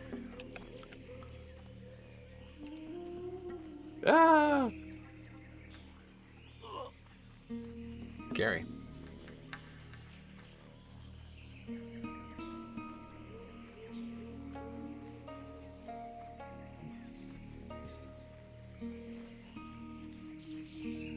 Okay, so all we're looking for is Tiger Mastery right now. So that's from this one. Need help? Now I'm going to up the stakes on you and truly test your skill. Prove to me you can kill 10 Elder Stranglethorn Tigers. If you can do that, you will be ready for your final challenge before I declare you a Master Tiger Hunter in Master Nessingwary's presence. Elder Stranglethorn Tigers are not only the most difficult to find, they are the fiercest to defeat. Have a good one. How about that? That's kind of weird. Alright, so now we're going to go over here.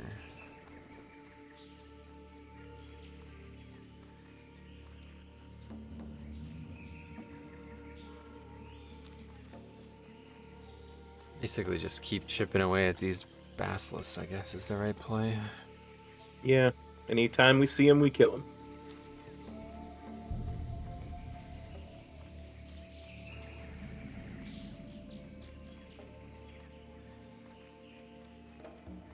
So Indiana Jones, is this like a book series or something, or where does it spawn from, do you know? I believe it just spawns from the movies. Yeah, it's just movies, okay. Just one really popular movie that made this whole thing. Yep. Raiders of the Lost Ark. That's the name of it, okay. Is the first movie in the series.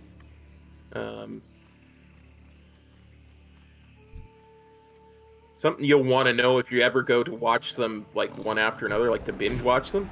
The second movie technically takes place is a prequel, before prequels were a thing. It technically really? takes place before the first one, yeah. That's strange. They don't even mention it either. Like you just have to notice that it's earlier in the timeline. That's what makes me think it's a book series or something, yeah. I guess not. No, not to my knowledge.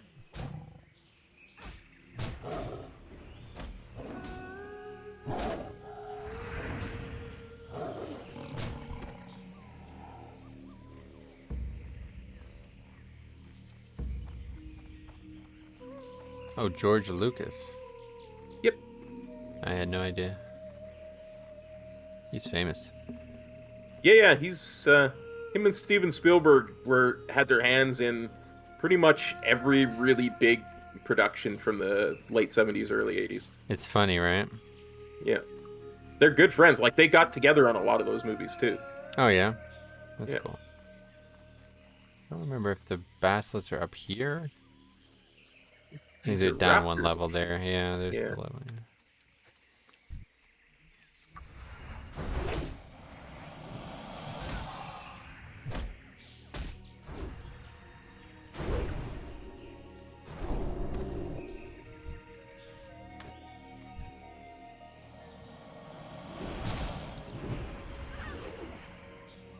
It makes me worry though, like that kind of thing. Like I don't know if that's a good thing.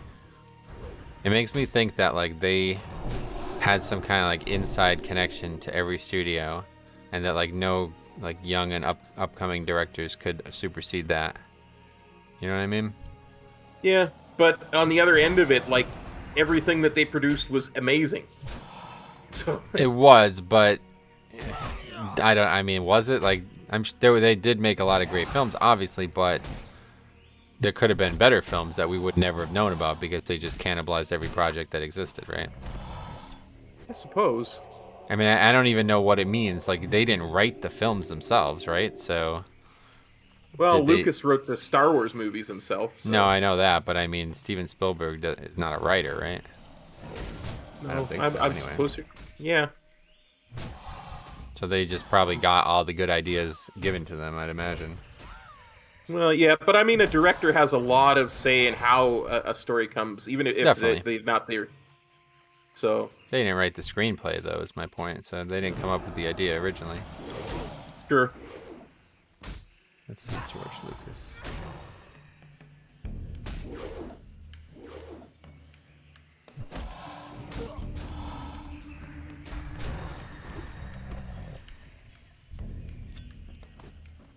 I don't know, that kind of stuff always bothered me, though, because Lucas did write Indiana Jones with Kaufman. According to Matt, I don't know what that means, but I'll take your word for it. I don't know anything about the whole situation. I just know what I was thinking about was the, who's the fucking guy? Oh, Francis Ford Coppola. His films, like, do you know who that is? Yep. Yeah, okay. He's His another films big one from back then.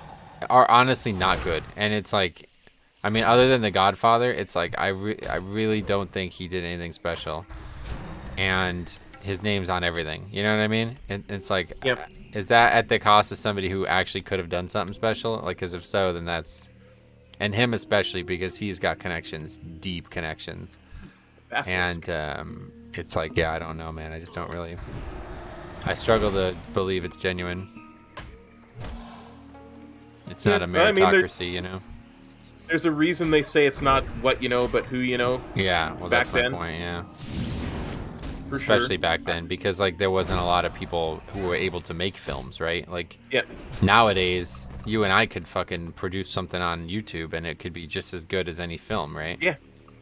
But back Yeah. then, I mean, you could make a 4K film with an iPhone if you really yeah, wanted to. that's exactly right. You can literally film a film like Indiana Jones on your iPhone nowadays, on your cell phone. It's crazy. Yeah.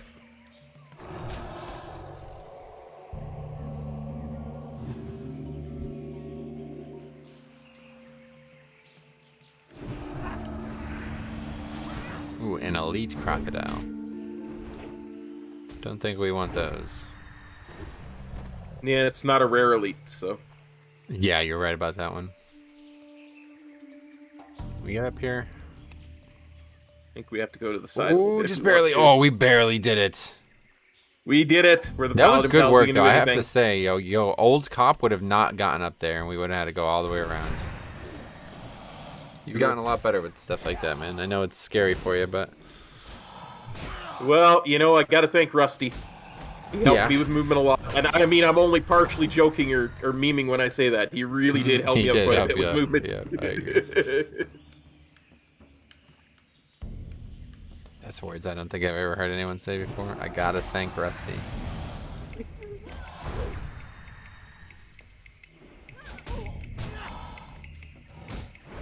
Before, and I'll say it again. Anyone who spends that much time trying to get me to do, help me to do something, I will be forever Yeah. grateful. That's a good point.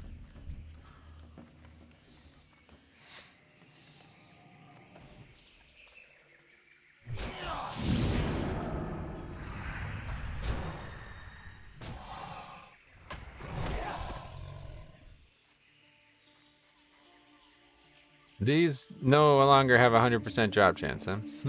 I've noticed that since we came away Yeah. from that.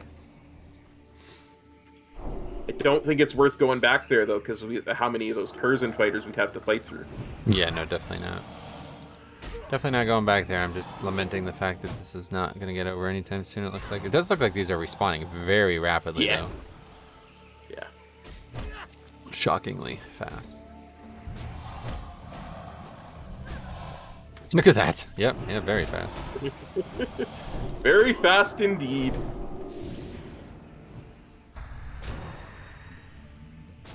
Which worries me that there might start to be a lot more people in the Yeah, zone. that was what I was thinking. Maybe there's actually people in the zone now.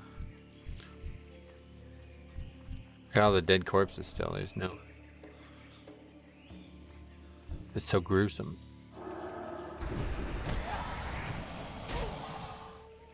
Well, you know what the old man says: justice demands retribution. Oh, don't bring him up. I can't wait to see how this expansion ends with Uther. There's some really good Uther and Sylvanas dialogue that's already been data mined. I don't know if you probably don't want to hear I about it. But haven't seen it yet. it's quite good, man. I can't wait. There's like a cutscene too. That's all I'll say. Oh man, I gotta go on the PTR today now. Well, I don't know where you find it. It's probably from the raid, to be honest. It's not on Wowhead. Yeah, so you got the character. You have a Night Elf Monk. Is that what you said? Yes, yeah. Awesome. I've got bought some tier stuff. It's only 252, but that'll be all we need anyway. Well, I'm trying to think of when a good time for that would be then if you're not available this weekend. Maybe we'll just wait one more week if nothing happens. I just want to try to wait for the seasonal effect so I can kill two birds with one stone. That's why I brought it up, right? Because Yeah. I thought it would make sense to do that at the same time. Definitely. Definitely would. If it happens Tuesday, we can always, do something after we do Paladin Pals on Thursday. It could be also like, Thursday or Friday evening maybe. Yep. Either way. Okay. It's not like it's going to take us like 10 hours to do all this. It's just hopefully go through the dungeon relatively quickly. Yep. Hopefully I don't screw it up too badly. I'm not sure there's any way you could screw it up. And imagine it's going to be easier than, I think a 2 will be easier than a Mythic 0 right now, and I've soloed Mythic 0 like 5 times. Nice. It's like an insanely soloable dungeon for Blood DK. I don't think I've ever seen something more soloable. Almost every one of the dangerous mechanics can just be AMS'd. Very bizarre. Nice. It's like, I don't know if they were doing that on purpose to consciously buff Blood DK, but if not, they're probably going to have to change all these mechanics from when the Mythic Plus version comes out, because otherwise I can literally solo. Like the first boss, he does that mechanic where he's supposed to target somebody and then he puts them in a cage and then starts like rapidly running towards them, and if he gets to them, they do a bunch of damage to him, right? The actual upcast, so he's going to target somebody first before he starts the mechanic itself. That's AMSable too. So I can literally bug it out. I can AMS the upcast, and then he won't ever target me, meaning he just doesn't ever do the mechanic. It's like, what the fuck were you thinking? How'd you make that like that? It's just, he's never dangerous. Yeah, he doesn't ever do that mechanic.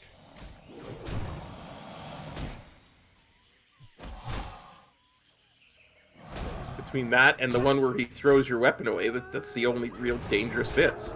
Yep. Well, I mean, there's still a lot of movement and stuff on the fight, but yeah, the hard part of soloing it is that you would have to constantly be dealing with not dying to that. And so the other way to do it, before I realized that, I actually just stumbled across that. I made a video out of it too. The way I was doing it prior to that, so it's a stun, so I could icebound it, and then I was just AMSing the part of getting stunned. So 3 out of every 4 I can do easily, but then I couldn't figure out how to do the 4th one. So what I did was I just ran extremely far away, and he moved so slow that by the time he would get to me, that cast would end, and it would just break me out on its own. So either way, the fight's soloable, but yeah, you can actually just straight up bug it out. Presumably that would only work if you were actually alone, because otherwise he's not going to target the tank, I would imagine. A good use for Flying Serpent Kick. Right, yeah, that's obviously easier to do as a monk than it is a DK.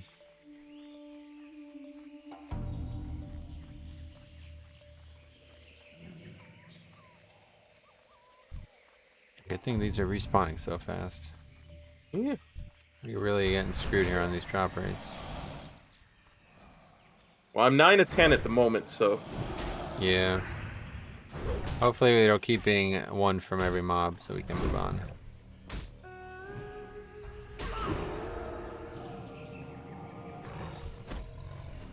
Done. Nice.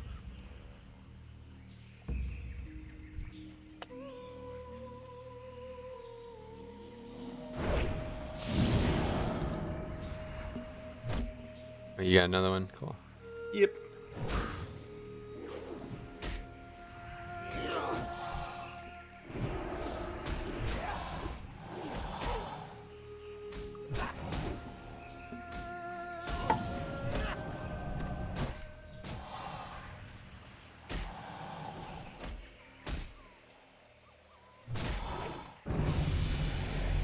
What the fuck? You dinged? I dinged. Dude, I am not even 50% of the way through this level. You're lying. Dude, You're I'm lying. not fucking lying, dude. I'm gonna send you a screenshot. Send me a I'm screenshot. just barely 60. It looks like I'm probably like 55%. What the fuck is going on here, dude? Oh no! I didn't even. Look at that. Oh! WTF, man? Like, You must have turned something in at the Nestingwary camp that I didn't have or No. something, huh? no! I turned. No. Nothing. Dude, how has this gotten even worse? I don't. I thought it would be getting No. better. And we were so close at the end of the last level. I know. It was actually very close. It was like, oh, I'm finally catching up. Or it's starting to normalize, at least I thought. Good Lord. This I is thought really for sure weird. you were just teasing me. Yeah, no. Strange. That's funny too, because I was just sitting here thinking like, oh boy, I guess we're not gonna be hitting 36 today. This has been a really slow quest. And then you ding. I was like, wait, what the fuck? I'm not even halfway. Oh my god. Top Going 10 on. anime betrayals. That's what it feels like, yeah. This is a betrayal. Didn't do anything though. I know. I don't know how this has happened. I really don't. I wonder if somehow humans getting more experience instead of more rep or something. That maybe. It's the only thing I could think of, because what else could it be? I mean, you're you're half of a level away. Well, open up your quest log and see if there's any quests that you have that I don't. Oh, okay. Because Nope. maybe I did turn something in. Well, that would be the opposite. You'd have to do that instead of me. Well, everything that I have, it shows that you have. And I have 19 quests in my quest log. Yeah, me too. Yeah, everyone I have, you have as well. It's strange.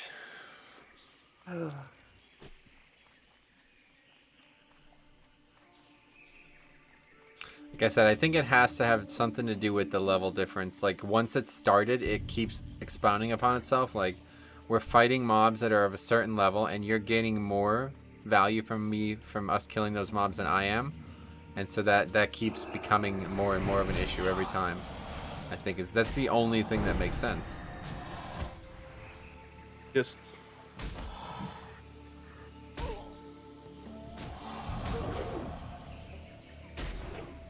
Okay, well, I got 190 XP from that mob. I didn't notice. Okay, well, we'll check with the next one. Anyway, let's go. Here, there's one more. Let's just go over this island for a bit and do this quest. It's getting very monotonous killing these basilisks.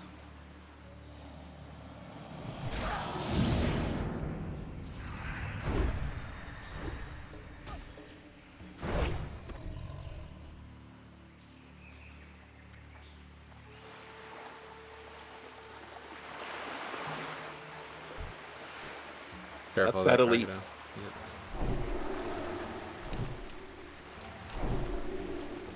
Okay, the next mob that we killed, notice how much XP you get, and I'll notice how much XP I get, and we'll see. Yep. Sounds good.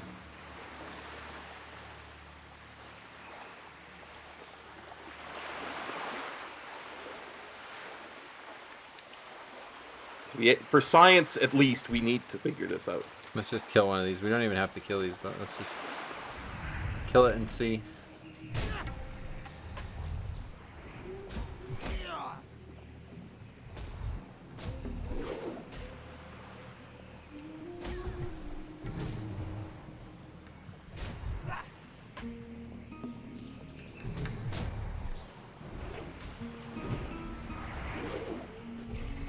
$240.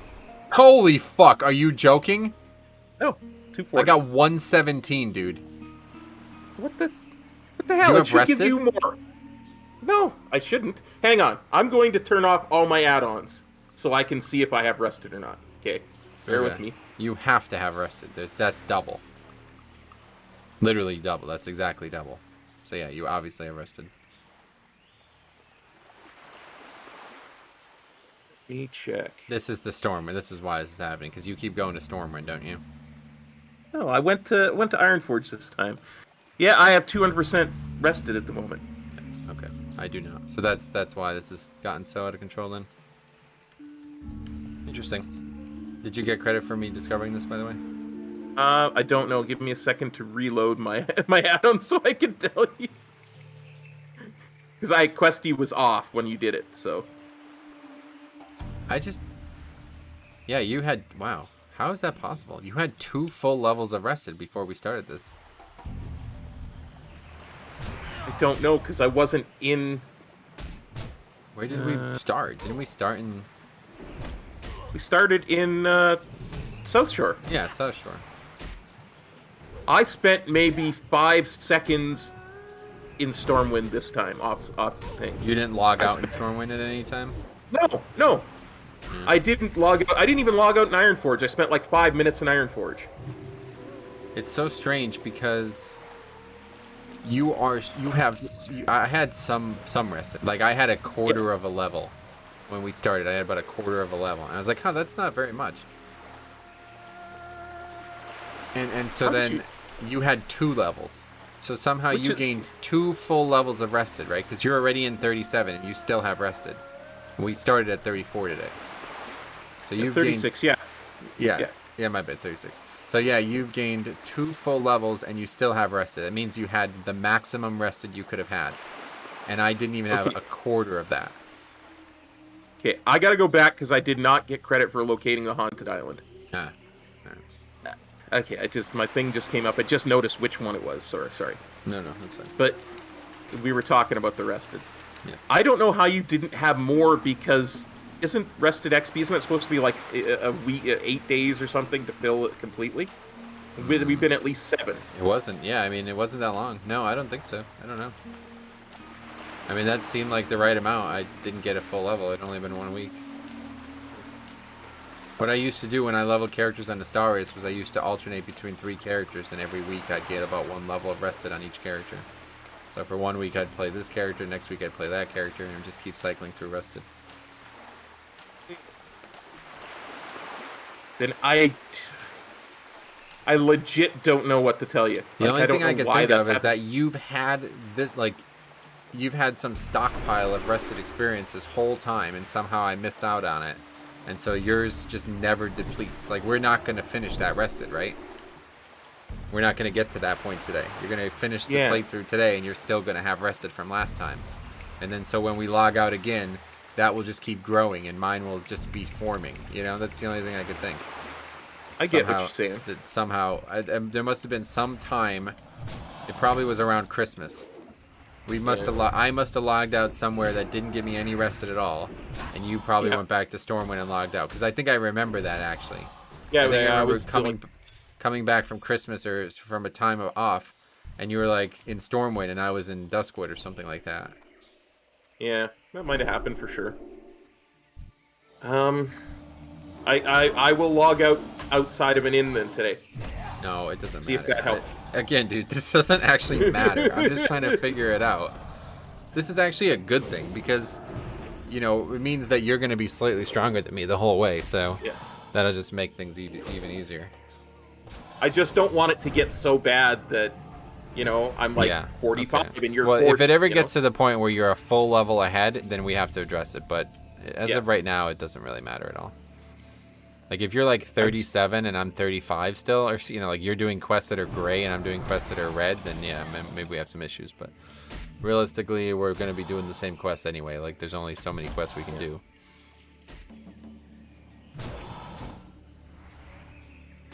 I was just shocked when you said you were 50% sure. I thought for sure you were memeing. No. It's like, there's no way. Yeah. I mean, it does sound like a meme, doesn't it? But, yeah. So that's it. So it's got to be the rest of the whole time then.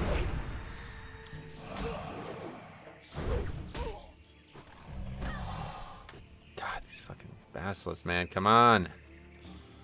Yeah, because the first part of our playthrough today wasn't killing things. It was like turning stuff in and going from A to B and... Yeah, so that's why we caught up a bit. But then when we started doing the salt flats, it had gotten out of control. We must have killed probably... You probably got a full level just from killing all those mobs with rested, because I had no rested at that point.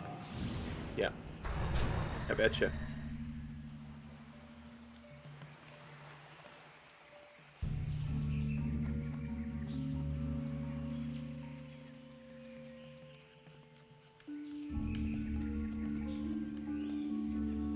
Can you get up here, I guess? Classic, don't do this to me, buddy. I was just enjoying you. Now you're making me fucking kill a million mobs again.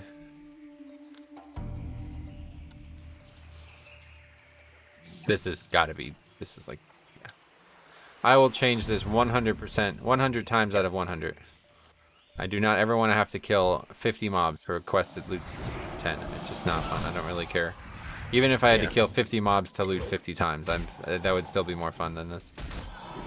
Because it's just like every kill, I'm like, am I going to get it? I didn't get it. Am I going to get it? I didn't get it. It's just the worst.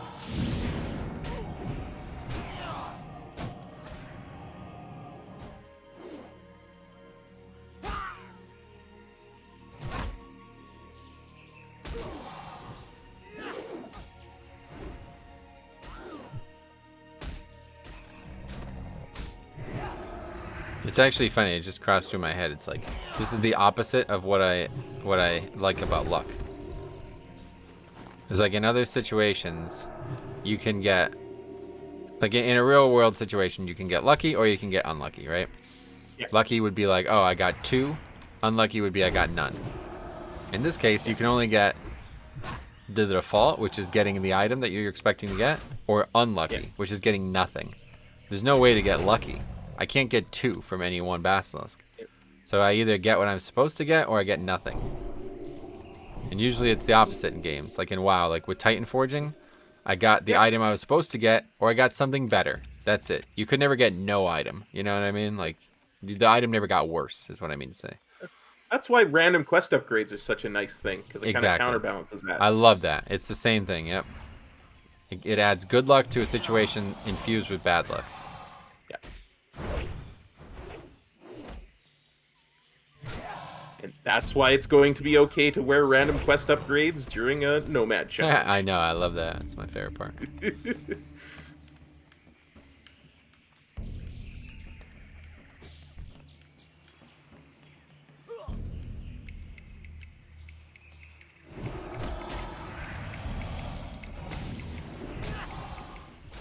But yeah, imagine this, but for a week and a half, and just Yetis. About to drop this quest, honestly, man.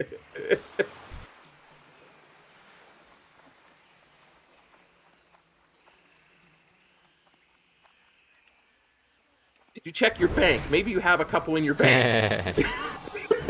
Yeah, good one, Cop.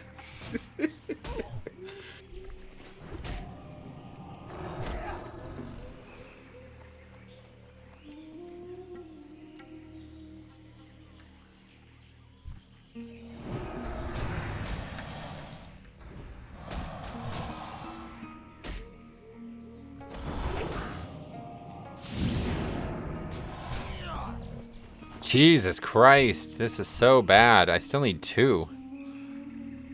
I haven't gotten one in like 10 kills.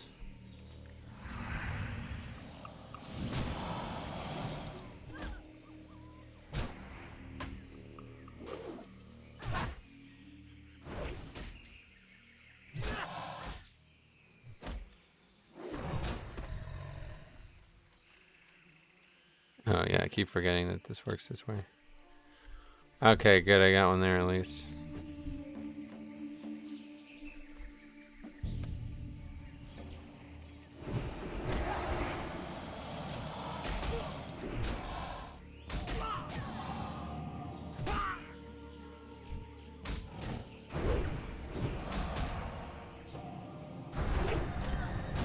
You know what the other really annoying thing is about Yetis? Is that they can stun you even when they are stunned. Oh, the frozen stun is so bad. It's like the worst stun in the game, too, because you can't actually get out of it. It's like you're incapacitated and stunned at the same time. Yeah, that frozen stun is the worst. Drove me nuts. It just drove me insane. Yeah, that's the story. You probably never heard it. Me and Siler. We were playing on a TBC private server, and you started at 58. And I was like, you know what? Let's just go grind. Or maybe it started at 50. I just remember thinking like there was some like thought in my head that the best option for us to be to get what we needed to be 60 would be to just grind the Yetis.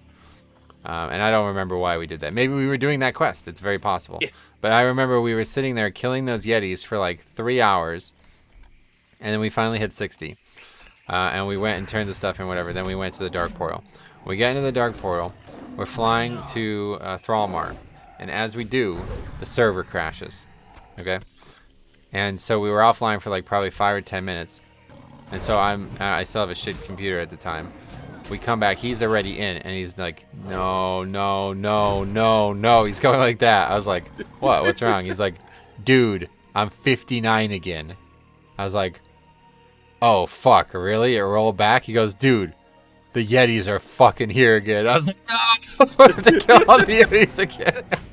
So we had to do it again for another like 2 hours. I'll never forget it.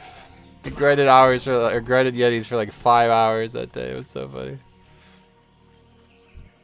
Let's never forget the noises he made, like the funniest noises. He's like, no, not the Yetis. I was like, oh, The Yetis! yeah.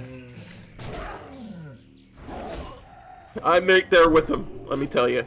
Yeah, it sounds like you have the same experience. Only you're lucky the server didn't, dude. Luckily, Blizzard doesn't have this issue, but on private servers, if the server, like basically, main Ghost is only like meant to back up every so often. So if your character didn't do anything of note in that time, like you didn't finish a quest, you didn't leave a zone, you didn't take a flight path, then the character wouldn't get backed up. So if you started, you basically just sat there for an hour and didn't do anything, then when the server crashed, that whole hour since the last time you did something was going to have been reset.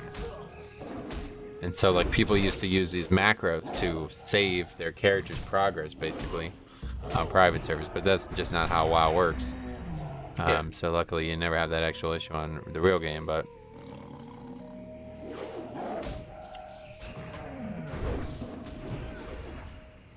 I always thought that was just a funny little coincidence. So it could happen in raids too. Like you would literally, what they used to do on private servers was when we'd kill a boss, they would take a screenshot of the loot because it would happen. The small chance that it happens in raids and you lose the loot. People were like, nah, fuck that. We're taking screenshots, and then they would send them to the people who like ran the server, and they'd get the loot back, given back to them. Nice. Okay, well that quest was much faster. Well, yeah, because it was just a kill 10 tigers quest. Yep.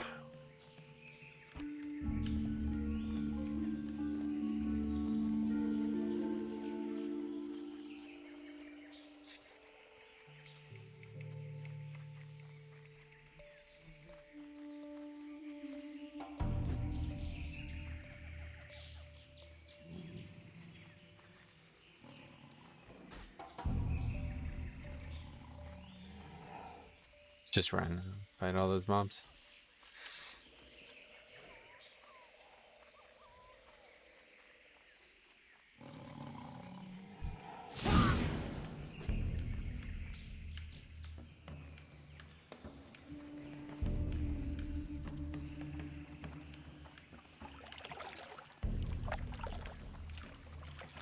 Are they not going to reset? Wow, okay. Guess we are fighting all these mobs. This is the leeching problem we've been having. Yep.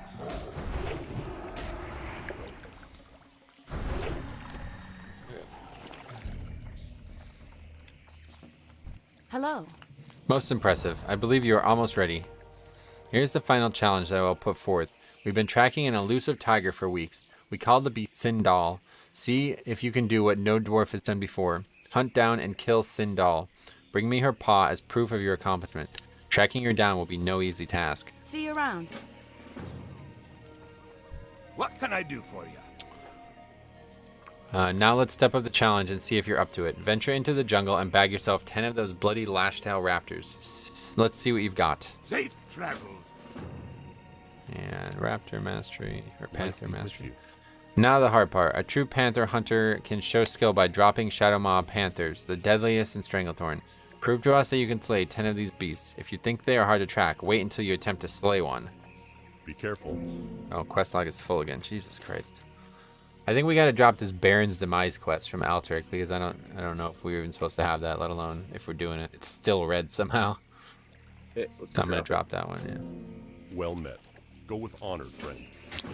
Okay, that's it. Hearth to Booty Bay is next.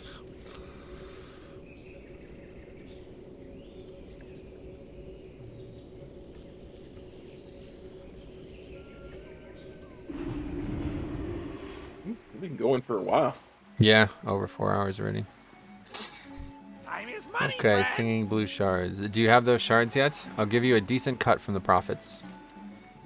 These will do nicely, Goodwin. Yes, quite nicely. Here's your cut, and it was a pleasure doing business with you. And we are not picking this one up. Okay. Keep it real. Turn in investigating the camp and Krazik's cookery, which should be just upstairs.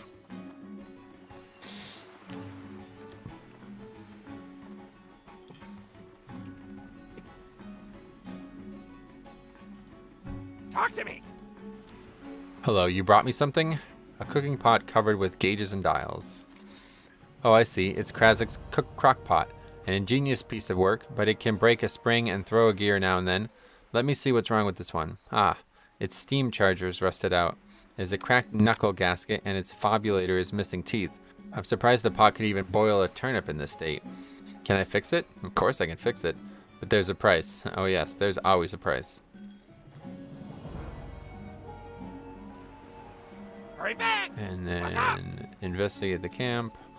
So my information was correct, as usual. Interesting. Well, I don't suppose they pose any threat of interference with our operation, but perhaps they have a need for some of our excellent manufactured products. Glad I could help. Time is money, And over friend. here, hostile takeover.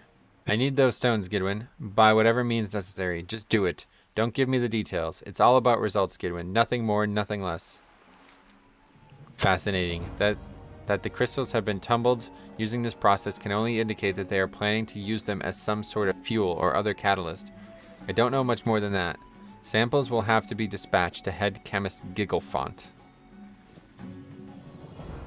And we're picking this up too. Damn trolls. They've been killing off our agents in the jungle. I've already lost a good number of my best guards to skirmishes with them. The costs are piling up. Now how will I explain this to Baron Rebelgaz? Decisive action. Think, Kebok. You weren't assigned to this post you have today for sitting around. I've got it. You, Gidwin, is it? You'll help me, won't you? There's money to be had.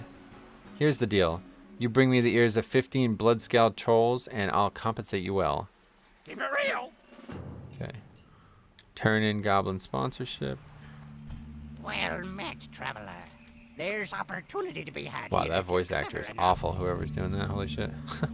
Much as I hate to admit it, that gnome team they must have had out there is pretty good. Our boys need every edge they can get. Now, let me just get a copy of these blueprints for my own notes, and you can bring these straight to Pazik. Wouldn't want him to think that's one of his sponsors was abandoning him.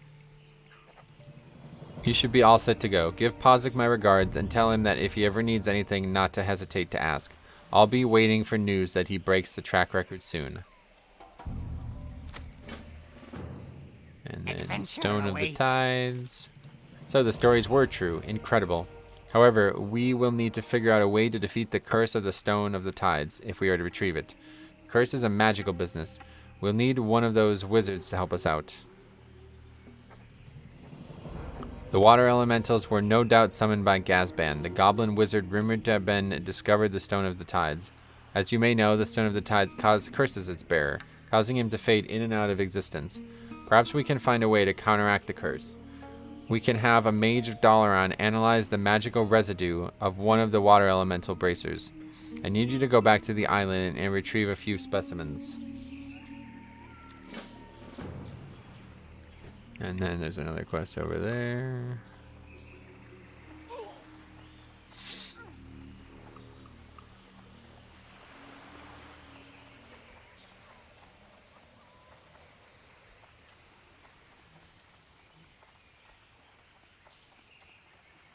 What's up?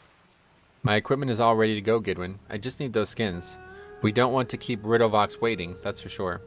It's not a good idea for anyone to keep the chief inventor of the Tinkers Union unsatisfied.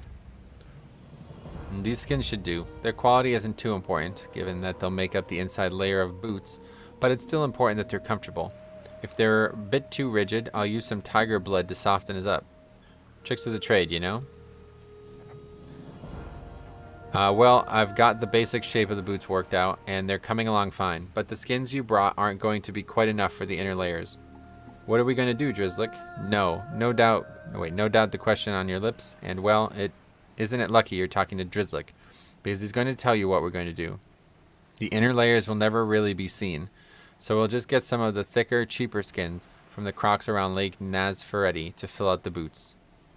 Be good. Yeah, so that's the other quest you were talking about, okay. Yeah. Alright, so next we fly to Stormwind.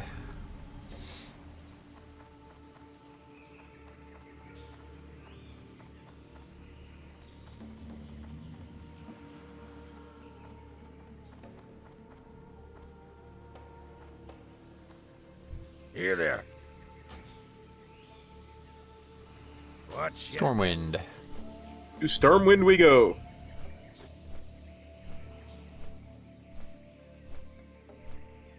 Elixir of water breathing we need to get from somewhere.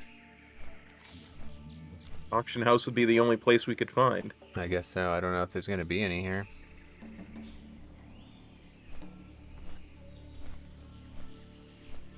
That could be an issue. Yeah, we'll see. I don't know why we need it. I don't know if it's for a quest or what. It just says to get one. It might just be to make one of the quests slightly easier. I don't know.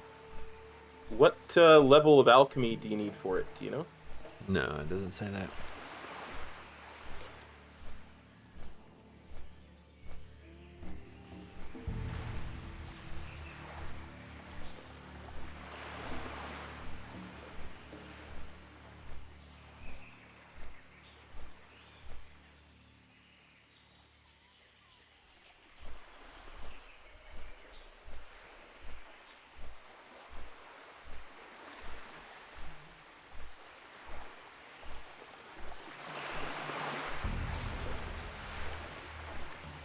Level 90. Huh. I might be able to do something about that in between sessions. I can't remember what my rogue is for level of alchemy, but it can't be much. It can't be far away from that. Yeah, well, it doesn't. I don't know what we even need it for, to be honest. Might be for something we've already done. Maybe you never even know. Yeah, for sure. So it looks like the next bit here is just going to be traveling from Ironforge and then from Stormwind and then to Ironforge. So wherever that ends up, whenever it wants us to leave Ironforge, that's probably just be where we will end it for today. So I don't want to get stuck in the middle of a quest line and then have to go. Yeah, for sure.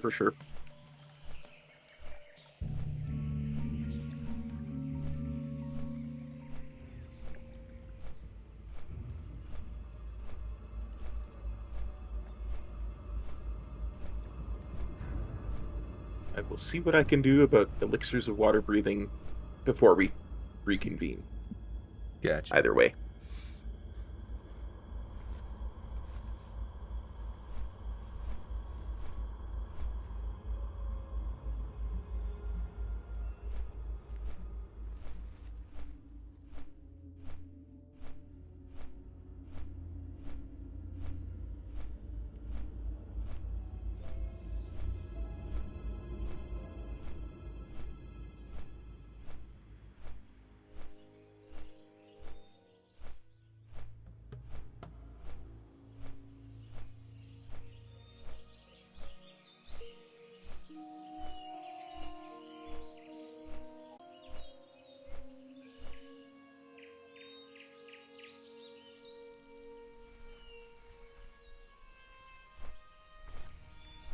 That was smart on that person's mind, though, to put all those items back in the bank, because those Hills of Stranglethorn, I had like 7 or 8 of them in my inventory. It would have really occupied a lot of space if we had those items still, too.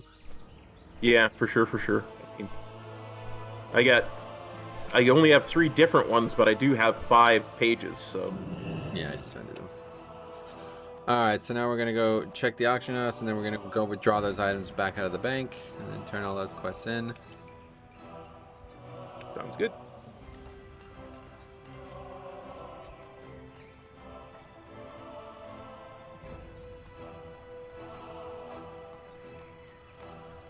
Yeah, I'd love a 10.0 version of South Shore, though. Again, man, I really hope they will end up doing something. Yeah, it would be nice Eager for to the see. Alliance to have it for a couple expansions.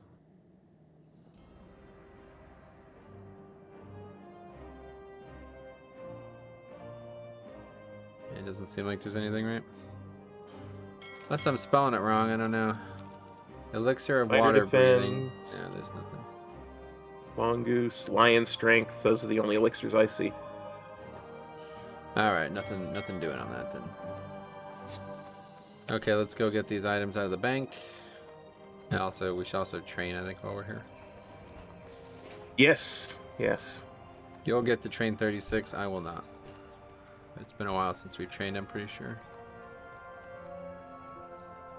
Yeah, I think you get a new blessing of How whatchamacallit are you? there at 36. Oh yeah, well, I'm not See you 36. later. So. What are we taking out? Granite. The 3 things you put in before, yeah. Well, that's what I'm asking. What did Oh, I put in okay. before? Alright, I forgot you have a ton of shit in your bank. Farron's report, cleverly encrypted letter, and altar granite. Farron's report. Farron's report. Farron's report. Gotcha. Just gonna throw a bunch of crap in here because I like having empty bags. And then we go.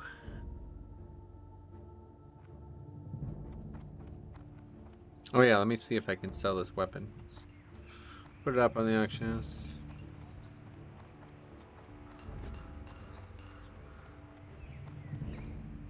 You said that you had an add-on that said it was 10 gold. Is that what you said before? That's what my add-on said its auction price was for. Put it up for 15 then. Screw these guys. Yeah, boy. You never know. Some fool buys it. Highly, highly doubt it's gonna sell though. Can't even. I mean, is there even people on the server? There's way more Alliance than there are Horde, so. Well, I know that, but no, there are no people on the server. There's nobody in Stormwind besides us. So that's getting vendored. All right. Anyway, let's go train now. Honestly, might just keep it just to say I have it on Classic. Well, you know, if you ever make a twink, maybe that's a good twinking weapon. Yeah, no. What I need to do is, I don't know why I didn't even think about this, but you can just basically, you can level a character this way. Just park a character at a rare, and just log on once every however many hours and kill that rare. You know what I mean? And you'll basically be leveling that character, like, you'll do like insane /played because you're logging on, getting a quest worth of experience, and logging right back off within like a minute. But then you're also farming the item instead of trying to do it on your main. Yeah, I got you. Ooh, there's the Scarlet quest over there too. Alright, anyway, training is over here, not up there.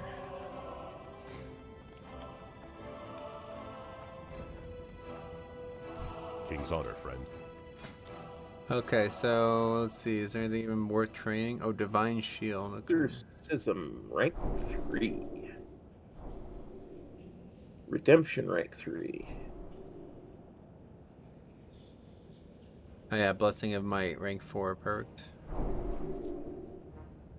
See a ret aura, but that's probably one you already have from like long ago. Yep.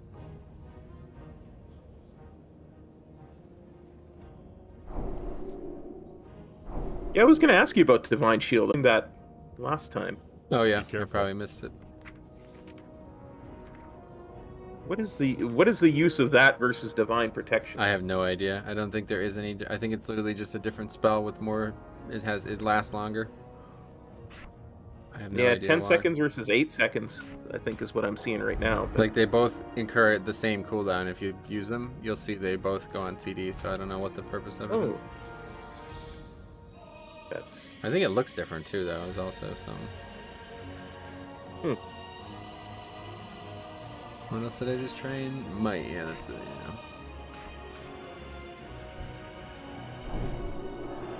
competition. Alright, and I got that set up for buff watch. Good.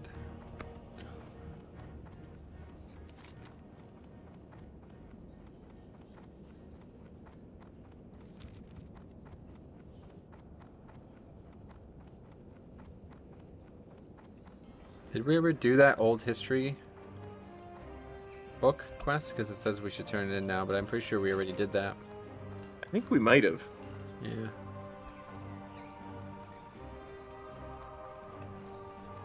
I'm fairly certain we did. Yep, me too. I mean, I know I don't have it now. I'm just wondering if we ever actually did it. I'm pretty sure we did, because we Yeah. got that whole thing where we went to the library and stuff.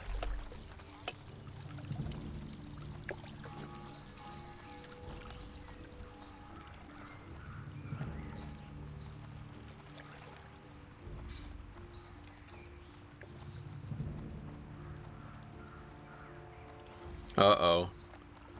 Chapter 61, accept Reclaimer's business in Desolus. We're gonna have to go to Desolus, buddy. No! Yeah. I know, it's your least favorite zone. It's just so boring. Well, not this way, I'm sure it won't be. Yeah. Desolus is actually quite a good questing zone. I'm surprised it doesn't want us to pick up Brother Anton.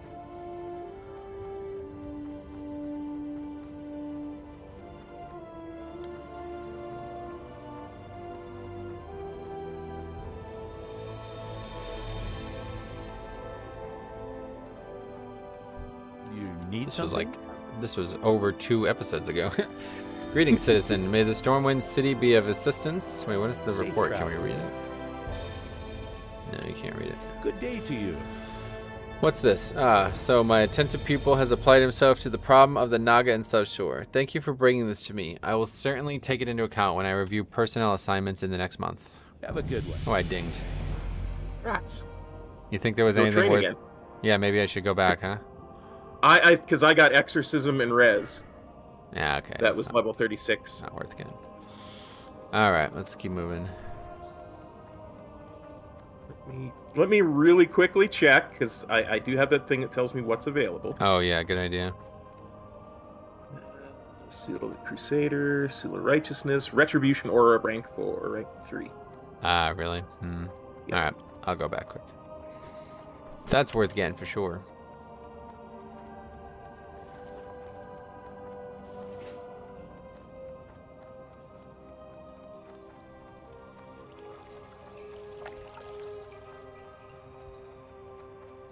Yeah, because it says rank 2 is... Well, it says rank 2 is available for me, but it says rank 3 is available but missing requirements. So I don't know if that's what yours is at or not. That's because you never trained rank 2 of it. Yeah. But I don't know if that's the level 36 thing is what I'm saying. Yeah, that means it says it's available but missing requirements. That means you don't have Yeah, rank 2 of it. Yeah. But again, I don't know if that's a level 36 thing or if it's like I don't know when it became available. Is what I'm Oh, saying. You well, might I don't already have it, so I have rank 2 still. That's what I was inquiring. I got you. So I would assume it's ready to go.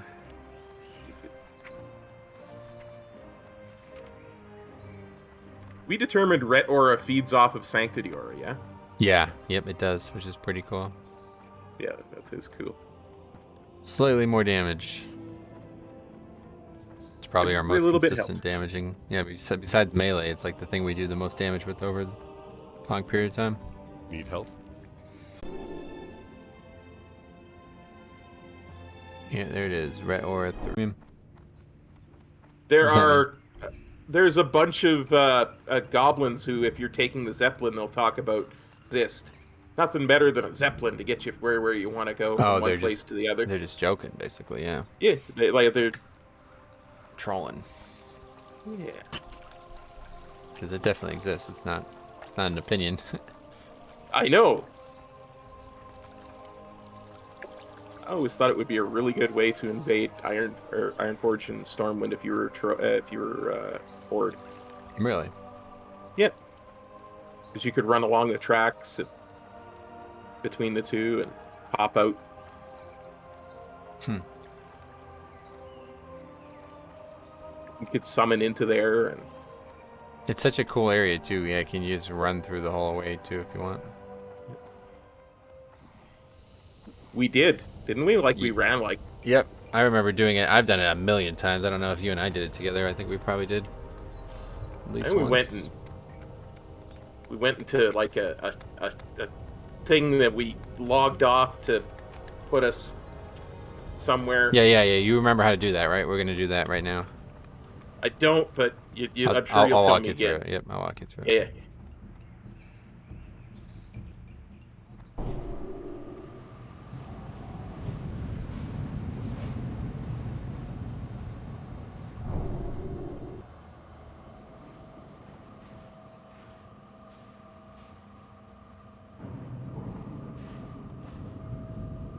Where'd you go? What are you doing?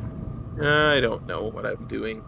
Okay. I walked down. I started running down the tracks Okay. Yeah, we're definitely because I'm a moron. definitely not doing that. Oh no, you better get up here quick. Oh, you're up here. Okay. Get into the middle car, and then press escape and open that menu up and have logout ready to go. But don't click it. I'll tell you exactly when to click it. Okay. We're waiting to Then see the center of the next room on the mini map. That's when you click it. So 3, Okay. 2, click it now.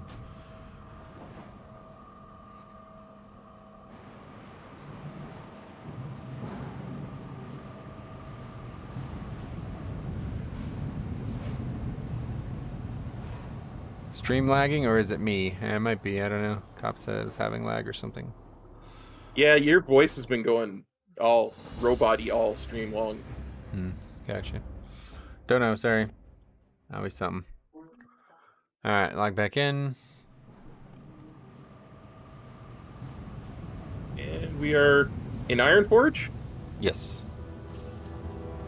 Where'd you think we were gonna be? I don't know. I thought we might have been in Narnia. For all I know. Could have been talking to Aslan, getting quests from him. Who knows?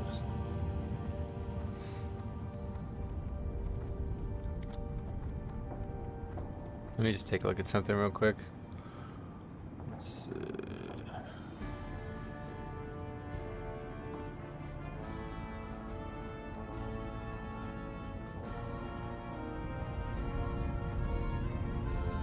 wait, we have a quest here? What is this? Oh yeah, we're going to do that next, right? I was like, what is that? Okay, there's work to be done in Desolate Skidwin. It's an atrocious place, befouled by centaur and other nasties. But if you're looking for a good week's honest work, then head there, meet with Caldrig Ungor, and tell him I sent you. You can find him holed up at Nigel's Point. It's a little cozy camp hidden in the mountains of northern Desolace. Just head east if you enter from Stone Talon Mountains. It's easy to miss, so be on the lookout. Off with you.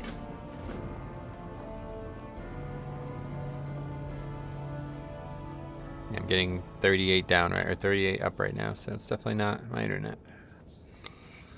All right. Anyway, What's on your mind? letter to Stormpike. Dibs from South Shore sent you, did he? How's the old bookworm doing? An encryption, a specialty of mine. Let me see here.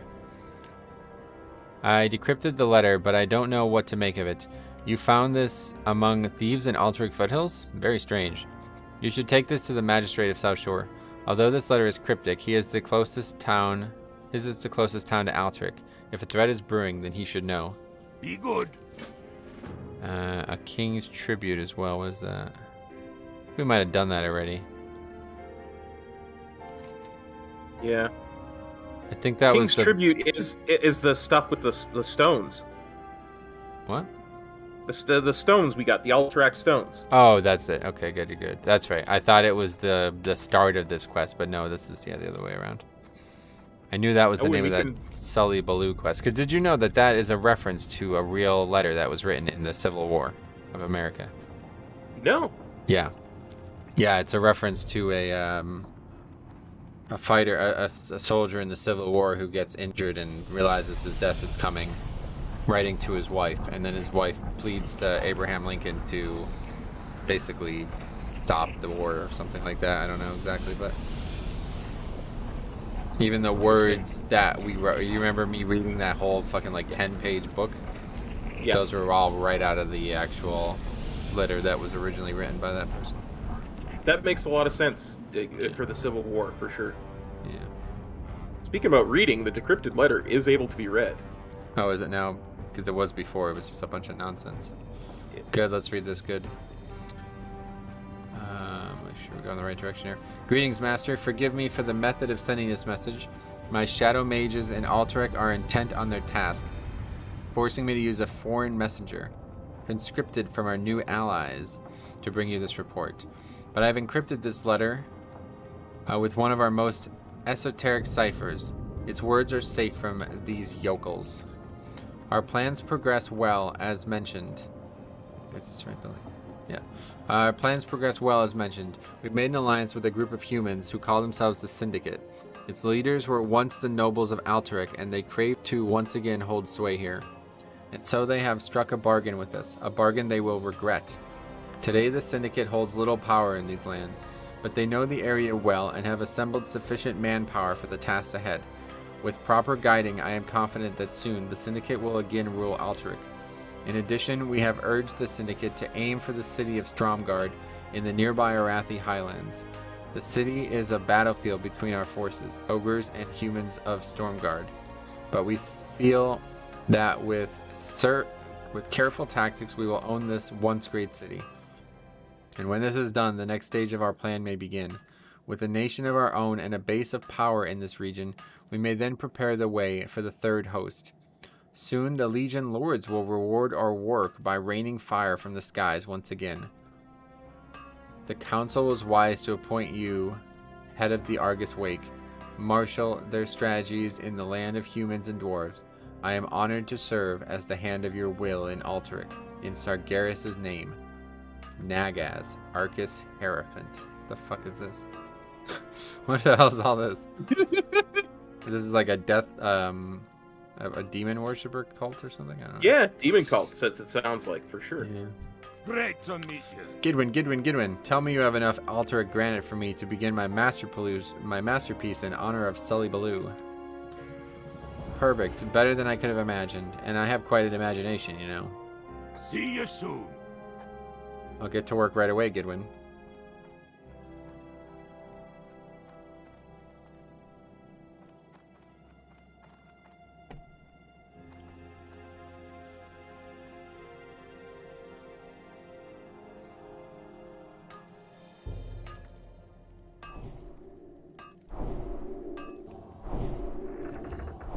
There you have it. The king should be quite pleased if I do say so myself. The king's guard should be along shortly to pick up the memorial. In the meantime, come join me upstairs and let's finish our little chat.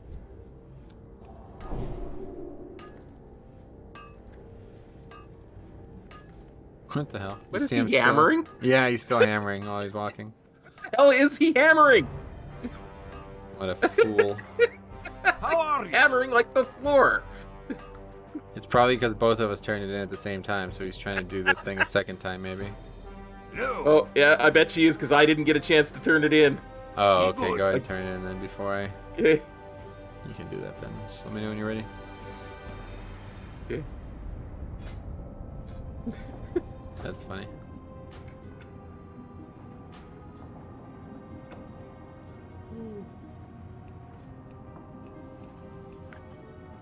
How do you turn off helmets in Classic? I don't even... Oh, there it is. Display.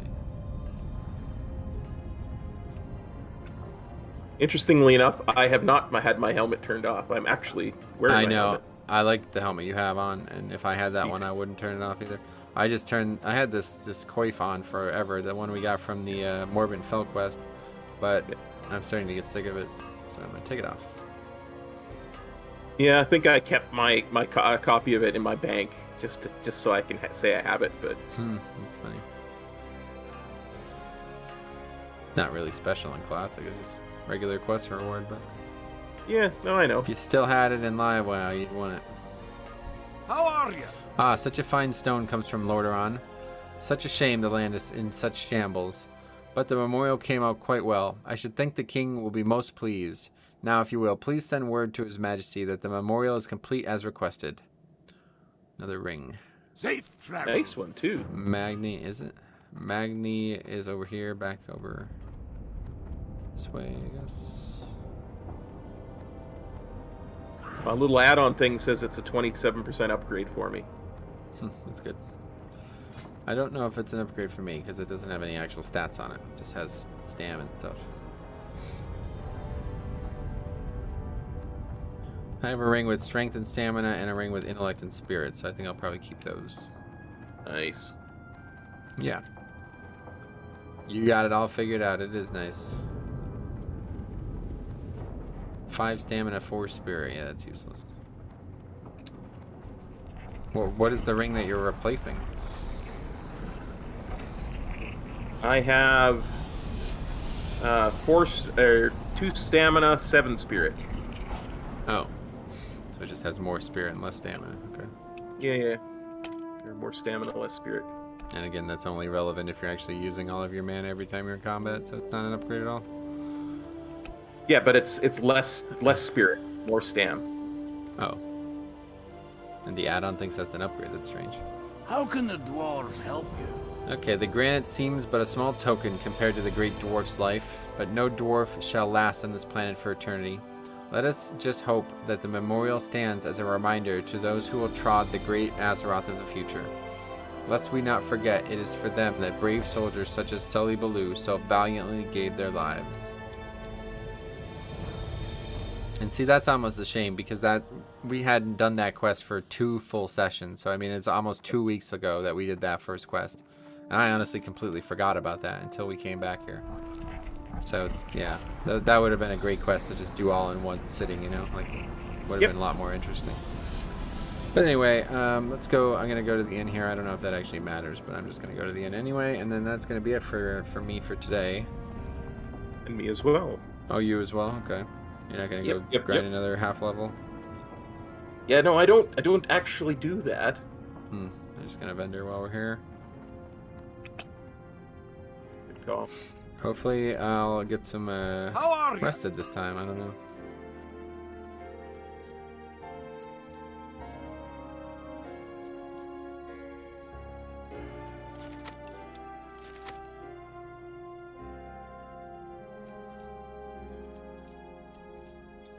$17 gold, not too bad, I guess. But Keep your feet. no way I'd be able to afford riding if we weren't a paladin. Yeah. I haven't either. even spent any money at all. I mean, I literally not purchased anything from the auction house. I have 7 gold. Yeah. Pretty wild. Let's take a look at weapons real quick. It's not going to be anything on here. Yeah. Who am I choking? Let's just take a look. 2-handed maces. Nope, there is literally 2 on the auction house, and one is a level 8 and one is a level 10. What about So, 2-handed swords? Obviously not getting any of those. I have a level 20. There's a level 21 2-handed sword that's usable. Right, we have a weapon that's way better than that. Yeah. There's just way more 2-handed swords than there are 2-handed maces. Yeah, there was double 4 instead of 2. What a great realm. This is not the auction. This is not this one over here. Stonefire Tavern. This is another song that doesn't exist. You remember the thing Osh used to play all the time? Oh. He would just Kinda. throw that toy down and raid. Oh.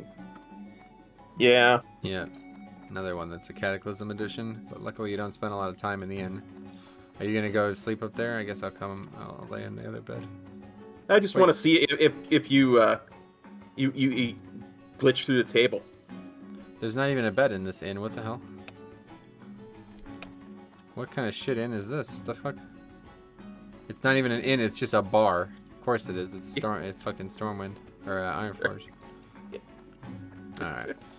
Well, that was good. A lot of fun. We'll be back on Thursday with more of this, and then I guess the following Thursday as well after that. And hopefully, those 2 episodes will be all we need to get to 40. And then we hit the nitro fuel in this level. Yeah, Charger, awesome. It really is going to make things a lot easier for us. For sure. All right, everybody. Well, on my end, I'm just going to say that was really a lot of fun. Thanks for copping on by. We'll see you next time. Peace. Cop out. See you guys later. Have a good one. We'll see you guys tomorrow for some keys, and then that's that. We'll see what happens.